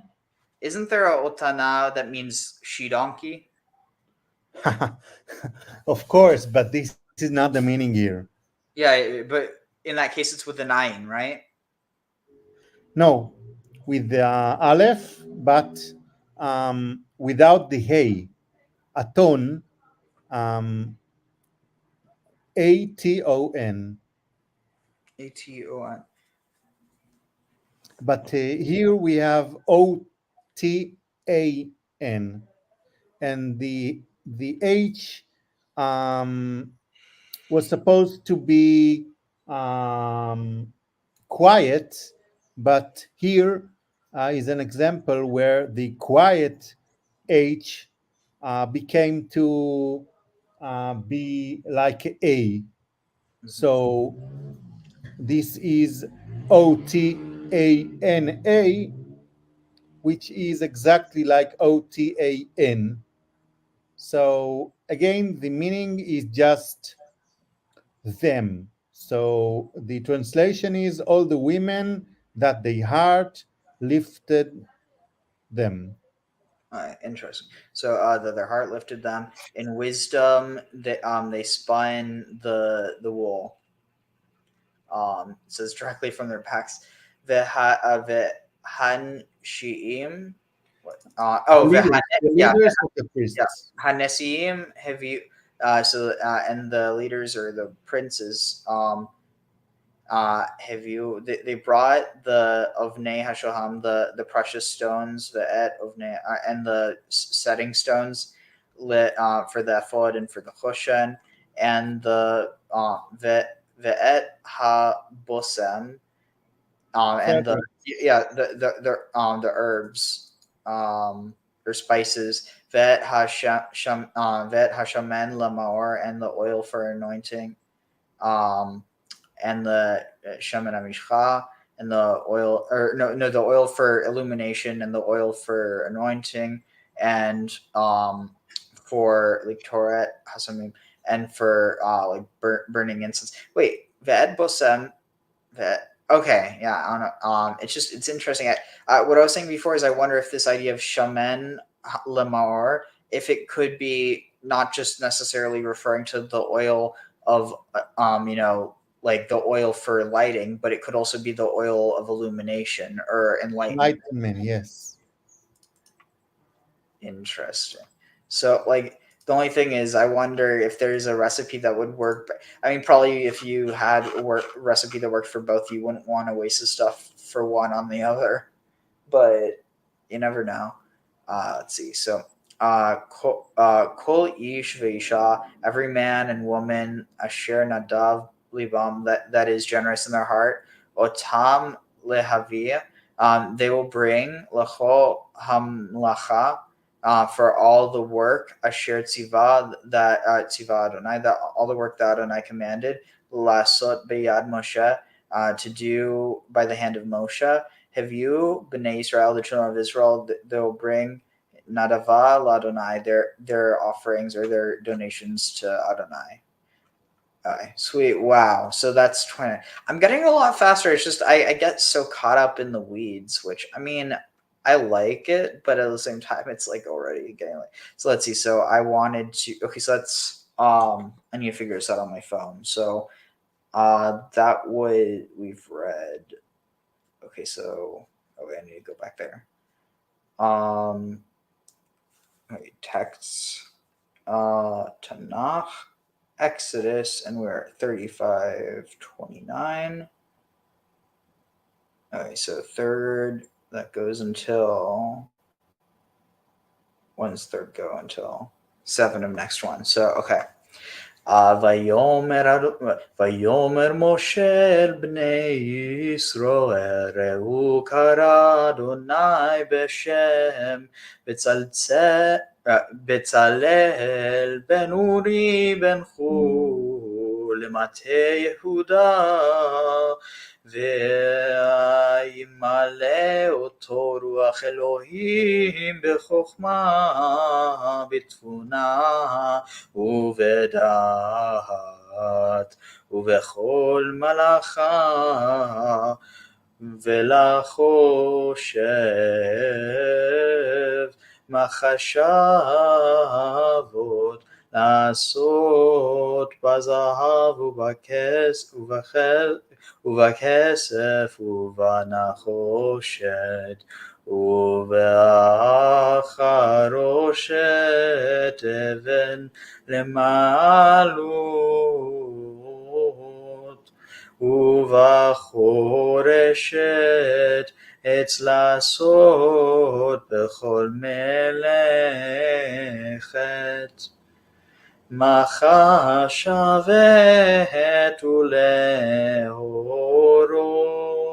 ולהורות נתן בליבו ואוהליו בן אחי שמח למטה דן מילא אותם חוכמת לב לעשות כל מלאכת חרש וחושב ורוקם בתכלת ובגמן ובתולת השני ובשש והורג עושה כל מלאכה וחושבי מחשבות ועשה בצלאל ואהוליה וכל איש חכם לב אשר נתן אדוני חוכמה ותבונה בהמה לדעת לעשות את כל מלאכת עבודת הקודש לכל אשר ציווה אדוני ויקרא משה אל בצלאל ואל אהוליאב ואל כל איש חכם לב אשר נתן אדוני חוכמה בליבו כל אשר נשאו ליבו לקרבה אל המלאכה לעשות אותה ויקחו מלפני משה את כל התרומה אשר הביאו בני ישראל למלאכת עבודת הקודש לעשות אותה והם הביאו אל אבות נדבה בבוקר ויבואו כל החכמים העושים את כל מלאכת הקודש איש מלאכתו אשר הם העושים ויאמרו אל משה לאמור מרבים ועם להביא מדי העובדה עבודה למלאכה אשר ציווה אדוני לעשות אותה. ויצב משה ויעבירו במחנה לאמור איש ואישה יעשו עוד מלאכה לתרומת הקודש ויקהלה מהאוויר והמלאכה הייתה דים לכל המלאכה לעשות אותה והותר. Alright, so and Moshe said to the children of Israel, see, Reu kara Adonai, see that Adonai has called by name Bezalel ben Uri ben Hur lemate Yehuda, has called Bezalel in the shadow of El, ben Uri the son of my. It says fiery, but I think it can also be my light. I'm pretty sure. Ben Hur, the son of Hur, the son of the hole. Lamate, which is the son of Caleb. Oh, really? Yes. Interesting. Wait, the son of that doesn't make sense. How is that? Caleb and Miriam. Wait, but not Miriam, but yeah, but in her other name, Ephrat. Wait, Miriam's also called Ephrat? Yes, in Chronicles. Interesting. So does that mean that that Yishai being Isha Frati means that he was a descendant of Miriam? And Miriam and Caleb. So David is thought to be the descendant of Caleb, but Chronicles has another tradition that David is not descendant of Caleb, but of his brother Ram. So these are two contradicted sources. But if you called David an Ephratite man, the meaning is that he is a descendant of Caleb and Ephrat, but you see that there was another road that is called Derech Ephrata, where Rachel is being buried, and this road is going out of Bethlehem and Hebron towards Shechem. So the interpretation of the people who considered David to be a descendant of brother of Caleb is that David was resident of a city that resides near the road of Ephrat. Interesting. So the only thing though is how could he be descended from Caleb if Caleb was around during the time of Joshua's conquest? You see that the according to Chronicles, I don't think Chronicles, but according to the Gemara, Caleb and Miriam just got the kingdom as a reward for what they did, and Miriam is considered as one of the middle women in Egypt in Exodus chapter 1. Do you remember Iska and Puah? Yeah. No, not Iska, but Shifra. Shifra. Yes. So The Midrash is considering Shifra to be the mother of Miriam and Puah to be Miriam. And the mother of Miriam rewarded to have the priesthood to be the ancestor of the priests, and Miriam rewarded to be the ancestor of the kings. Interesting. So basically, if you want to wait, so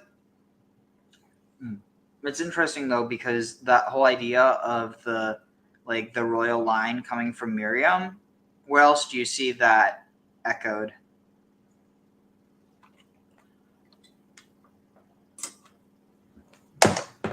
Oh shit! What just fell?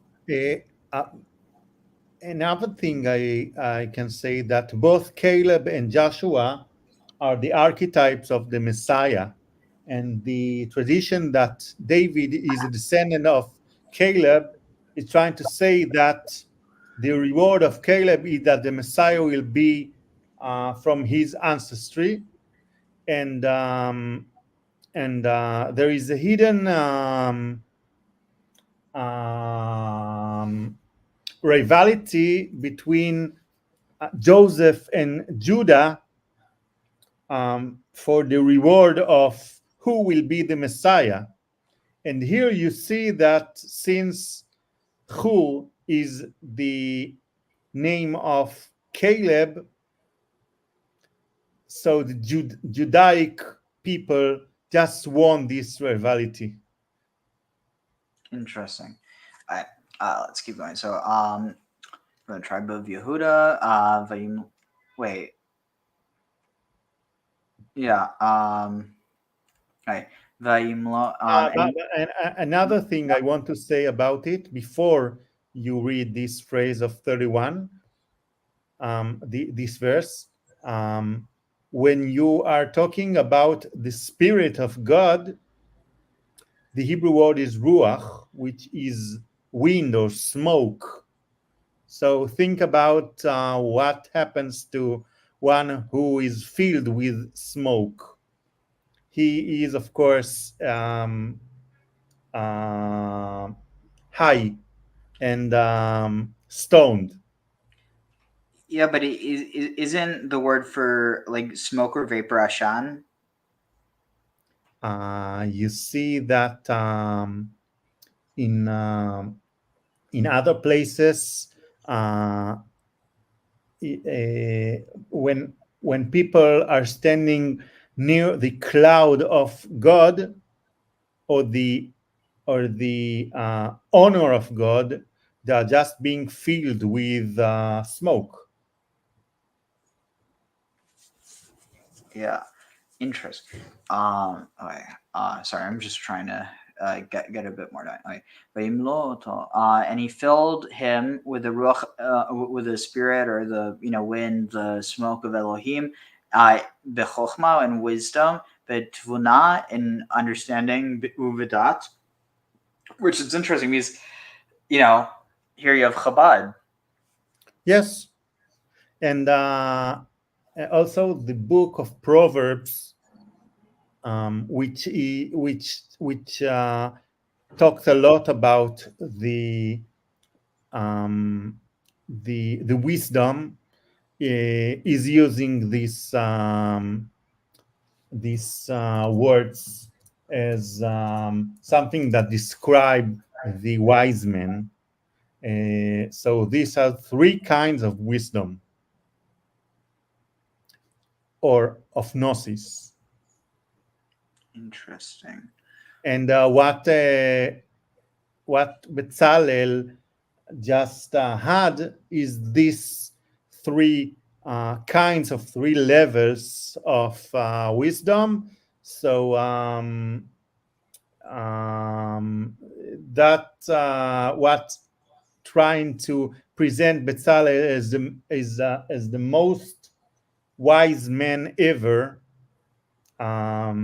just like his descendant Solomon, the son of David. So David is being parallel to Caleb, and Bezalel is being parallel to Solomon. Wait, so Bezalel's in the lineage of Solomon? You see that he's considered to be a wise man that I see. Oh, I see. That was filled with the wisdom and knew how to think thoughts and do every work of thought in verse 33. So these are the same description of the wisdom of Solomon. Interesting. Sorry, I'm multitasking. Okay, let's continue. Yeah. Wait. Let's see. And he filled him with spirit of wisdom and filled him with the spirit of wisdom, understanding, and knowledge. And with all that, he was filled. Wait, no, with in all his work. Sorry. Sorry, just one more thing. Of course, No? Solomon built the temple, and Bezalel built the tabernacle. That interesting. Yeah, I totally missed that. Like, that's such a clear parallel. So also check this out. This is my latest. This is what I've been working on a bit while we've been talking. I don't know how well you can see here. I might have to hold it up. Oh, let's see. Dang it, there. Nice. Yeah, it's supposed to be like Navu or Nevo, Nabu. And then also like a lot of allusions to Moshe as well. But okay, so let's see. Ule Choshev, and for thought and to think, machshavot, and to think thoughts, or like to think plans, designs, to devise designs. It says lasot bazahav u'bakesav u'banachoshet, for making in gold, silver, and bronze. So it's interesting. It doesn't say that, because this idea devised designs. What if it's like some of this? It's implying that like God's commanding him, but not in this like direct way. Like you are to do this and this and this, but also like kind of like put your own spin on it. Yes. And actually, I wonder if there's nice, only 11. I wonder if there's any commentary on to devise skillful works. To devise is to be interpreted as meaning. Yeah. I just want to say another thing. Do you see that this gnosis thing, this wisdom thing, is dealing with alchemy-related metals? Interesting. It's true. It's just it's become so encoded within our culture, like modern day, like the idea of gold, silver, or bronze metal, or copper metal, or whatever. But yeah, it is alchemical. The expertise of these wise men were just like the expertise of the philosophers who found the philosopher's stone. Interesting. And what I'm trying to say is that the highest degree of the wisdom is expertise of gold and silver and copper, which copper is the third level, the silver is the second, and of course the gold is the first degree, which is the highest degree. And let's see, I forgot what else. And of course, the stonework and the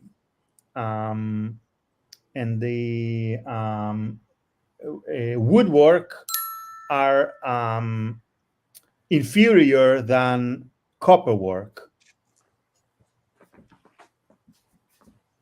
Stonework and woodwork, interesting. Oh yeah, because anytime there's like for instance with the Nehushtan or with the Kruvim, those are gold or bronze. Yes. You remember that 2 weeks ago, I just told you about the materials which the tools of the tabernacle were built from. Silver? With the gold, silver, and copper, and the degrees of holiness or degrees of metalwork. Interesting. This What's is what missing from, I was going to say, what's missing from all of this is like mercury and arsenic, which was traditional alchemy metals. Does that fit in here somewhere, or is that just missing? I don't know, but if you are taking the materials that the king of Judah built their palaces with, I'm just postulating, you see that Zedekiah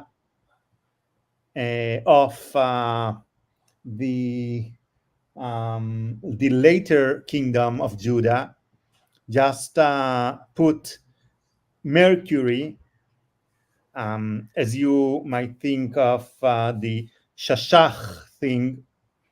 So he put mercury on the walls of his palace. And probably if we will look thoroughly of the material that the tabernacle was built from, we can find something similar. So maybe the tabernacle building had something to do with these metals, but for now, the only explicit metal that are written are these three metals, and not the arsenic is not being mentioned in the Bible, but as I told you,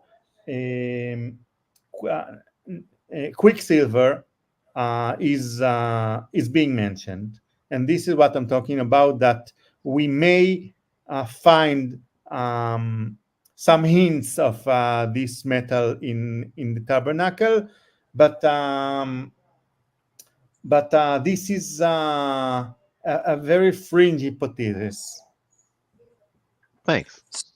Though in reference, so for now, if you want to be in the mainstream, if we call it like this, quicksilver is not there, but the three other metals of gold, silver, and copper, you see it in verse 32. Yeah. Also, I don't know how this plays in, but you also have the reference of lead. Of what? Lead. Was it? Is it? I forget what the word is. It's like opheret maybe, or no? Yes. What am I? Yes, opheret. But it's used it's used in the context of like something. What was it? It's the woman from the woman in the tub. Let's look for the word in the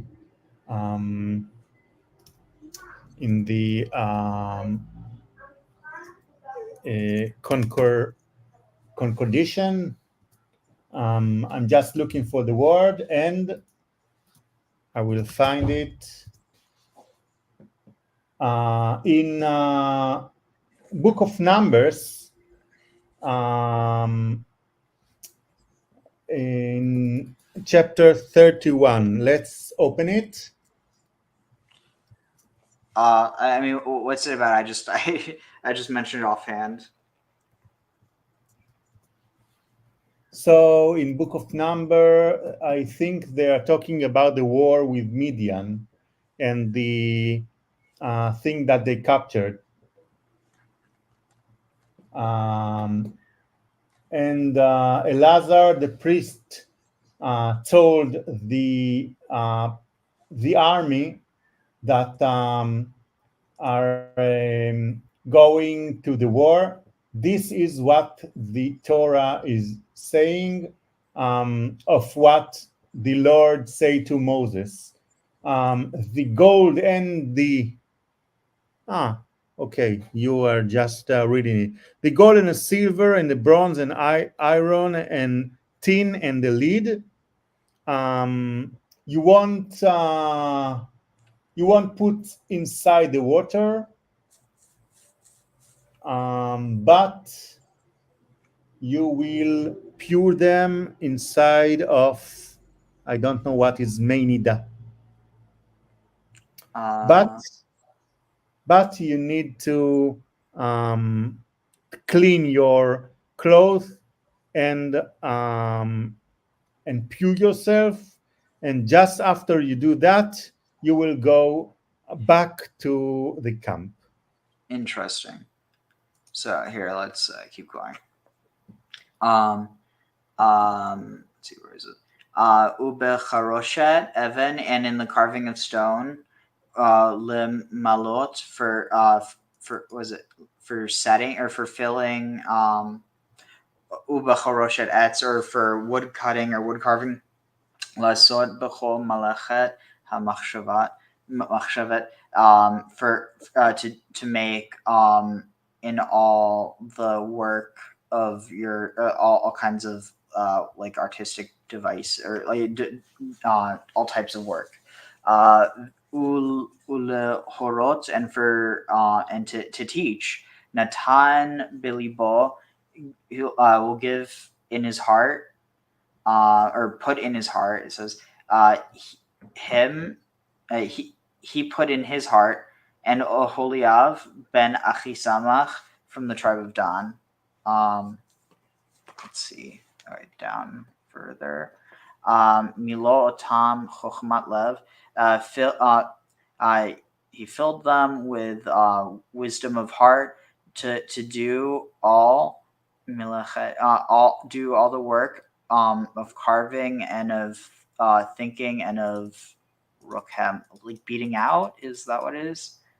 No, mixing colors. Like was it the word? What's the word that I saw used? It was variegator, like a color mixer, color worker.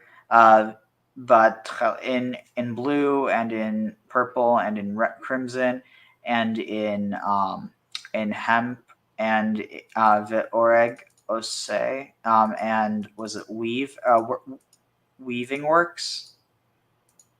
No, and the weaver ose, weaver doing all the work, and you see that in the description and in the instructions of how you build the tools of the tabernacle, there are some there are several types of work. Arash, which is metal work. Choshev is thinker. I don't know what is it. Like design. Rokem, which is someone who is let me look at the word.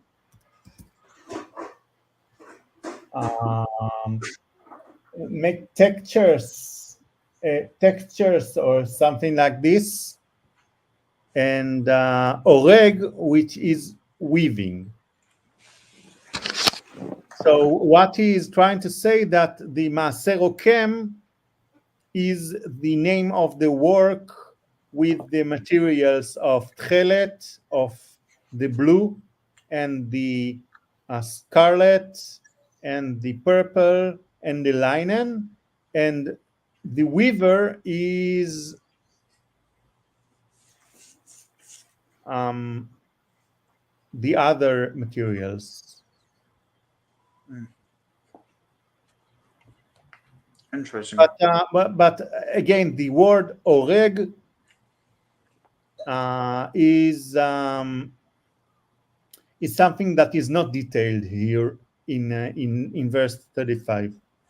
But the rokem is being detailed with these 5 types of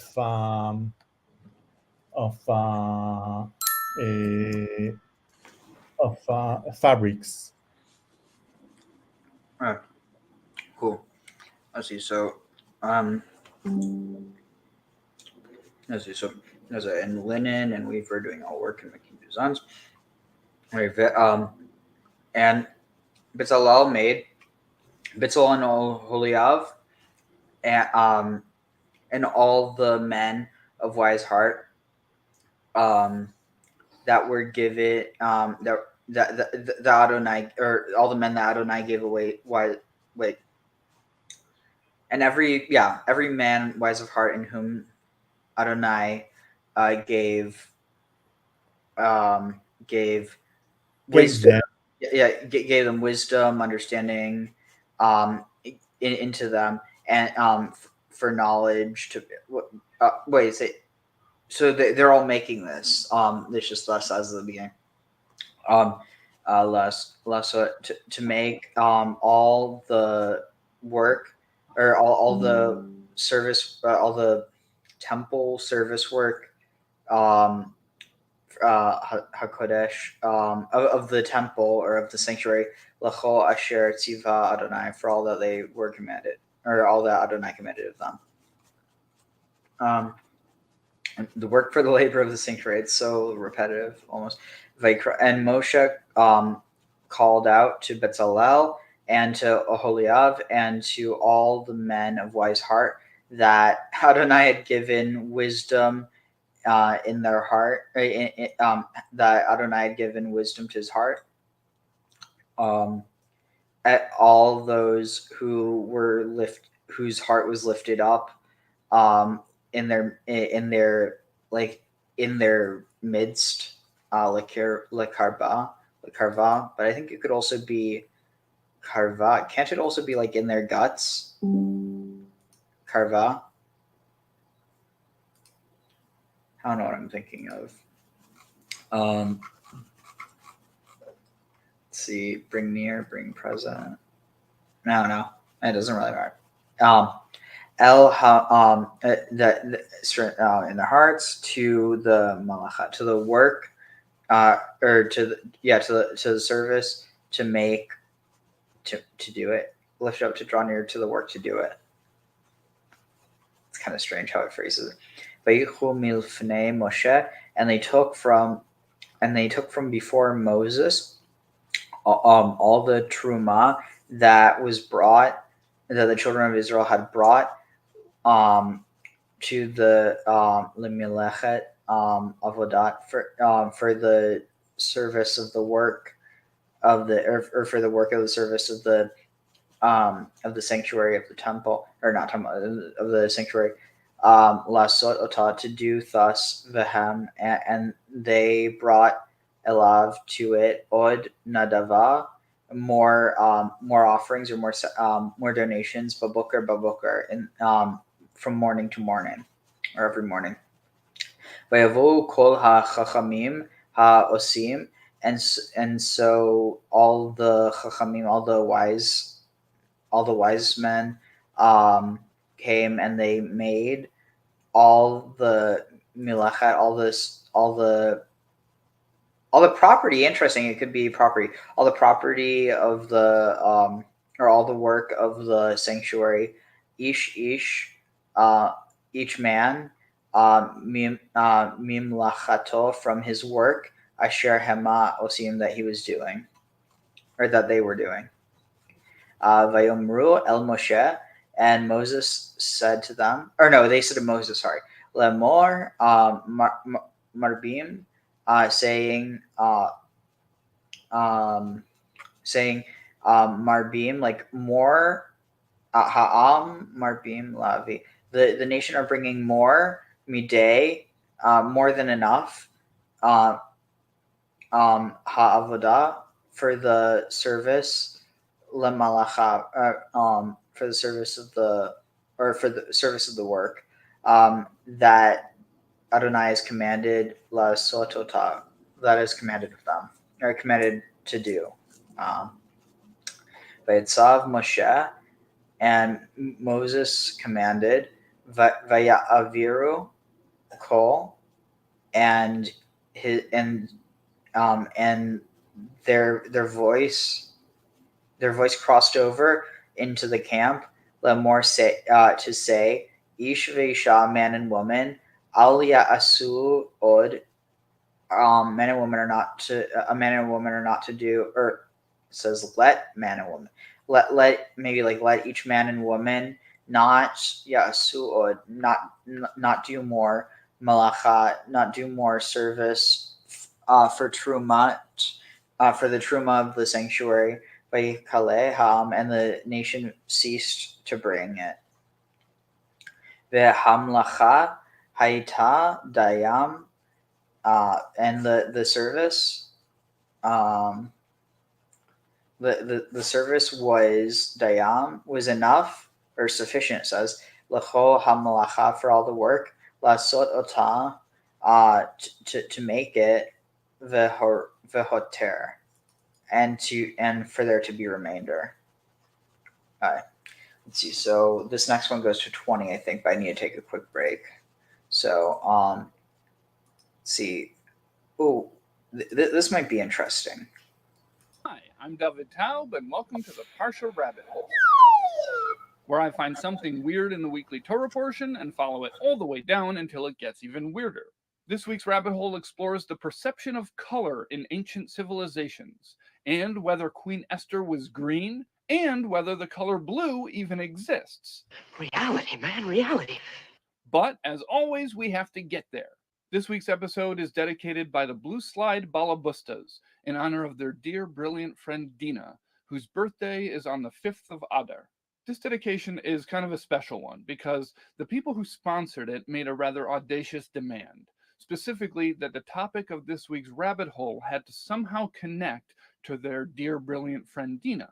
Fortunately for them, their dear friend happens to also be my dear wife, Dina Taub, which is why this week's episode is all about colors. This week, from the wonderful world of make-believe, an adventure in color. And I think that for anyone who knows her, that'll make sense. If you want to dedicate an upcoming rabbit hole or make a small donation to help me keep on digging, go to creativejudaism.com/donate. Okay, let's get started. As I already said, this week is going to be all about colors. The last few Torah portions have dealt with the building of the Mishkan, the portable temple used in the desert, and also the crafting of all the stuff that was used in the Mishkan. There was a lot of artistry and craft involved in all of this, and so colors have been popping up a lot. This week's Torah portion, Parshas Pekudei, is no exception. It's not the most colorful Torah portion in this bunch, but colors still make several appearances. And one particular color that pops up in this week's Parsha, as well as in a lot of other places in Torah, is Techelis, which is usually translated as some sort of blue. But something about the colors mentioned in Torah that's fascinated me for a while is that they're kind of hard to pin down. Brown, blue, yellow, green, orange, red. They seem to mean different things in different contexts. And we'll get into the specifics of that a little bit later. But there's a popular idea floating around the internet that complicates things even more. That up until very recently, human beings couldn't see the color blue. One of the proofs that's often given for this is the absence of the color blue in ancient literature. And one specific example that's used a lot in these arguments is that the Greek poet Homer, who wrote the Iliad and Odyssey, described the sea in several different instances as being wine dark. And people say that the reason why he described the color of the sea that way is because ancient Greeks couldn't see or at least perceive the color blue.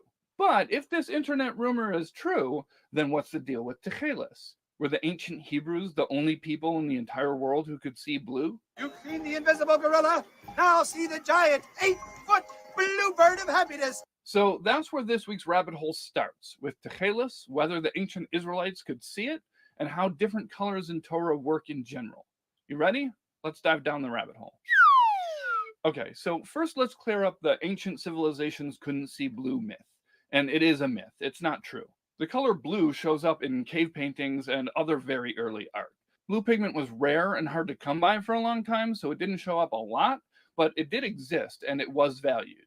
For example, Egypt was famous in the ancient world for its blue pigments. But even though this idea that ancient people couldn't see blue has been thoroughly debunked, It actually evolves from a much more interesting idea, which is that cultures develop words for colors based on what's culturally significant to them. This kid had to learn everything the hard way. And when he was cold, he turned blue. When he discovered fire, he discovered a nice warm red. And then when he found out you mix yellow with blue, it gave him a very nice green. In the late 1960s, there was a book written called Basic Color Terms that proposed that all languages follow a predictable pattern in how they develop words for different colors, starting with just black and white or just light and dark. Black, black, gray, white, gray, gray, gray, white, gray, white, gray, gray, white, black. And then eventually getting more and more specific in a predictable pattern, with blue being pretty late. There's a lot of criticism of this idea, and even the authors themselves revised it in later years, but it certainly doesn't claim that people couldn't perceive blue, just that they didn't have a word for it. But we definitely had the word tchelis a very, very long time ago. So then the question is, what does tchelis mean? According to Gemara in Talmud Bavli, the Babylonian Talmud, tchelis is similar to the sea, which is similar to the sky, which is similar to the throne of glory, God's throne. And then it quotes a verse from Yechezkel, or Ezekiel, that says that God's throne looks like sapphire. So a few things. First of all, if you're bothered by the idea of God sitting on a throne, check out the Parsha rabbit hole for Parshas Kisisa, where I talked about anthropomorphic descriptions of God. Okay, next, sapphire, which I just want to ignore for now. There's a lot of interesting discussion to be had about what stone that's actually referring to and what color it is, but that's for another rabbit hole. For now, let's focus on the tchelis sea sky grouping. Based on this, it seems pretty clear that tchelis is some sort of shade of blue. I'm a bluebird that's been dreaming of a rainbow I can follow. Now, obviously, you could argue that the sea isn't blue, but the connection to sky makes it seem pretty clear that that's how we're thinking about it here. And if you ask a 5-year-old to draw the sea, she's going to make it blue. But Talmud Yerushalmi, the Jerusalem Talmud, makes things a little bit more complicated. It says that tchelis is similar to the sea, and the sea is similar to grass. Grass is similar to sky, and the sky is similar to the throne. And then it quotes the verse again about sapphire. So, okay, now we've got grass in the mix. Now, you could say that there are grasses that are bluish. But according to Tosfos, the fact that there's a grass comparison here implies that tchelis is green, or at least greenish. My hair's green and I'm a tree. And even if you say that it's greenish blue, it's still fascinating to put the sea, the sky, and grass in the same category. No matter how bluish a particular species of grass is, it's never sky blue. Okay, let's complicate this even more. There's a different Gemara in Brachos that talks about dream interpretation, and it mentions different things that are good and bad to see in a dream. And it says, let's complicate this even more. There's a different Gemara in Brachos that talks about dream interpretation, and it mentions different things that are good and bad to see in a dream. And it says, all colors are good in a dream except for tchelis. So first of all, what does it mean to dream about a color? Does it mean that you just see the color full screen? Or does it just mean that you saw something in the dream that was that color, but it was very prominent? Or maybe you don't even know what you saw, but you just wake up and remember that color? I don't know. If any of you have a good explanation, let us know in the comments. At any rate, the bigger question is, what's this color that I should get nervous about if I see it in a dream? Is it the color of a clear summer sky or the color of a freshly mowed lawn? By the way, the significance of the colors in my dreams is the least of my concerns. I'm still trying to figure out why I had a dream last night that I just found out about a train that could take you from Pittsburgh to London in a few hours and that it had live shows on the train. Anyways, back on topic. We were trying to figure out what tchelis means when the Gemara says that it's bad to see tchelis in a dream. So let's look at Rashi, who will certainly clarify things for us. Rashi says tchelis means yarek, which is usually translated as green, and that's what it means in modern Hebrew. And then Rashi tells us that it's bad to see the color yarek in a dream because someone whose face is that color is sick. So we already had grass green in the tchelis mix, but now we have whatever color a face is when a person gets sick, which I think is a different color. So we've got a lot of confusing options for what color tchelis is. So here's what I think is going on here. When I was digging around for the color perception stuff, one of the examples that kept on popping up for how different cultures differ for the color perception stuff, one of the examples that kept on popping up for how different cultures differentiate between colors differently was two Russian words. The first one is this, Голубой. and the second one is this. Синий. As you can see, Google translates both of those words as blue, but they're actually two different blues, or more accurately, two different ranges of blues. Now, obviously, we English speakers are able to perceive these as distinct colors, or at least distinct shades. We just don't have different words for them, unless you work for a crayon manufacturer.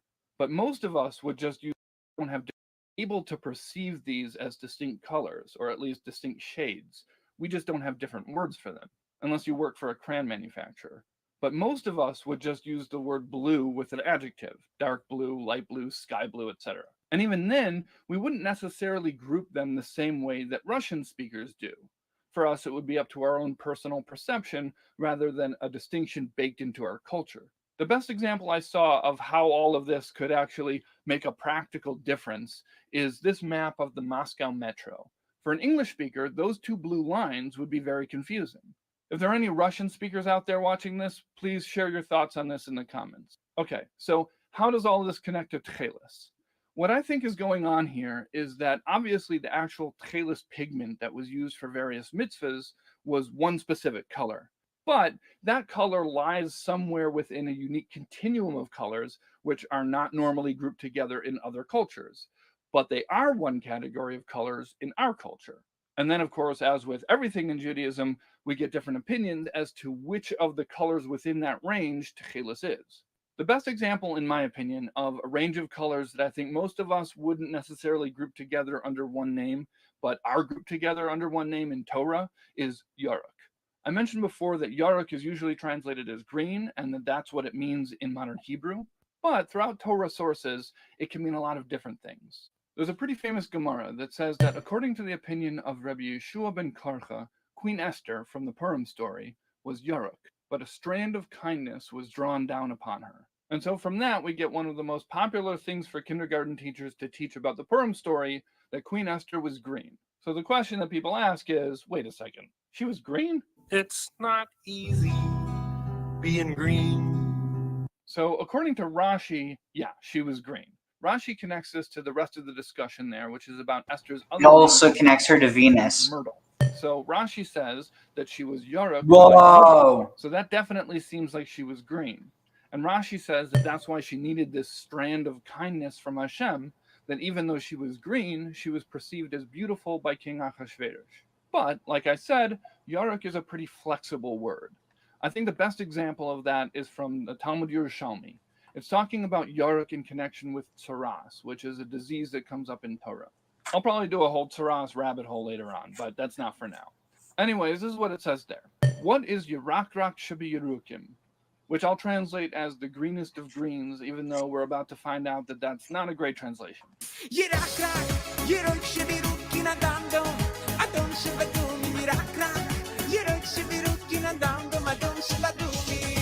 Rabbi Elazar says that it's like wax and like the flower of the caramel plant. I looked around, but I couldn't find any solid definition of what that plant is. Anyways, then we get another opinion. Simcha says it's like the wings of a peacock. Okay, so within the course of a very small little snippet, we get a pretty big range. First, we get wax, which I'm going to assume is beeswax, which is kind of pale yellow. What's wrong, dude? You yellow! Which means, based on what we've looked at so far, that Yaruk can range from myrtle green to beeswax yellow. And if you're thinking, okay, no big deal, well, that particular range of colors from myrtle green to beeswax yellow can be kind of confusing when it comes to a Gemara about the color of an esrog or citron fruit, and whether it's Yaruk because it's unripe or it's Yaruk because it's ripe. Anyways, if that range wasn't confusing enough, we go back to the Talmud Yerushalmi, which ends off by saying that Yaruk could be the color of a peacock, which is not particularly helpful because the peacock is a bird which is very famously multicolored. The following program is brought to you in living color on NBC.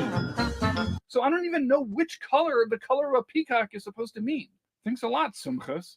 But just to make our conversations of colors even more complicated, I'll just toss in here that the vibrant blues and greens of a peacock's feathers are not actually blue or green. They just look blue and green.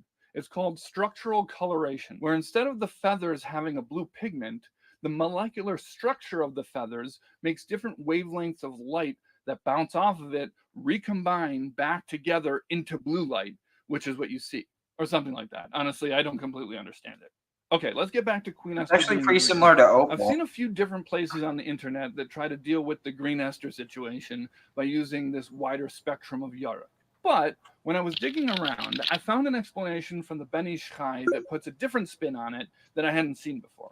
He says that Esther had a glow that was kind of greenish, or whatever yarok was, and that glow made her beautiful, and that there are precious stones called almas, which have a similar type of glow, and that they're extremely valuable because they're so rare.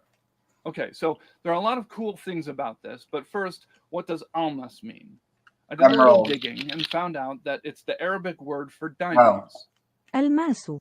So according to this, Esther had a greenish or yellowish or peacock-colored-ish glow that made her beautiful the way that diamonds are beautiful, which is a really different way of looking at it. And you don't have to make it not be a weird color, because if it's a glow, it doesn't matter what color it is. It's beautiful.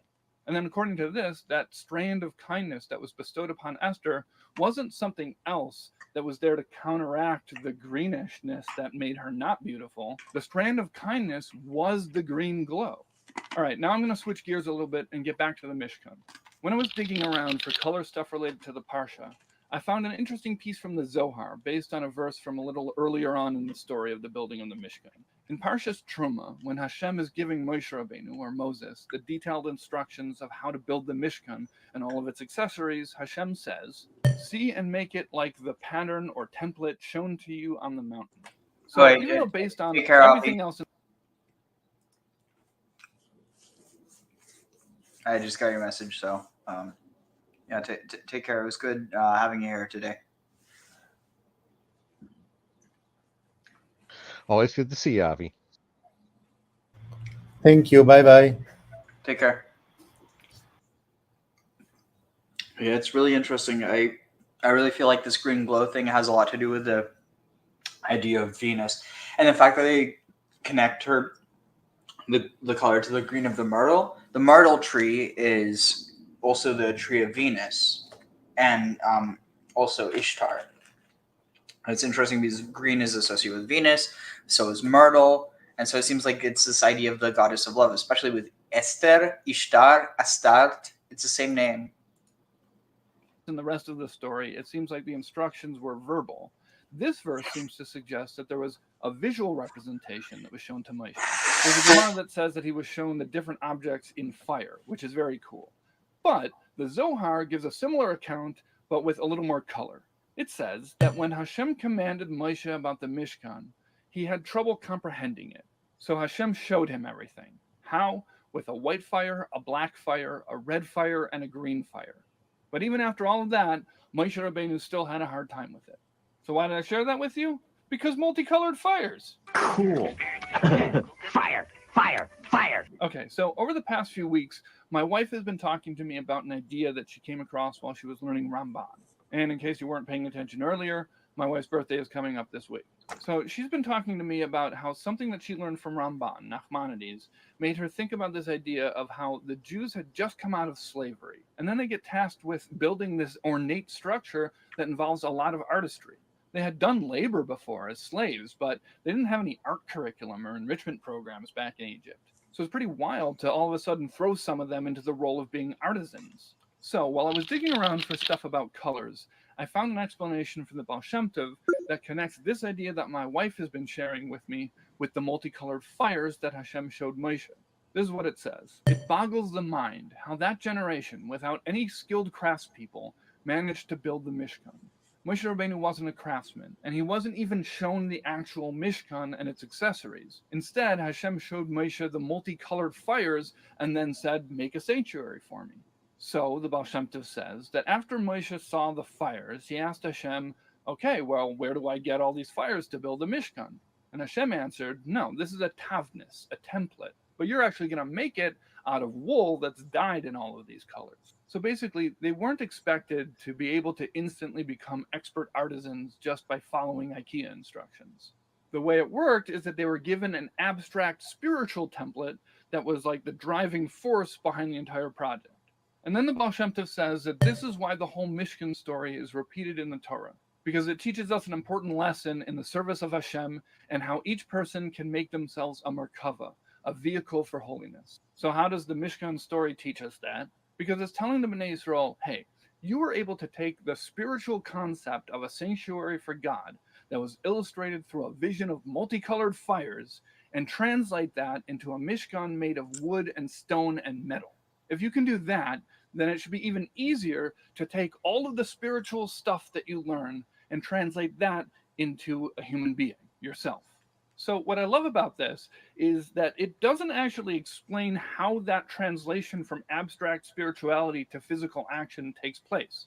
The Baal Shem Tov just says that that's how Judaism works, and that the entire story of the building of the Mishkan teaches us just to trust ourselves that we can do it.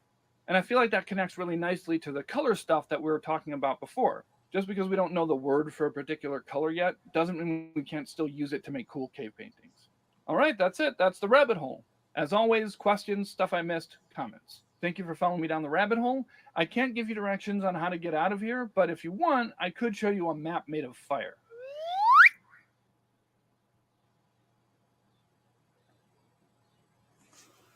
All right, give me one moment.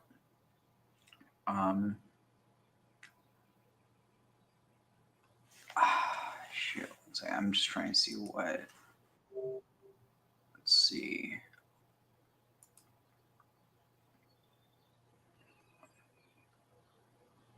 One moment.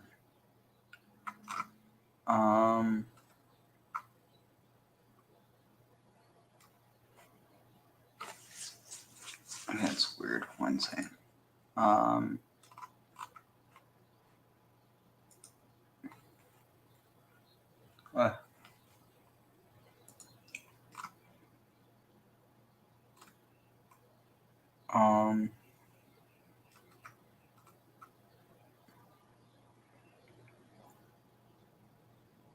What's this one?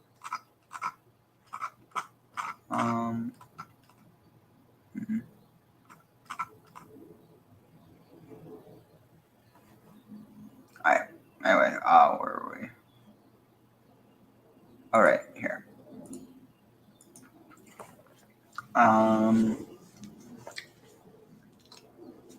Okay.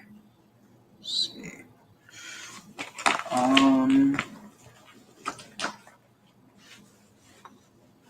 Shoot, where I put. Oh, there it is. All right. ויעשו כל חכם לב בעושה המלאכה את המשכן 10 יריות 6 מושזר ותכלת והרכמן ותולעת שני קרובים מעשה חושב עשה אותם אורך היריעה האחת 18 במה ורחב 4 במה היריעה 1 מדחת לכל היריות ויחבר את 5 היריות 1 ל1 ל5 יריות חיוור 1 ל1 ויעשו לאות תכלת על שפת היריעה 1 מקצה במח בארץ כן נעשה בשפת היריעה הקיצונה במחברת השנית 50 לעולות עשה בירייה האחד 50 לעולות עשה בקצה הירייה אשר במחברת השנית במקבילות הלולאות אחת אל אחת ויעש 50 כרסי זהב ויחבר את היריות אחת אל אחת בכרסים ויהי המשכן אחד ויעש יריות עזים לאוהל על המשכן נעשה 10 יריות עשה אותם ויעש יריות אותם ויעש יריות עזים לאוהל על המשכן נעשה 10 יריות עשה אותם אורך הירייה 30 אמה ו400 רוחב הירייה האחד מדחת ל12 יריות ויחבר את 5 היריות לבד ואת 6 היריות לבד ויעש לולות 50 על שפת הירייה הקיצונה במחברת ו50 לולות עשה על שפת הירייה החוברת השנית ויעש כרסי נחושת 50 לכבד את האוהל להיות אחד ויעש מכסה לאוהל אורות אלים אדמים ומכסה אורות תחשים מלמעלה ויעש את הכרסים למשכן עצי שיטים עומדים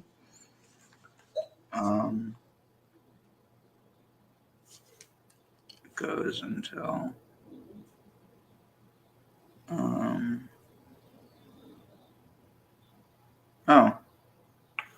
I went too far. Right. And so they did all and so all the wise of heart did will say it did in the did the works of the Mishkan Eser Yeriot Shesh and all the wise of heart among the doers of the work the makers of the work made the Mishkan of 10 Yeriot, 10 curtains, Shesh Musar, twisted hemp, Tchelet, so blue, purple, and red, or crimson, Kruvim Ma'aseh, like in the design of Kruvim, Ma'aseh Choshev, artistic works, Asa Otam, they made them. Orech HaYeriot, the length of the Yeriot was Achat Shmoneh. Of one was Shmoneh Vesrim was 28 cubits in width and 4 cubits. And the curtain was 4 cubits. In width, the 4 in its cubits of the of one curtain midah from in one measurement for all the Yeriot. And he connected the 5 Yeriots into one one to another, and 5 Uriot were connected one to one. And they made lulot. They made loops of tchelet of. This is purple, but this should actually be of blue upon the lips or upon the edges of the curtains, of the one curtain. Mikatsa from the end, from the end of one, from its joint or joining. Thus they made it bisfat upon the lips of the Uriah hakitzona of the outermost or the very end, but machberet hashni of the second seam. Chamishim lulot, 50 loops they made, or he made by Uriah in one curtain, and 50 loops they made in the end of the Uriah. That was b'machberet. That was in the seam. That was out of the second seam. Makbilot, which received the loops of one to another, and they made 50 hooks of gold. Vayakhel, and they joined the Uriah, the one Uriah to the one one to one, in the hooks, and it was in the mishkan, and it was one mishkan. And they made the curtains of izim of wool, for the tent on the mishkan, or that was in the mishkan. Ashtei Esrei Ashtei. Oh, 11. So 11 curtains. They made them. The length of the Uriah of one Uriah was 30 cubits, and 4 cubits was its width, and the Uriah was 1 measure for all of them, for 11 of the Uriahs. Wait, so here one gives a measurement. Let's see. So it's okay, so it says in it, so that's implying its length, and then later it switches to width. Okay, that makes sense. Where are we? Vayikhbar at Chamesh, and he joined the 5 Uriats separately, and the hemp Uriah. The 5 curtains separately and 6 curtains. So the lavad, the et shesh hayuri. Oh, and the 6. I thought it was shet. Oh, I must. Before was it saying 6? I must have missed another 6 and thought it was 5 to 5. I don't see anything about this. It's clearly a play on words though, because here you have the 6 and then you have the shesh, all right, let's see where we're at. Right here. But also, and they made loops, 50 loops upon the lip of the curtain, the end curtain, b'machbar at their seam, at the 5th seam. The loops they made upon the edge or the lip of the Uriah, the curtain, hachoveret at the joining, at the second joining. Vayas karsei, and they made hooks of bronze, 50 of them, for joining the ohel, the tent, to be one. Vayas michse ohel, and they made the covering of the tent of orot, of skins of elim madami, of skins of dyed, of like tanned rams. The umichse, and the entrance, or no, the covering of skins orot, tachashim milmala, of dolphins, potentially narwhals, over it. So that's the end of that. So we're at let's see, we have So that's 1, 2, 3, 4, 5, 6, 7, 8, 9, 10, 11, 12, 13, 14, 15, 16, 17, 18, 19, 20, 21, 22, 23, 24, 25, 26, 27, 28, 29, 30, 31, 32, 33, 34, 35, 36, 37. What the? 38, 39, 40, 41, 42, 43, 44, 45, 46, 47, 48, 49, 50. 51, 52, 53, 54, 55, 56, 57, 58, 59, 60, 61, 62, 63, 64, 65, 66, 67, 68, 69. What the fuck? This is such a...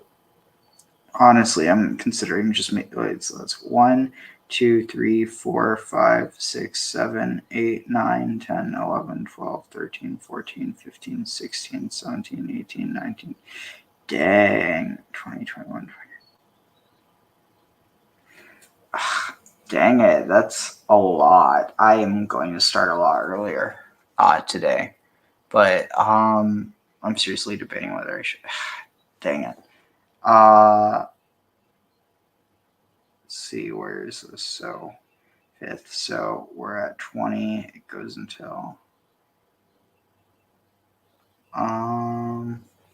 shoot. Yeah, might as well, just a little bit.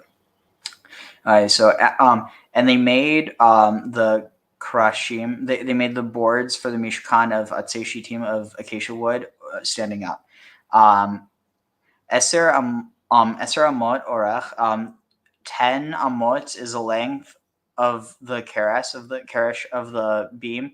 Ve'ama v'chatzi v'hama, and a cubit and a cubit and a half is the cubit.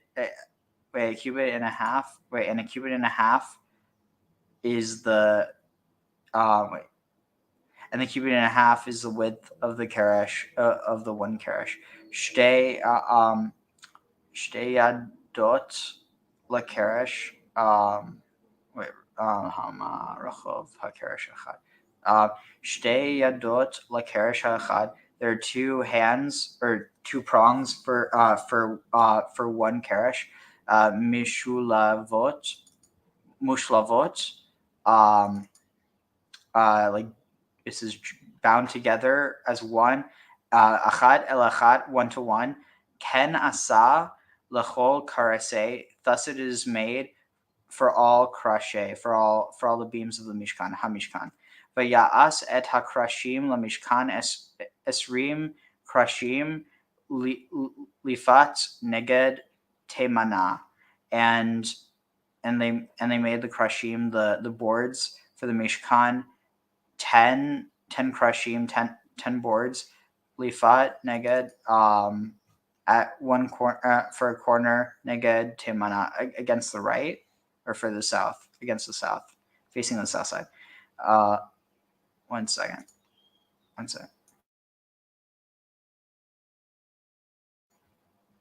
All right, let's see. Timana. Varbaim adnei kesef, and 40 sockets of silver. Asa tachat, make below. Esrim hakrashim, underneath the 10 krashim, the 10 boards. Shnei adanim, 2 sockets. Tachat hakeresh, beneath the board. Hachat, beneath the one board. Lishtei yadotav, for 2 of its hands, or 2 of its 2 of its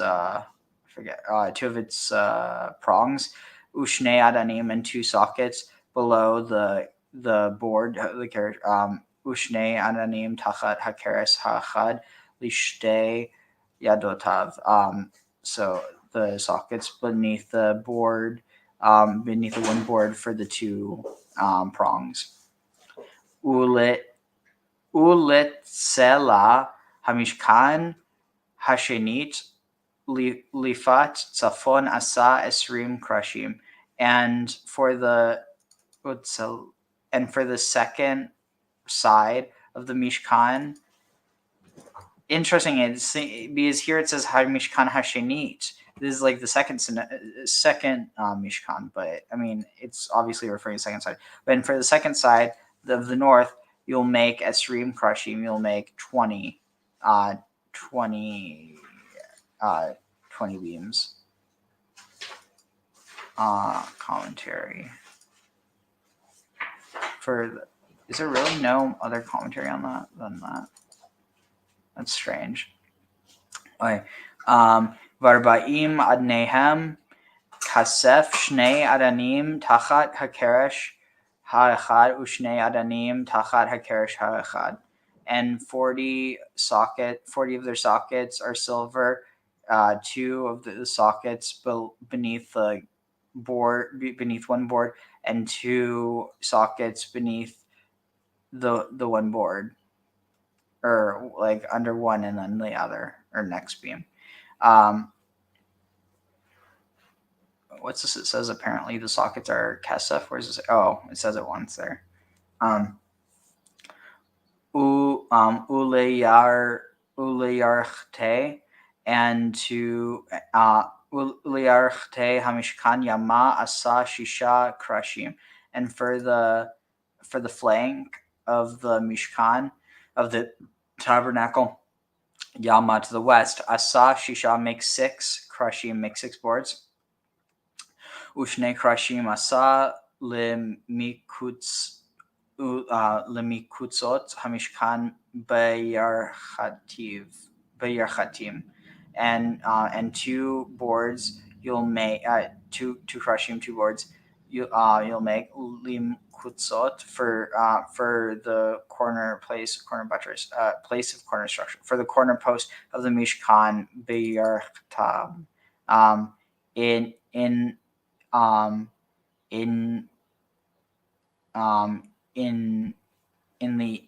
the ends. I'm not sure. Vahayud toamim, and they were doubled, or they were twinned. Mil mata, from below. Vayachdav ihu, like from below. It says they were fitted together, but they were twinned together from below. Vayachdav, and they were unified. And they were tamim, twins, and they were twins. El Rashua, from the head, from his head. El Hatavat Hachad, to one ring. To one ring. Thus you shall do for the 2 of them. Lishnei hamikzoat, for the 2 corner posts. Interesting. It was very strange commentary. There's got to be something on this. They would match twin like exactly at the bottom and join together. Oh, I forgot we're not talking about people. We're talking about architecture. So it's kind of interesting. All right, so here we're almost done. This goes until, let's see. Okay, so if I go from there, so 37.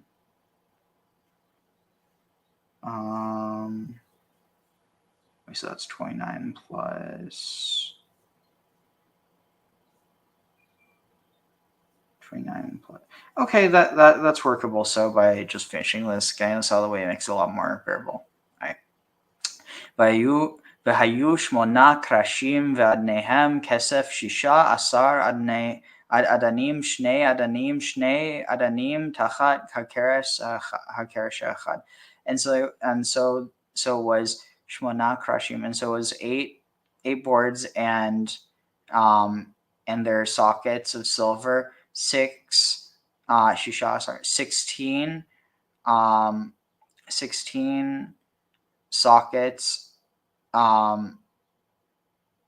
2 sockets below.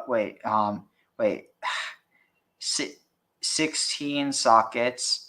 Shnei adanim, 2 sockets below the one board. It says on the western side there were 8 beams and their silver sockets, 16 sockets, 2 sockets under each beam. Interesting. I'm just going to save that. Commentary. Sweet. Vayas beriche atzei shitim chamisha lekarshe tzela hamishkan hachad. And so he made beriche in he made bars of acacia wood, chamisha likrashe, five for the boards of the side of the Mishkan, of the one side of the Mishkan. The chamisha berichim and five bars or five bars for the boards for the boards of the side of the Mishkan, for the second side of the Mishkan, the chamisha and five bars for the boards of the Mishkan leyarchatayim, for the two flanks at the western side, to the west. Vayas et v'chamisha beriche lekarshe tzela hamishkan sheni v'chamisha beriche lekarshe hamishkan leyarchatayim yama. Vayas et ha-beriach ha-tichon livrach betoch hakrashim min hakatzeh el hakatzeh. And so he made the bar, the middle bar, or the middle bar to livrach, to go through in the midst of the boards, from the end to the end. Ve'et hakrashim tzipa zahav ve'et tavatam asa zahav batim labrichim vayitzaf et habrichim zahav. And the boards were overlain with gold, and the ring was made of gold, and the rings were made of gold. Batim levrachim, for housing the bars. Vayatzaf, and they were covered over, and the bars were covered over with gold. We have what is it? Sweet. I think it's just 3 more. I think. Okay. Vayas et hakaforet, and he made the Vayas et haprochet tchelet vargaman tolachani vishesh mushar maaseh choshev maasa ota kruvim. And they made the prochet, the veil, blue and purple and crimson, and hemp, twisted hemp, a work of thought, the action, or the product, there to be works of thought to be made like the kruvim, like the cherubs. All right, perfect. We're almost done. Veya'as la arba'a amudei shitim vayitzapem zahav vavehem zahav vayitzak lahem arba'a adonai chasef. And so he made it for her. Arba, 4 amudei shitim, 4 columns of acacia, vayitzafem, and they were overlaid with gold. And vavehem, and hooks of gold. Vayitzok,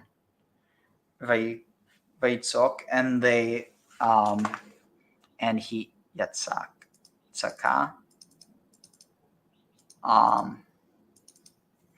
Yeah. Oh, Yitzhak. And he cast down, and he cast them down for Adonai Kesef, and he cast for them 4 silver sockets.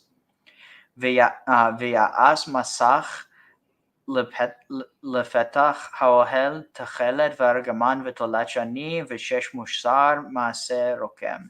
And they made masach, like a screen or a curtain, a covering for the opening of the tent, blue and purple and crimson, twisted hemp, a work of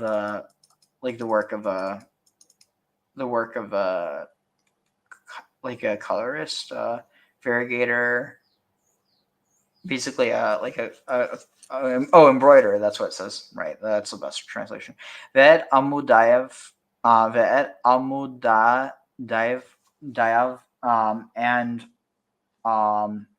and its pillars, chamisha is 5 pillars. Ve'et vavehem, and its hooks, and their hooks. V'tzifa roshehem, and they covered over the heads. V'chashukehem, and their binders, fillets. It says that their belts. A pillar of the tabernacle. Their belts of gold, or with gold. V'adnehem chamishim, or chamisha, and their sockets were 5 bronze. All right. Thank God. All right, wait. So let's just see where did my phone go? All right. So where does the neck? I'm probably just going to end off here. I just want to make sure. So, okay. Exodus. So that's, okay. So this is 37. So 37 starts at, yeah, okay. This is a good place to end off. So, let's see, where is it here? Okay. Baruch atah Adonai Eloheinu melech haolam, asher natan lanu torat emet v'chayei olam natan v'tochenu. Baruch atah Adonai noten haTorah. And on that note, you have any last thoughts before we close out? Fun as always. I don't have a lot to add when it's construction tips like this. I'll throw something in when I can, but other than that, it's sort of like, it's like, how dare you not help with a Lego set? Don't sand against the grain. How about that? Or cut against the grain, especially when you're dealing with wood. Well, sometimes you want to cut against the grain when you're cutting it on length. Oh, true. But anyway, on that note,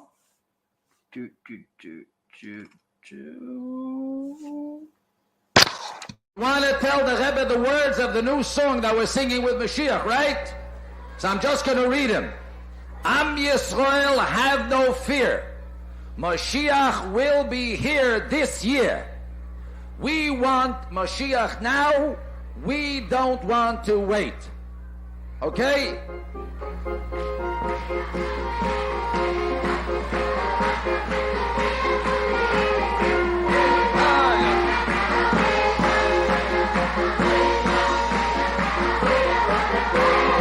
We want Mashiach now. We want Mashiach now.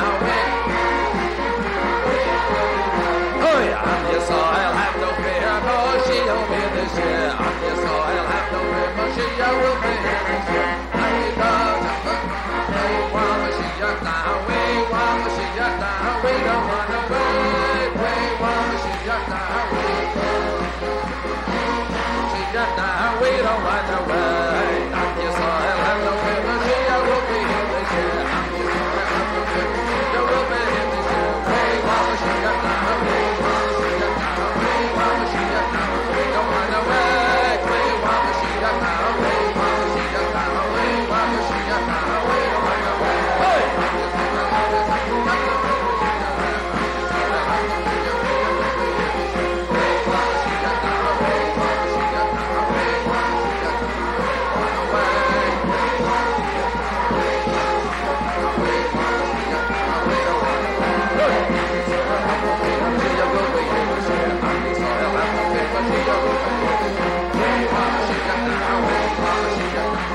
Shabbat.